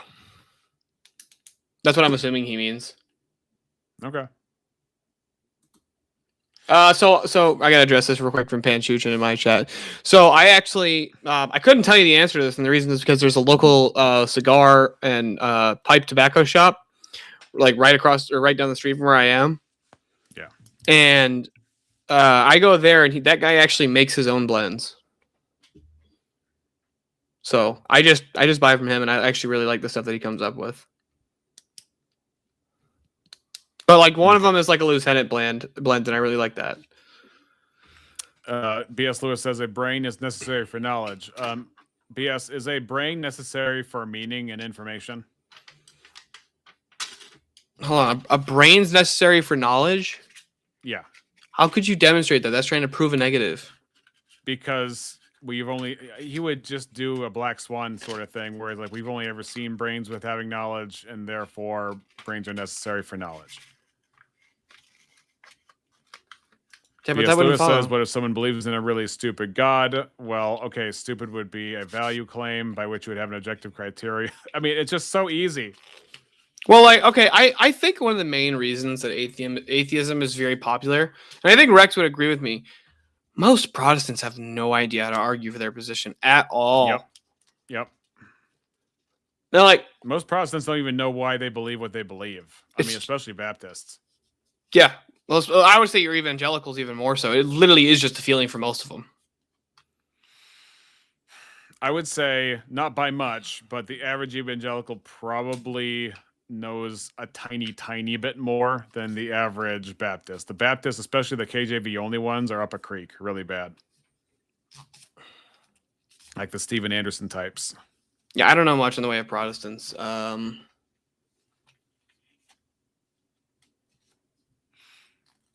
Adanism is obviously different in metaphysical properties. There's that. Adanism. What does that sound like to me? I don't know. Sounds like something. I can't remember. But still, have you ever heard of Last Thursdayism? No. Last Thursdayism is the theory that you can't technically, that from their view, that you can't technically prove the universe didn't start last Thursday. Oh yes. So if that were true, you would have the basis of truth. But if you cannot demonstrate a personal basis of truth from your own worldview, then it goes back to that which would have historical precedent, would be a personal source, and then you could wheedle all the way back down to the God of the Bible through that, through criteria of like having communication to identify positive ID who this God would be. You would have to positive identify, like, would it have the inspired claim, not just the, the claim isn't sufficient, but the claim is still necessary. Would you have, you would have to go back to objective truth and the grounds of that, and then you could debunk the Last Thursday thing. Because now I feel like that's a really fun argument to run against atheists. Oh, well, they would have no. Yeah, they would just go by faith that it's natural. Everything is just natural processes. Simus is asking if you are an Orthodox Eastern Christian, or he goes OE. Yeah, I don't know why I've never seen that one before. I'm a ROCOR. BS says he's a Top Gun fan because of your glasses. I've never actually seen Top Gun. Yeah, it's decent. That's the wait, is Top Gun the one with Tom Cruise is a pilot in the Air Force? Yeah, I've never seen that. Okay. So BS says God is an unfalsifiable concept. Okay. Is truth an unfalsifiable concept? I don't see how God is unfalsifiable. Because what he's saying is God is constructed as a no-win situation but it's an inherently unfair no-win situation if you question God. What is your background? What am I looking at? Is this two guys playing chess in a pool of rocks? Yes. Did you AI this? Of course. And what is the prompt that you fed it for this? It was actually supposed to be. It wasn't supposed to be guys on top of squares. It was supposed to be two guys playing chess in a city broken up with water in between the cracks where the shattered crevices were. But yeah, I mean, I could change it if you want. I was just curious. I was like, there's no way you just pulled this randomly. Like somebody just drew this. No. There's also the Rex and Rev one. There's that one. There's Rev on the cobblestone medieval streets. There's with crows holding lanterns for some reason. Yes. Yep. And then there's Rev right there lighting the lantern of the chapel. Why is it blue? That's my thing. Fuck you guys. Hey, I mean, blue is a color. You don't have proprietary ownership of the. Sure, I do. color It's blue. my color. I took it. Yeah, I think I'm pretty sure if you look back at the records, you took that after me, right? You had red for your anvil beforehand, and then you took blue. So who's copying who? And then there's the microphone right there. There's Rev in the studio with the crow. There's Rev in front of the Borg ship. You know. How many of these have you made? Another logo. And that's it. But I made a lot more with all the thumbnails and stuff. But yeah, that's it. I still like my thumbnail. That was a great thumbnail for today. Oh, no, that was a great thumbnail. I agree. I like mine too, but I didn't mean it to come out as like so slanderous against atheists. I just said like show the T-Rex and Steelborn, back to back, surrounded by atheist opponents. And it gave me like this post-apocalyptic zombie world, purge style atheism setting. I've been trying to figure out how to use Canva to try and make like AI clips and stuff to like play for like when alerts, like for when somebody sends in like a donor or whatever. Last Tuesdayism is supposed to show global skepticism is an open question, says Simos Funk. I've always heard it called BS Last Thursdayism. Well, you can quibble over which day of the week, I guess.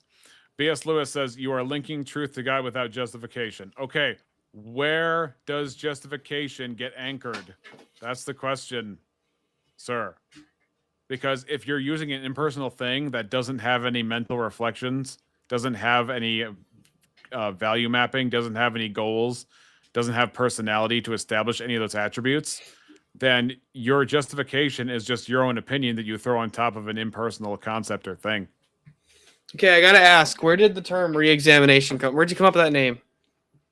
Just because I'm reflective like that, and plus there was an old YouTube trend back in the day in the mid 2000s where people would make response videos, and so it'd be regarding this or that.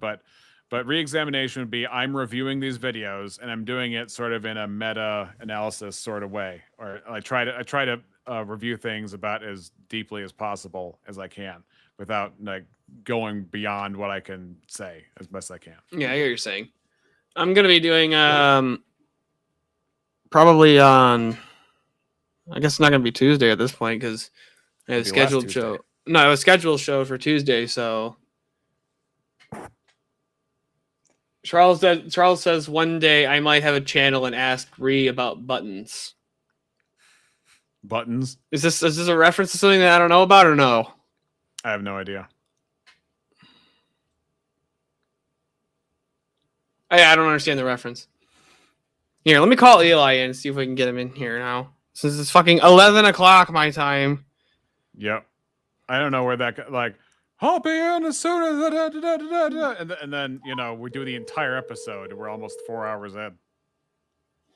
I'm calling him on. I'm gonna call him on the mic this time.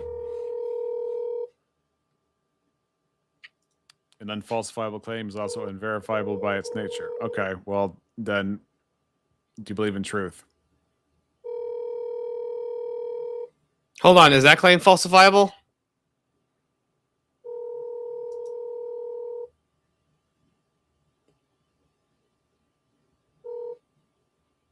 Asshole. Well, I think perhaps Seahawk wants to know if it's debaters or debate us. Does it have a hard R for the thumbnail? Debate us with attitude. I mean, of course it's debaters with a hard R. What's wrong with you? But that doesn't reflect the original. That's true. Group. Debate. Well, if you look at the thumbnail, it's debate us like He said that Ree can make stuff. I was referencing his button link stuff. Button links. Dude, I have no idea what that means. I think he means like an active link that you can click.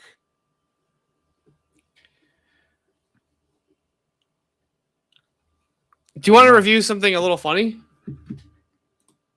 Sure. And we'll review something a little funny and then we'll cap it off because I don't think Eli is going to show up. It's a shame. So our main man, or the real king of Australia, yesterday No, the real king of Australia yesterday.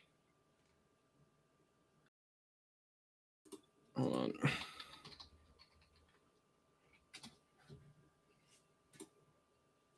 on. Yesterday he did a call-in with Project Constitution, one of the main Canada supporters. Oh boy. All right, hold on. Well, while you're doing that, I'm gonna go see what's left of my salmon. Hold on a second.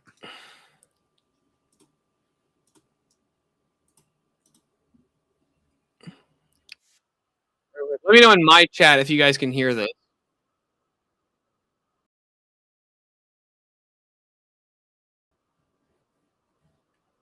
Can you guys hear this?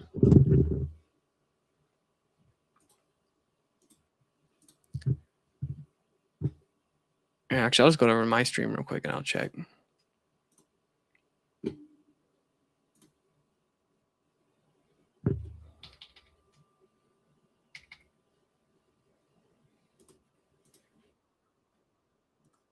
I don't know why it has no sound. Okay, I'll just send it to Rex and then have him pull it up.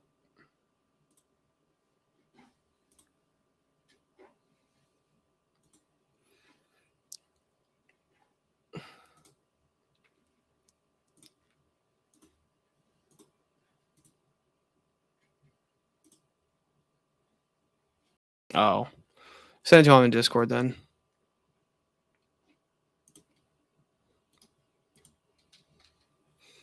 I don't know why it's doing that. It might be because I'm trying to share it to 2 different softwares. Because I use Talk Studio. But I want to review Jake Rattlesnake calling into Project Constitution show and giving them all the dirt on Andrew's secret military past.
Hmm?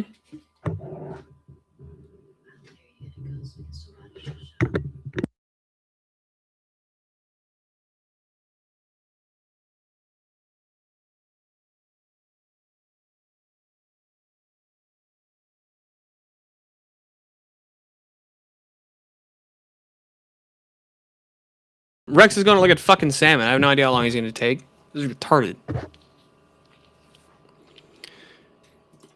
All right, I'm back. All right, I sent you the link on Discord because when I try and play it, I get no sound on my end. For some reason, like the people in my chat can't hear it. Do you mean Eli Ayala? I mean, I know who Eli Ayala is. No, we're talking about Eli Nix. All right, I'm gonna pull this up. And then put it on like 1.25. Jake talks slowly. Charles Darwin wants to know, are you trying to fish for that fucking salmon? It took forever to check on your burnt salmon. Hold up a second. How burnt was your salmon, sir? Oh, quite. It was crispy. Speaking of that, hey baby, you want to make something for dinner? You just want to do that by the time you're done. It should be good. Do you want like something smaller? Or do you want like an actual dinner?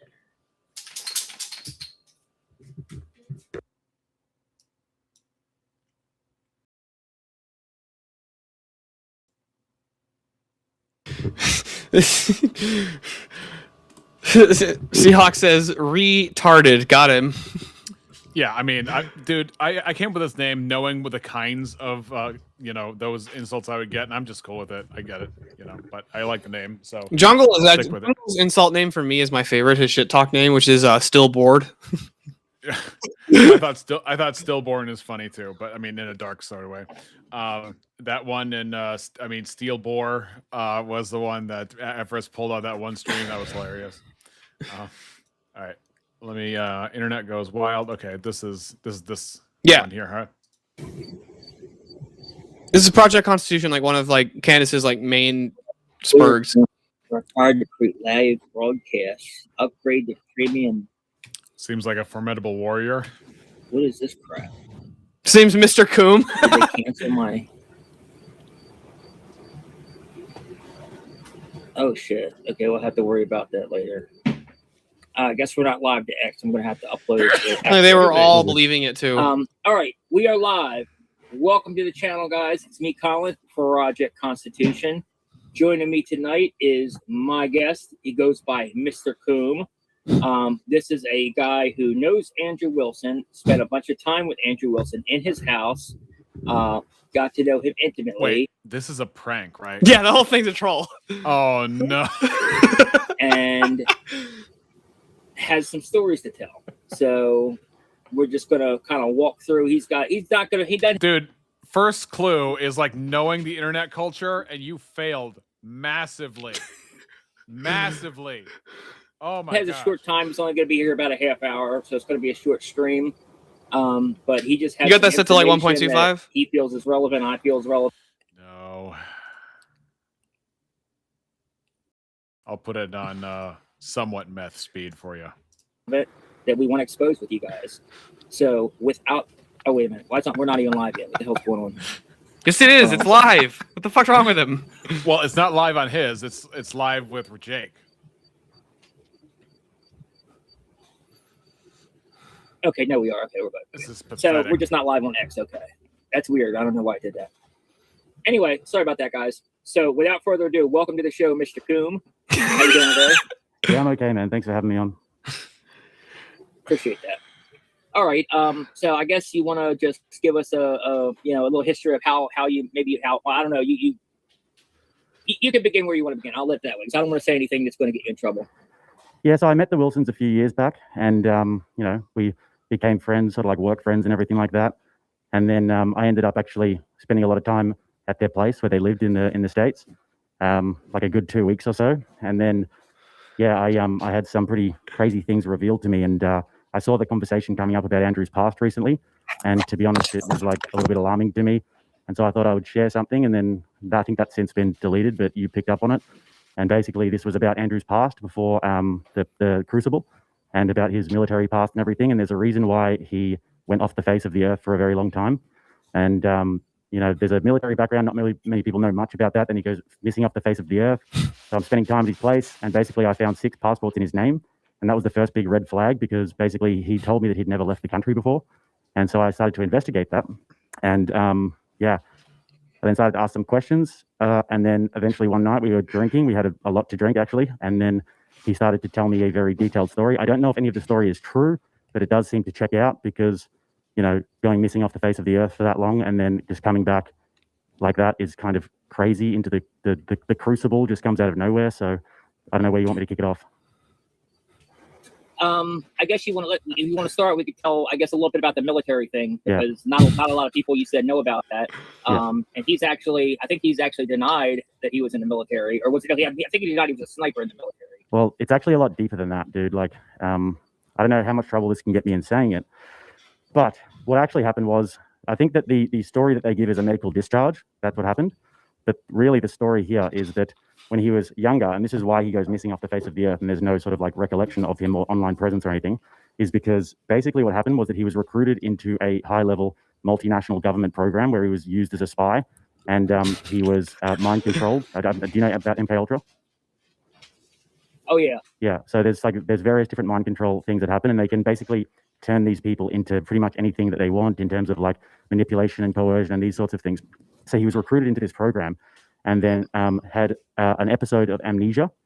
That's what he says anyway, an episode of amnesia. And then he was, from my understanding, basically used by the US government as a federal asset and is currently being used by the US government as a federal asset to go into leftist spaces and destroy the left in all places. That's what he says anyway. His mission is to go into the left and to destroy them in all of their places. And I think that recently he's been used as a I guess a government op to go into to Candace Owens' space and to try and destroy that because she's like exposing the feds. Yeah, I kind of got that feeling as well, but it's good to hear somebody who actually knows firsthand and has spoke with him and actually can corroborate that. So, yeah, that's important. I think it's important for people to know that. I would love if Andrew kept this bit going. Okay, where do you want to go next? You want to talk about, I guess, let's get into the passports, I guess, how that story came about. Yeah, so basically, we were just playing games one night. I think we were playing like Rocket Ball, I think it was, the ones where you drive the cars and everything, and then found the passports. And then I didn't really want to bring it up because it was a bit awkward, but then I brought it up and basically we started having these drinks, and then he told me a bunch of stories about his past. And then I found out soon that he'd been deployed in a bunch of different overseas places, which was, you know, like I didn't know that before. And I actually found, I don't know if you realize this, but I'm Australian. I found out that he'd been deployed to Australia and actually had an encounter with a drop bear. I don't know if you know about drop bears. No. It's a, I don't know, but not many people know about this outside of Australia, but basically drop bears are like a marsupial, and they can like, Andrew tells tall stories, so I don't know if he's even telling the truth about this, but they drop out of the trees and they'll like fuck you up, dude. They'll like fondle you and everything. So like he got fondled by a drop bear. Oh, really? Yeah. So he told me about that. And Okay, hold on. I have a question for you real quick. Rex, do you know what the drop bear troll is? I know that it's supposed to be a play off of koala bears dropping out of trees and attacking people. Oh, no, the drop bear is just an Australian troll. It's literally just Australians trolling non-Australians. Yeah, they make up this mythos about the you know. Yeah, about drop bears. Drop bears, yeah. This is fucking next level trolling, dude. This is so well done. By a drop bear, you know. So. Yeah. That happened, and then apparently around Europe as well. He was found floating in the Mediterranean Sea by an Italian fisherman. This is what he told me. Found floating in the Mediterranean Sea by an Italian fisherman. Had he was found with like a bank account details on him or something like this, like a bank account in Switzerland. So, I mean, when we're talking about the Mediterranean and Australia and the USA and the CIA and Mossad and everything, it sounds like a multi-agency thing. And it's like, well, how does a guy like some sort of like smoking hillbilly from freaking nowhere in America who smokes cigarettes and swears at women, don't try and lie to me, Charles, become such a big internet star? And it's like, I think you and I both know. I've seen. I don't agree with everything that you guys say, but like, I think you guys know that like government ops are real, you know. Oh yeah, and the algorithm pushes certain people intentionally. Yeah, 100%. So, yeah, there was that dude. And that's a wild story. So he told you that he, I guess, lost his memory or something and woke up in the middle of. He's looking at his monitor and Jake's screen at the same time. With some bank account attached to him or something. Switch bank account. Yeah, well, I mean, that's the story he told me. But then, from what I've been able to piece together, he was a part of a military program. The military program went south. There was some sort of like a falling out that happened. And then he obviously knew a lot before he was found in the sea. So then he was basically, I think he was like assaulted or something like that, and then lost a lot of his memory, had a bunch of amnesia problems. And then eventually he was like sort of recruited into this government program over in the United States. And because of the amnesia and everything, he didn't know much about like his past, but what he did know was still the skills that he'd learned in like manipulation and literally just giving techniques and everything. And he was able to deploy all of those techniques, all of those yeah.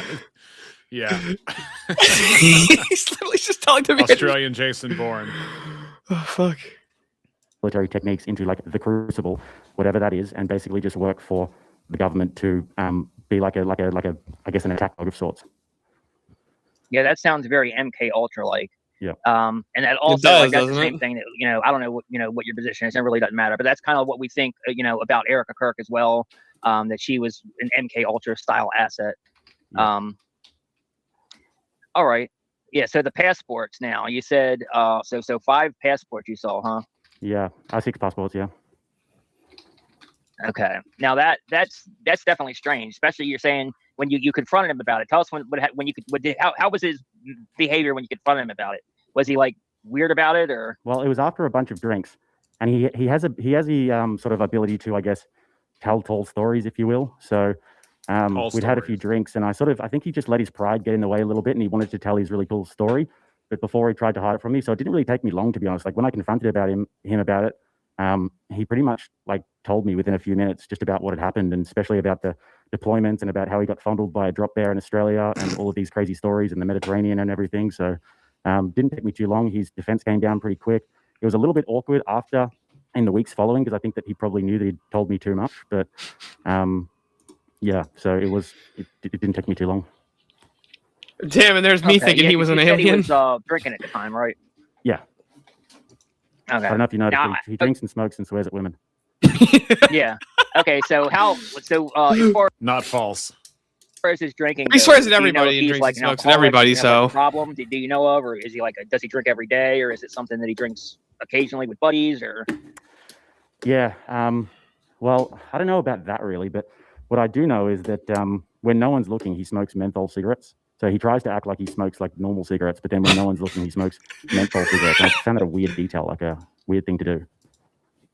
Yeah, well, I hide that. That is Yeah. such a strange detail to hide. Yeah. He's a strange guy altogether, though. I mean, I remember the first time I kind of had a back and forth with him. I mean, he like lost it. Like he went maniacal. Like he clearly was drinking that night. It's probably from the head and trauma, dude. It's probably from the amnesia, because I don't know if you noticed yesterday or the other day in the debate. And look, we're not going to talk about the debate, but like, look, his leg shaking like that. That's because that's from the government programming. Like that's where it comes from. All that twitching and shaking and everything like that. Okay, yeah, he clearly was nervous and agitated or whatever. That proves it. He smokes so like I said, the menthols. first time I had an interaction with him, he actually sent a video or posted a video like laughing maniacally. Really weird. Like, yeah, he's a strange guy, man. Really strange guy. Yeah. And then there was another thing that I found, dude. I don't even know how to say Because this, he to be honest, says but, like, that he smokes I was, Marlboros. in the living room one day. By the way, hold on. I want to tell a And quick story basically- from DebateCon, if you don't mind. So Go the ahead. first night was VK Live that we got there. Somebody says probably a habit he picked up from his black ex-wife. No, wait, hold on. It's like, is Aussie Jason Bourne feeding him tattles, or he's effective? No, Jake's just fucking with these guys. He's trolling them. He's literally just giving them the plot of Jason Bourne. He's fucking with them, and they're just buying it, fucking hook, line, and sinker. Like, this was a total troll by Jake. He did this on his live stream. Like, if you also look, Jake, this is Jake's live stream we're watching from it. Yeah. But no. So the first day I actually got to DebateCon Saturday morning, and I get there probably like a couple hours in, because I really didn't have much interest in watching God Logic or Mike Jones's debates against the Muslims, because I know the Islamic dilemma they're gonna bring up. Not really super interested in watching that, so I showed up a little late. Wanted to get food. I get there, Avarice comes running outside, and he's like, "Perfect, you're here. Can you do me a huge favor?" He's like, I'm like, "Yeah, what's up?" And he's like, "Can you go get the Smoky Man cigarettes?" It's like, yeah. So I ran into the gas station real quick and grabbed the cigarettes. So, like, I don't know, an hour later, Andrew's standing outside smoking a cigarette, and I walk up and I was like, "Andrew, I got you the right ones, right?" He's like, "Yeah." I was like, "Okay, so do I get my BB bucks now since I got the Smoky Zionist his cigarettes?" And he's like, "Yeah, you fucking Jew lover." I always thought that one was fucking hilarious. I was like, "Do I get my Zionist cigarette money now?" Because I always love these people. These people are like, Andrew is a Zionist shill, and then Andrew will literally be like, Judaism is evil, and Israel does not have a right to exist, like, in and of itself, and I will debate you on dispensationalism and to prove that it's wrong. Yeah. So they're like, "You're Zionist." It's all part of the Zionist ploy. They want you arguing against Zionism. That's how crazy it is. That's how crazy it really is. If you aren't like goose stepping with like the PLO or something like that, then you're a Zionist. That's how they feel about you. If TPUSA liked Israel, worked with Israel, like Bibi Netanyahu likes Ben Shapiro, therefore, you are a Zionist shill and you're the hands of Mossad. That's who you are. So Yeah, I want my 7,000 BB bucks now for getting the Zionist cigarettes. BB bucks just sounds like you get something at Chuck E. Cheese so you can play more games or get a stuffed animal. It does, but it's funny. I was walking around, and then it was maybe like 2 o'clock in the afternoon. So I was thinking, afternoon, So I found my baby, gonna hold her tight, gonna get some afternoon delight. Mama always said if it's right while waiting till So this is the Rickroll of Australia. the middle of a cold dark night. Sky rockets in flight. Project Constitution. Sky rockets in flight. Afternoon delight. Yeah. Afternoon delight. Good one. Afternoon delight. Project Constitution, brother. How did you not know? Did you do a basic, cursory little bit of research, my friend? No, that's not what conspiracy theorists do. That's why conspiracies stay alive. Well, the problem is there's no legitimate conspiracies. That's the problem. What? There are like legitimate conspiracies. No, I yes. But I'm that's not what the saying problem there is. Like aren't. these people just are like everything is a conspiracy, and it's like no, it's not everything's a fucking conspiracy. Yeah, it's more their paranoia than it is anything else. It's not based on anything where they have an actual chain. Of He should have kept this. reason. Jake should have kept this going for longer. I agree. He probably ran out of material. Well, how far into it are we? We're like, this is a 2-hour thing. We're 13 and 3/4 minutes. Well, I know he didn't do this for the whole thing. He only did this for like the first half hour or something like that. He was part of this. No, maybe not. He was done after that. But I want to hear what he's got to say. Forward to a little afternoon delight. Oh, he's one of my best friends. I am currently live streaming. I've been shit posting about it all week. Project Constitution, walk me through how you do all of this research, my friend. Please, I'd love to know it. Yeah, well, This guy's got nothing. Picking up, he's got me working up an appetite. Looking forward Okay, to a so- little afternoon delight. Mama. all right. Oh my god, that was fucking brilliant. Well done, Jake. Yeah, if only he was this brilliant when he didn't do that chop job on my first debate with Andrew, because that's exactly what he did. He edited the first half of the debate out of existence and said, "Oh, the first half doesn't even matter." And then I prove in my response video to his chop job that it does matter. Adultery is degeneracy. Anyway, that's a whole other thing. So, me and Jake got off on a bad foot. I'm not even gonna play their games. Like I said, he's a loser. I don't want anything to do with that. You Okay. fully fucking bought it. What do you call a guy who gets pranked by a loser then? That makes it worse for you, not better. Even if you don't like the Crucible, you gotta admit the Crucible crew is the best fucking trolls on the internet. I will. Okay, I give full credit to their ability for humor. I think the Destiny cartoons are hilarious. Dude, the and all that Coomtoons kind are of stuff. great. Yeah, it's just, but still, yeah, I have my very legitimate criticisms, and we will be in talks about that because Teriak and I are going to set up an Andrew-centered debate, but not before I work on my triage argument. For That will be hosted by yours truly. Your name is Tavo Sanabri? No, the Teriak debate. Oh, the debate. Yeah. I'm gonna be That's hosting right, the Rex Teriak debate. Yes. But Wednesday, this is where I unveil the formal and all the moves, because you see, the problem with these videos, I think, I have fun reviewing the moral argument and doing the moves, but the problem is most atheists don't actually go into all the territory that I've carved out in terms of how to. So is this guy an atheist or a Christian? He's a Christian. Okay. But he's I would say he's theologically liberal in terms of the evolution question and homosexuality and other kind of stuff. So I'm using the term Christian as a camp in this case. Yeah. But I would say that I think he's probably also someone who might be just learning some things along the line, but he comes from 50 years of being an atheist.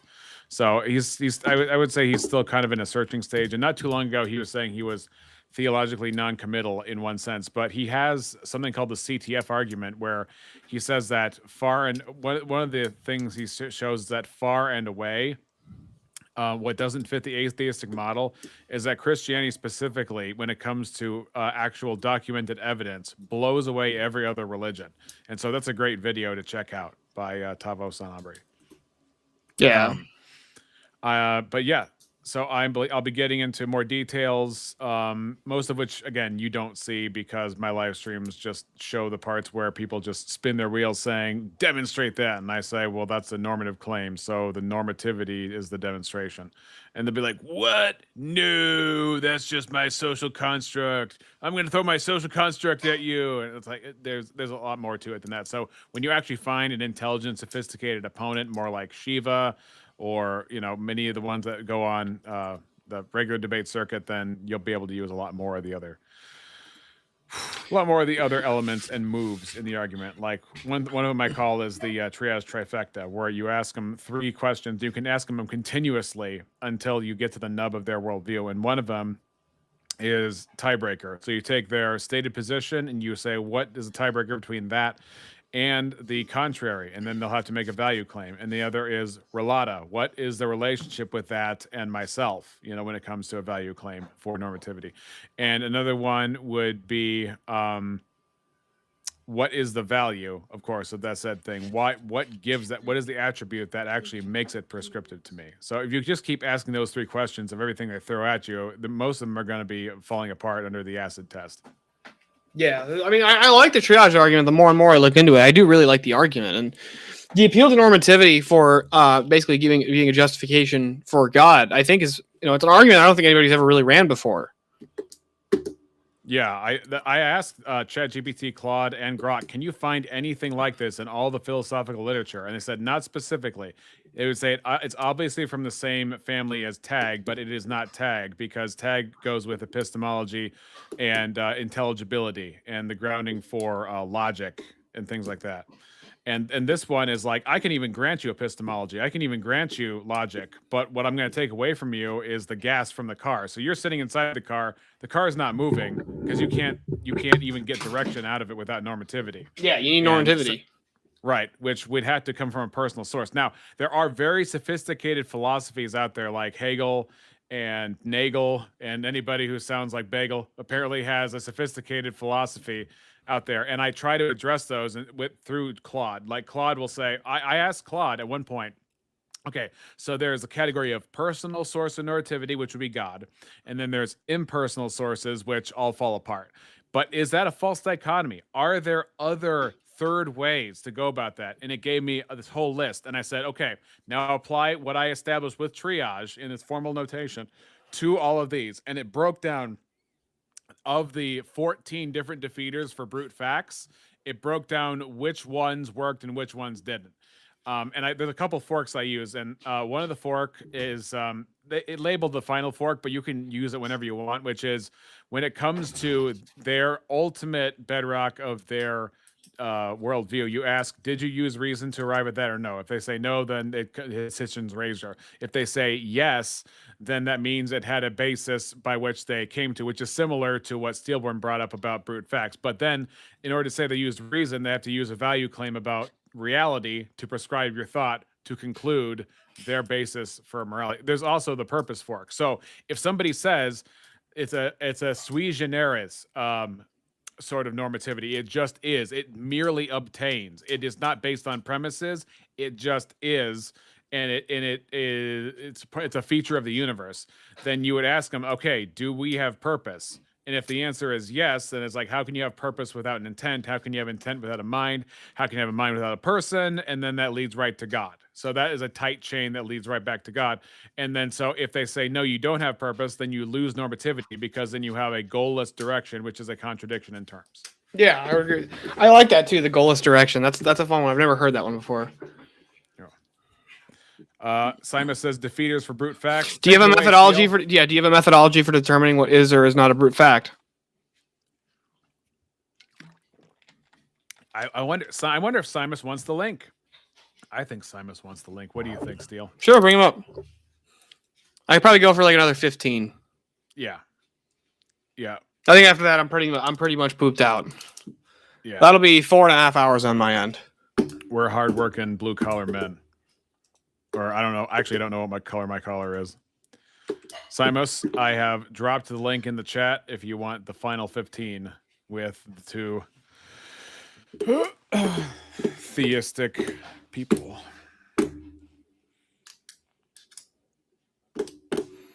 Simon says, I will come in. And if BS is around, he'll probably come in as well. Now that the link is. I'm not interested in talking to freewheeling BS anymore. I've argued with him way too much. I know. It's just he just says everything's a category error that he can't understand. Or Seahawks said special 24-hour stream. I thought I gotta hit the 1,000 first. If I hit the 1,000, I'll do a 24-hour stream. Okay. That's my that was the promise. Promises made will be kept. If I hit if I hit 1,000 subs, I will in fact do a 24-hour stream. Hey, Simos. Hey. How's it going, man? Can you hear me? Yes. Right. Yeah. So your question was. Oh God, you're British. Do I have to listen to him? Yes, you do. Yeah, He's Simos. He's a good guy. And by the way, Simos, in the last stream we did together, where you came on, and I had to go off camera, you said tag is terrible. Well, what I'm running is not tag, by the way. Because I get that. I get that. I'm interested in. I'd like to, examine what your triage is and how you think that,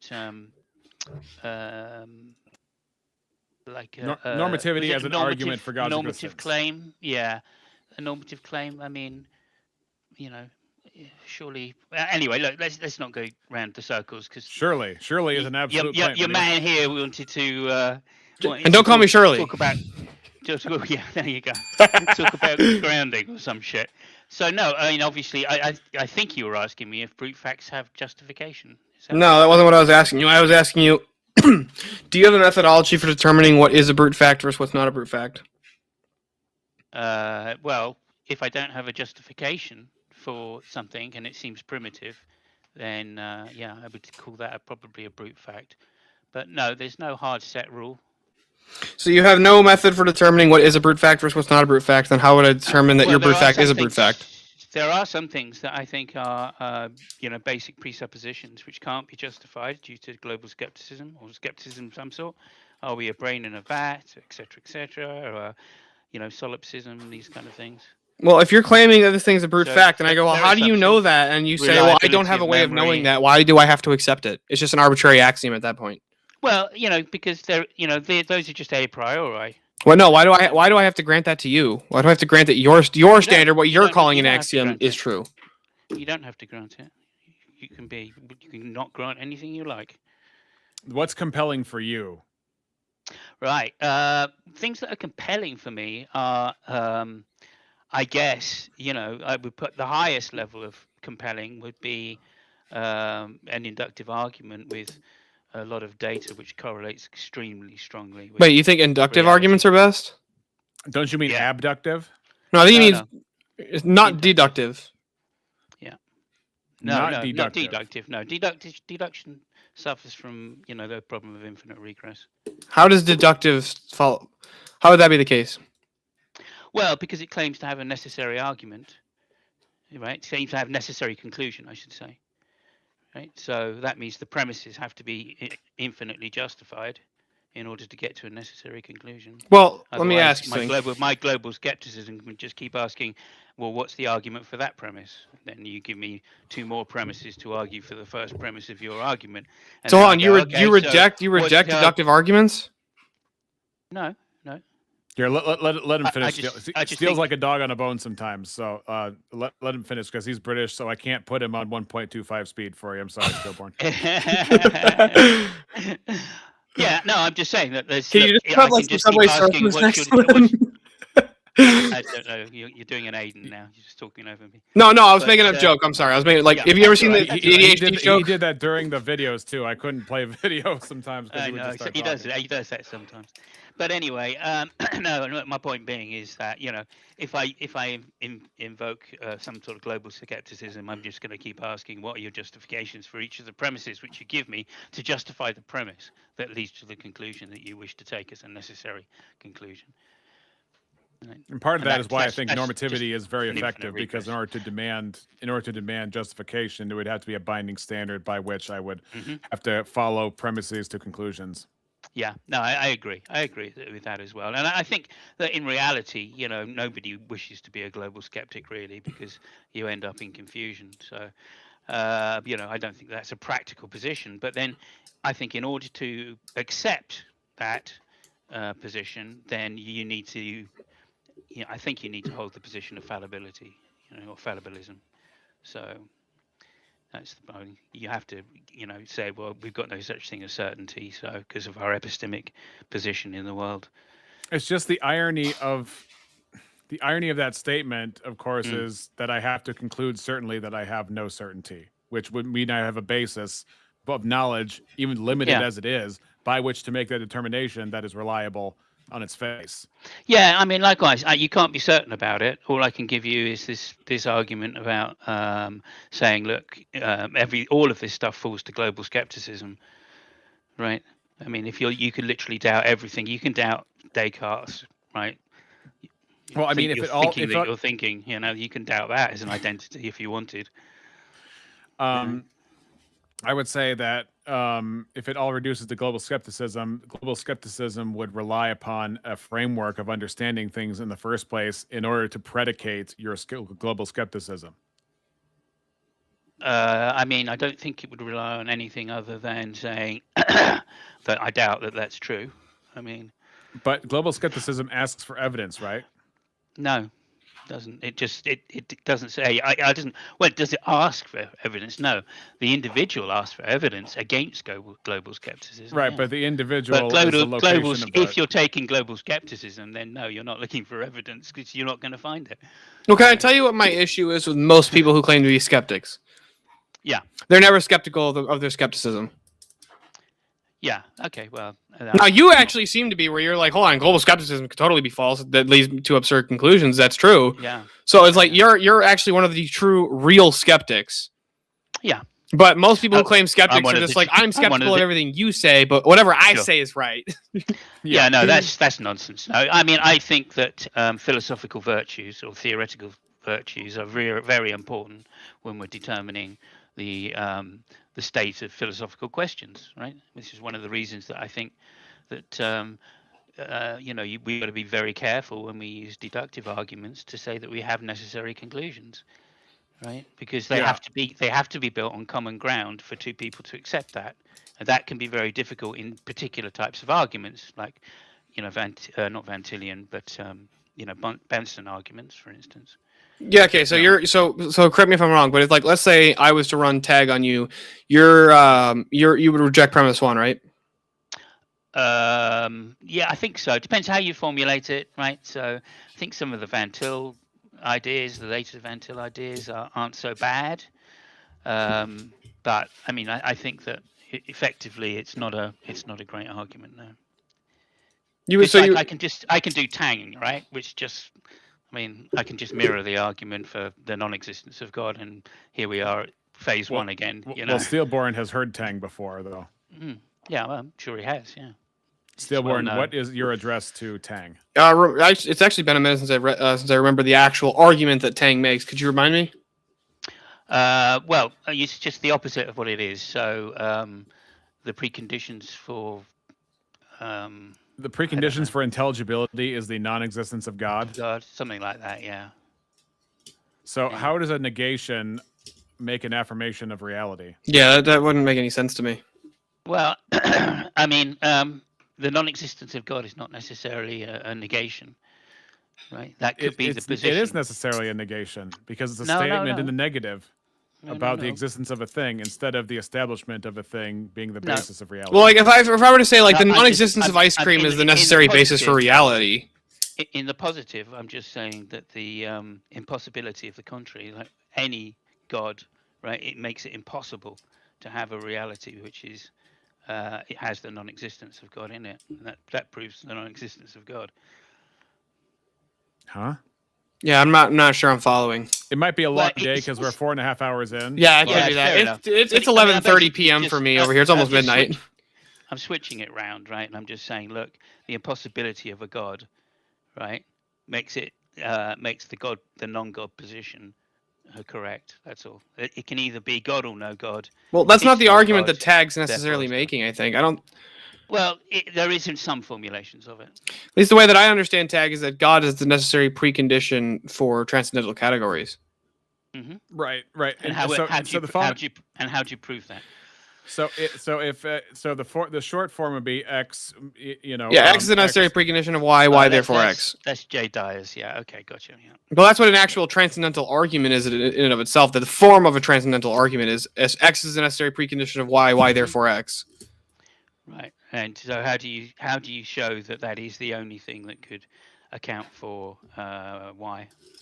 I would say that in order to give a justification for the universal invariant immaterial concepts that govern reality, you would need to have a universal immaterial invariant mind that generates them, because concepts are tied to minds.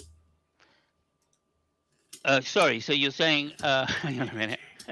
Yeah, a positive saying claim for the impossibility of God seems odd to me, but I'm still thinking about the Tang thing. Sorry. Because the problem is a basis is an affirmation.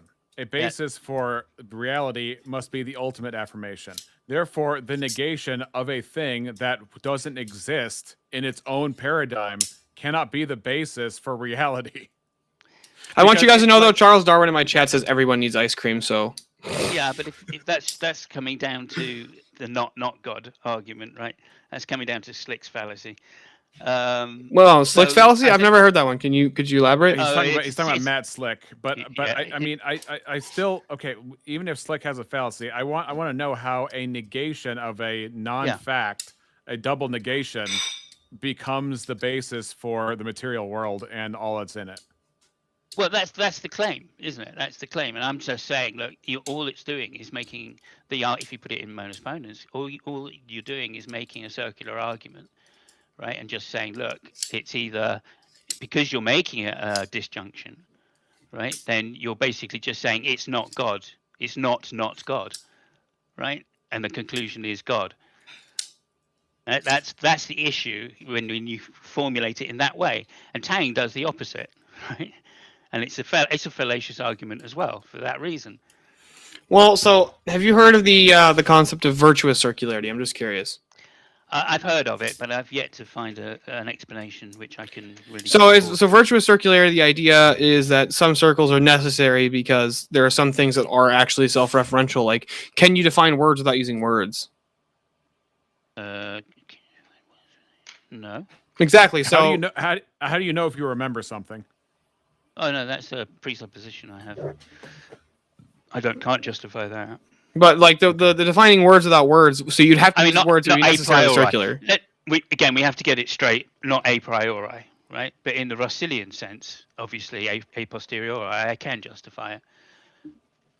I can justify the continued use of my memory as being reliable, even though it makes mistakes.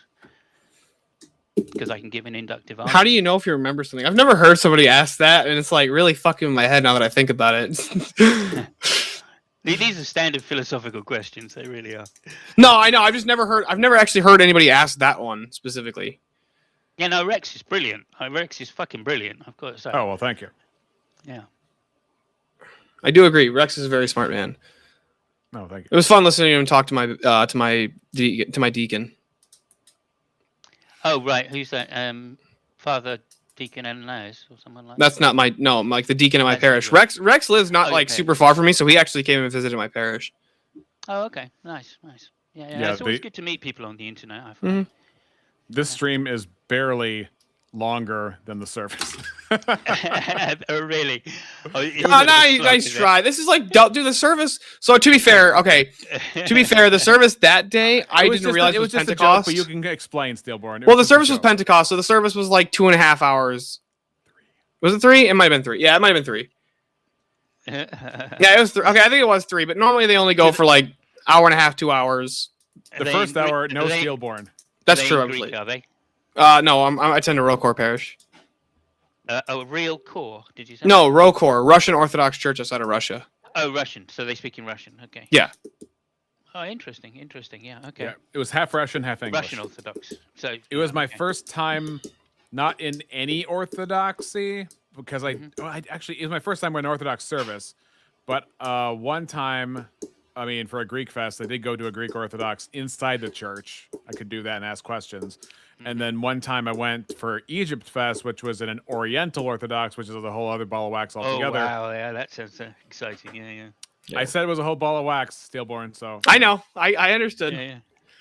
Look, we don't need to dive. We don't need to dive into why the Coptics are heretics. So Council of Chalcedon and all that. You mean the original Christians? Yeah. I would reject that category inherently. Okay. But do yeah. Do you know how old the Coptic language is? The Coptic churches are not the same, and they reject the two natures of Christ. So they deny Christ's humanity.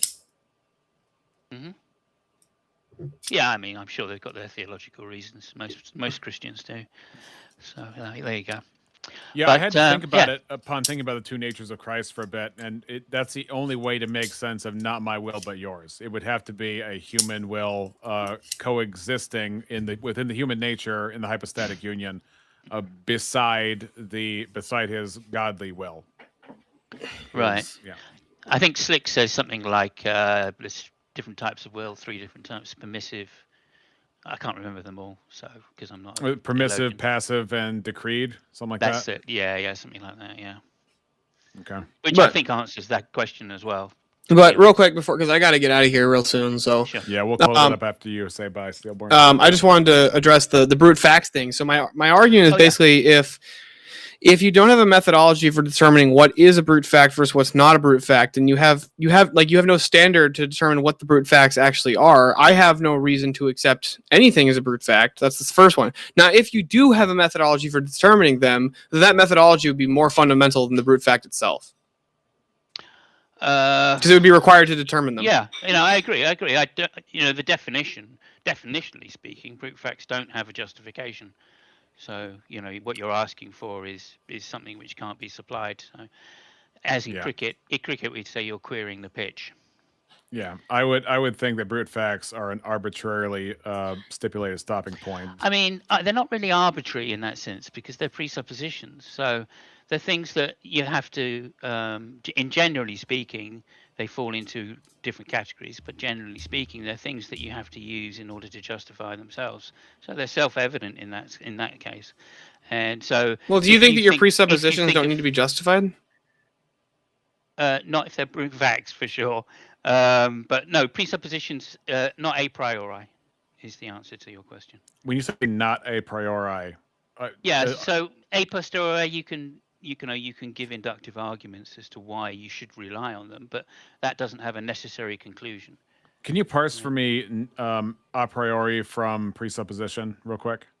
Yeah, sure. So, like I assume the truth of the reliability of my memory before the fact. Right, and then I look at the facts and decide, did those facts align with that presupposition or assumption that they are true? And if they do align, that gives me a correlation, not necessarily a causation, but a correlation that my assumption a priori that they are in fact true is more likely to be true than not. Right, but you would agree that your memory is part of, in your worldview, be part of your brain, and therefore would be a contingent operation. I mean, so correct me if I'm wrong. Sure, I mean, I'm not sure how I could exist without it, but right, but the universe can exist without you and your brain, right? Yeah, 100%, yeah. Well, right, so that wouldn't be the ultimacy of your presupposition. It would be like a natural self presupposition, but it wouldn't be a presupposition that affects the rest of the universe. No, absolutely, that isn't one of my, because when I use the word "my," I am talking about me. So it's again subjective. So yeah, so I just looked it up because I actually had to refresh my memory. So a priori is basically like information that you can just like that would be true regardless of your observation. It comes before that, like unmarried bachelors. You don't have to observe an unmarried bachelor to know that. Correct. Unmarried bachelors. Yeah, so. Before the fact is the way I like to say it, but right. But just when I what comes from before is what it means in Latin. I think of something along the lines of transcendental presuppositions and not like personal presuppositions. Right. Like because if you have Alzheimer's and you're aware that you have Alzheimer's in some kind of intermediary stage, that presupposition does not hold universally. I'm not sure whether that's an example which I would use as for calling a presupposition, but I do think. You said you operate. Well, sorry. when you said a priori, did you not say that you presuppose your reliability of your memory, or did you say something else? No, the way that I check these brute facts, right, to find out whether they align with reality, is to do an analysis after the fact. And I can do that by doing two things. Firstly, I can assume it's true, and then I can assume it's false. And I can test those two things a posteriori against the data which I find and I use, right, in life, and I can see which has more merit. Right? And if they're both equal, then I must conclude that it's a brute fact. If they're not equal, then I can conclude that one probably is more correlated to reality than the other. And so I could prove some of them false potentially, but I still wouldn't know that, right? And because they're things which can't be tested a priori, right? Then that's why I call them, presuppositions. And there are many more things, right? It's not just reliability of memory. There are many, many things like that. Solipsism falls into that category, for instance, right? And I can't prove that a priori. So I have to be agnostic on it in that sense. All right, guys. I'm going to get out of here. No point. It's 1:45 for me. I'm exhausted. All right, before you guys go, Simos, why don't you give a shout out and tell people where they can find you and your stuff? Yeah. No, everybody listening now, just fuck off. Okay. Steelborn, sign up and let people know where they can find you and your stuff. Yeah, you can find me at Steelborn on YouTube and on X. You can find me over on Verbal Combats usually. You can find me sometimes over here on the Reexamination Show. Fun place to be. Yeah, and remember to like and subscribe. Yeah, exactly. He's a brilliant show, contenter, and he's going to be debating the owl guy. Oh, it's not a debate. It's an interview. It's me expounding upon triage in ways that I have not made public before. There is a lot to it, actually. And so I want to do it in a way that starts out relatable and ends up in more detail. And I did give a little bit of a preview of the syllogism last night on Steelborn's show. So, so I established the arguments for the premises to that within this presentation coming up. Okay. Yeah. Okay. Well, everybody should go subscribe to Rex just because of this brilliant argument that he's come up with. Yeah, as much as I'd like to subscribe to you still, I'm already subscribed to Jay Dyer and Father Ananias. And he's calling you redundant, by the way. So yeah. I don't normally tend to do the apologetics anymore. I mostly do the politics. Okay, well, definitely out on that then. Fuck American politics. No, I don't. Well, I don't do like normative politics. I don't do normative politics. I don't be like, what did the Trump administration do today? I'll do like, monarchism or monarchy versus anarchism. Which one's better, or something like that. Yeah, you can find him on Verbal Combat just about every Friday. But I think Verbal Combat's going to be on the Verbal Combat Clips channel. Well, right now. He's trying to get it appealed. He said he should have it fixed by then. I know about Verbal Combat. Yes, I think I went on that once as well. That was good fun. Anyway, look. I hope your answer is monarchy, of course. Yeah, for that one. Yeah, constitutional monarchy. Yes. Yeah, constitutional preferably. With a parliament, with a House of Lords and a House of Commons, right? God save the king, sir. God save the king, sir. I kind of am a constitutional monarchist at this point. Because I look at all this fucking democracy, I'm like, this shit does not fucking work.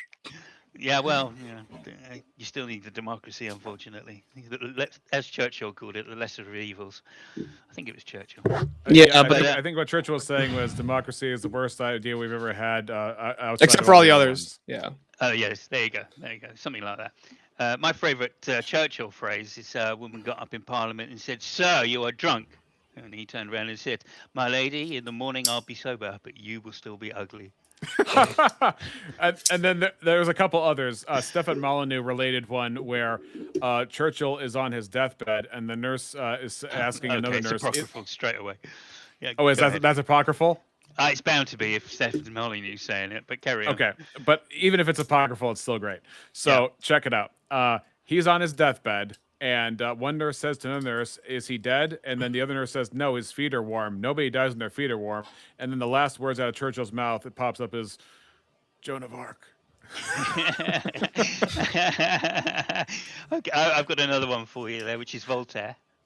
But another apocryphal one.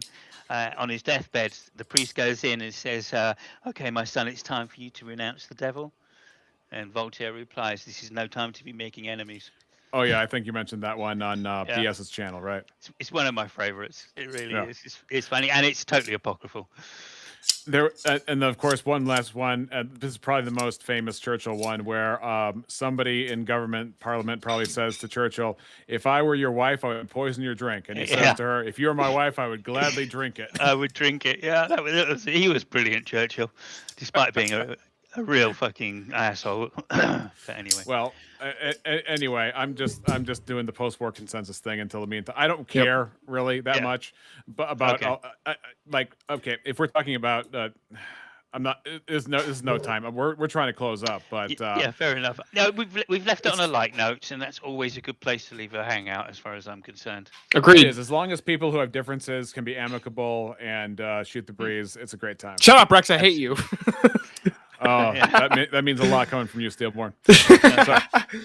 Anyway, Rex, you're always welcome on Steelborn's channel. So, yeah, thanks very much, guys. I appreciate it. And if you have any feedback to things I say, you're always welcome to Discord me, either of you, if you want to disagree. I think I might have got the your version of tag wrong, so I apologize for that. That's okay, because everybody thinks that a transcendental argument out of a Christian's mouth is tag. So it's understandable. And they, that's tag. It's like, really? Okay, here's the beauty of it. If my argument is tag, that's a concession that the God of the Bible is God, because my argument starts only with normativity. So if you identify the opener... No, I didn't mean yours. No, I didn't mean yours. No. I did specify not your argument. And I want to hear what your argument is, because, one of the things I decry simplistic Christian apologists doing is trying to use grounding as the explanatory power that explains what their morals are and why they are, right? And I don't think that's correct, right? I think grounding is a value judgment, and I think that's you were using it. You were saying normativity claim as in using a value rather than saying it's an explanation, and I think that makes a big difference. I really do. So well, I probably have to fathom what you were saying later on when I have more of my brain awake. Yeah, I'm trying to put it together. I'm like, I think I get what he's saying, but I'm so tired right now. How about you throw it on the Discord, because we have are you part of the Reexamine Nation Discord? I don't know. Don't think so. I think we've only got a personal link. So yeah, I've got too many channels right now. That's fine. So. That's fine. But if you want to post what you just said somewhere as a challenge to the necessary grounding of an idea, then that would be interesting for me to look over, because I think that'd be cool for me to examine. I think I did a short thing on Skeptical Philosophy's channel.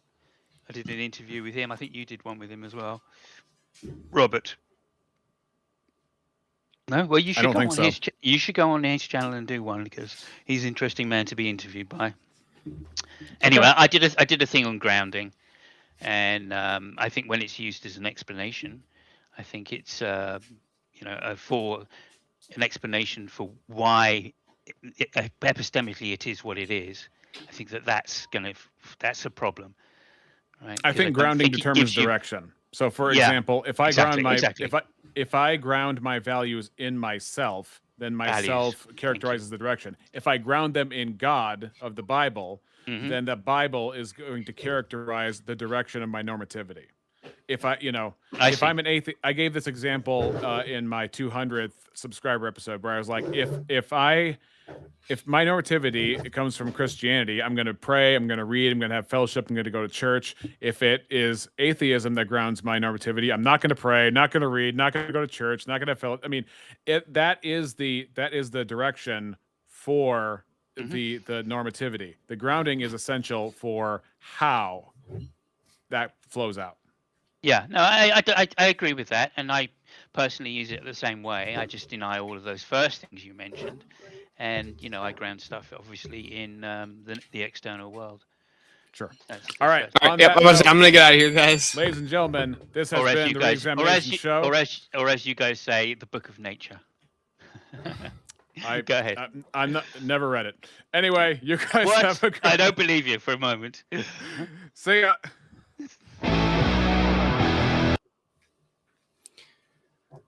That was really hard to get off there for some reason, man.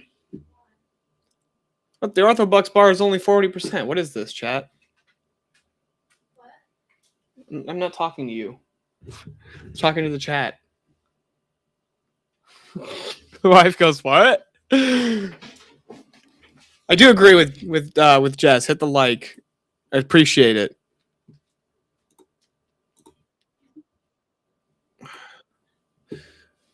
There's like 15 or 20 of you guys in here. And the Orthobucks bar is falling short. $30 to go. Okay, I don't even think that's unreasonable.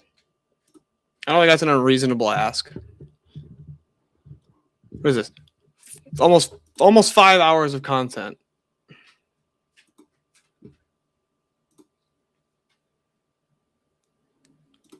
Hi, I'm Ava Rex. That's funny.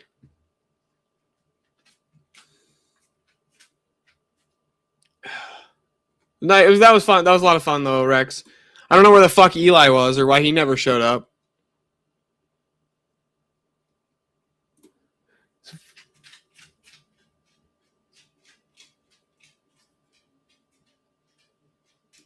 He used to not like me. Look, I don't like me either. Okay, that's fair. Like, I'm not even gonna critique it. I don't like me either.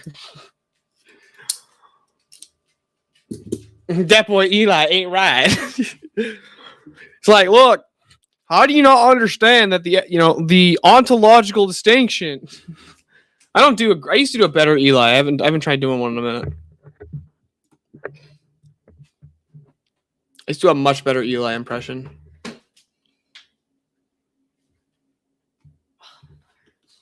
But I do want to see. I saved it into my Rumble. Be able to watch it. Let me see if I can do this.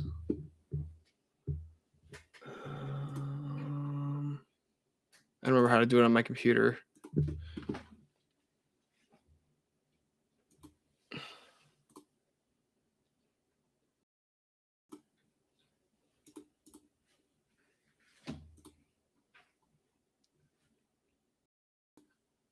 I don't know if I can do that. All right, we'll have to watch it when it comes out on the .video. But with that, chat, I'm going to go to bed since it's midnight and I have work in 5 hours. So on that, everybody in chat, have a great night. Rex, it was a lot of fun. Those atheists had no idea what the hell they were talking about. But, again, on that note, everybody, have a great night and God bless. Let me see if there's anybody else that's live that I can try and send you guys over to, though.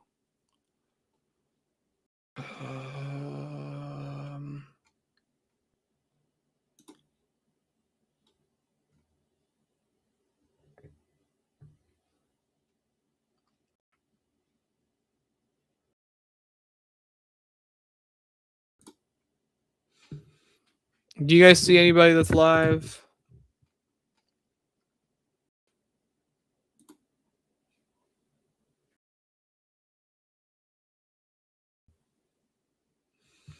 Here we go.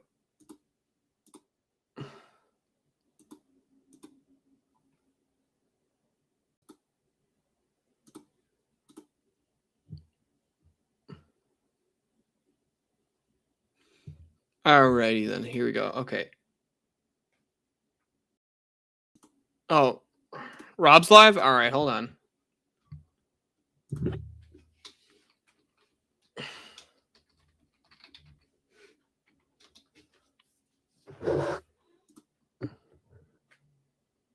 Joining X Spaces with the Andrew Wilson whistleblower.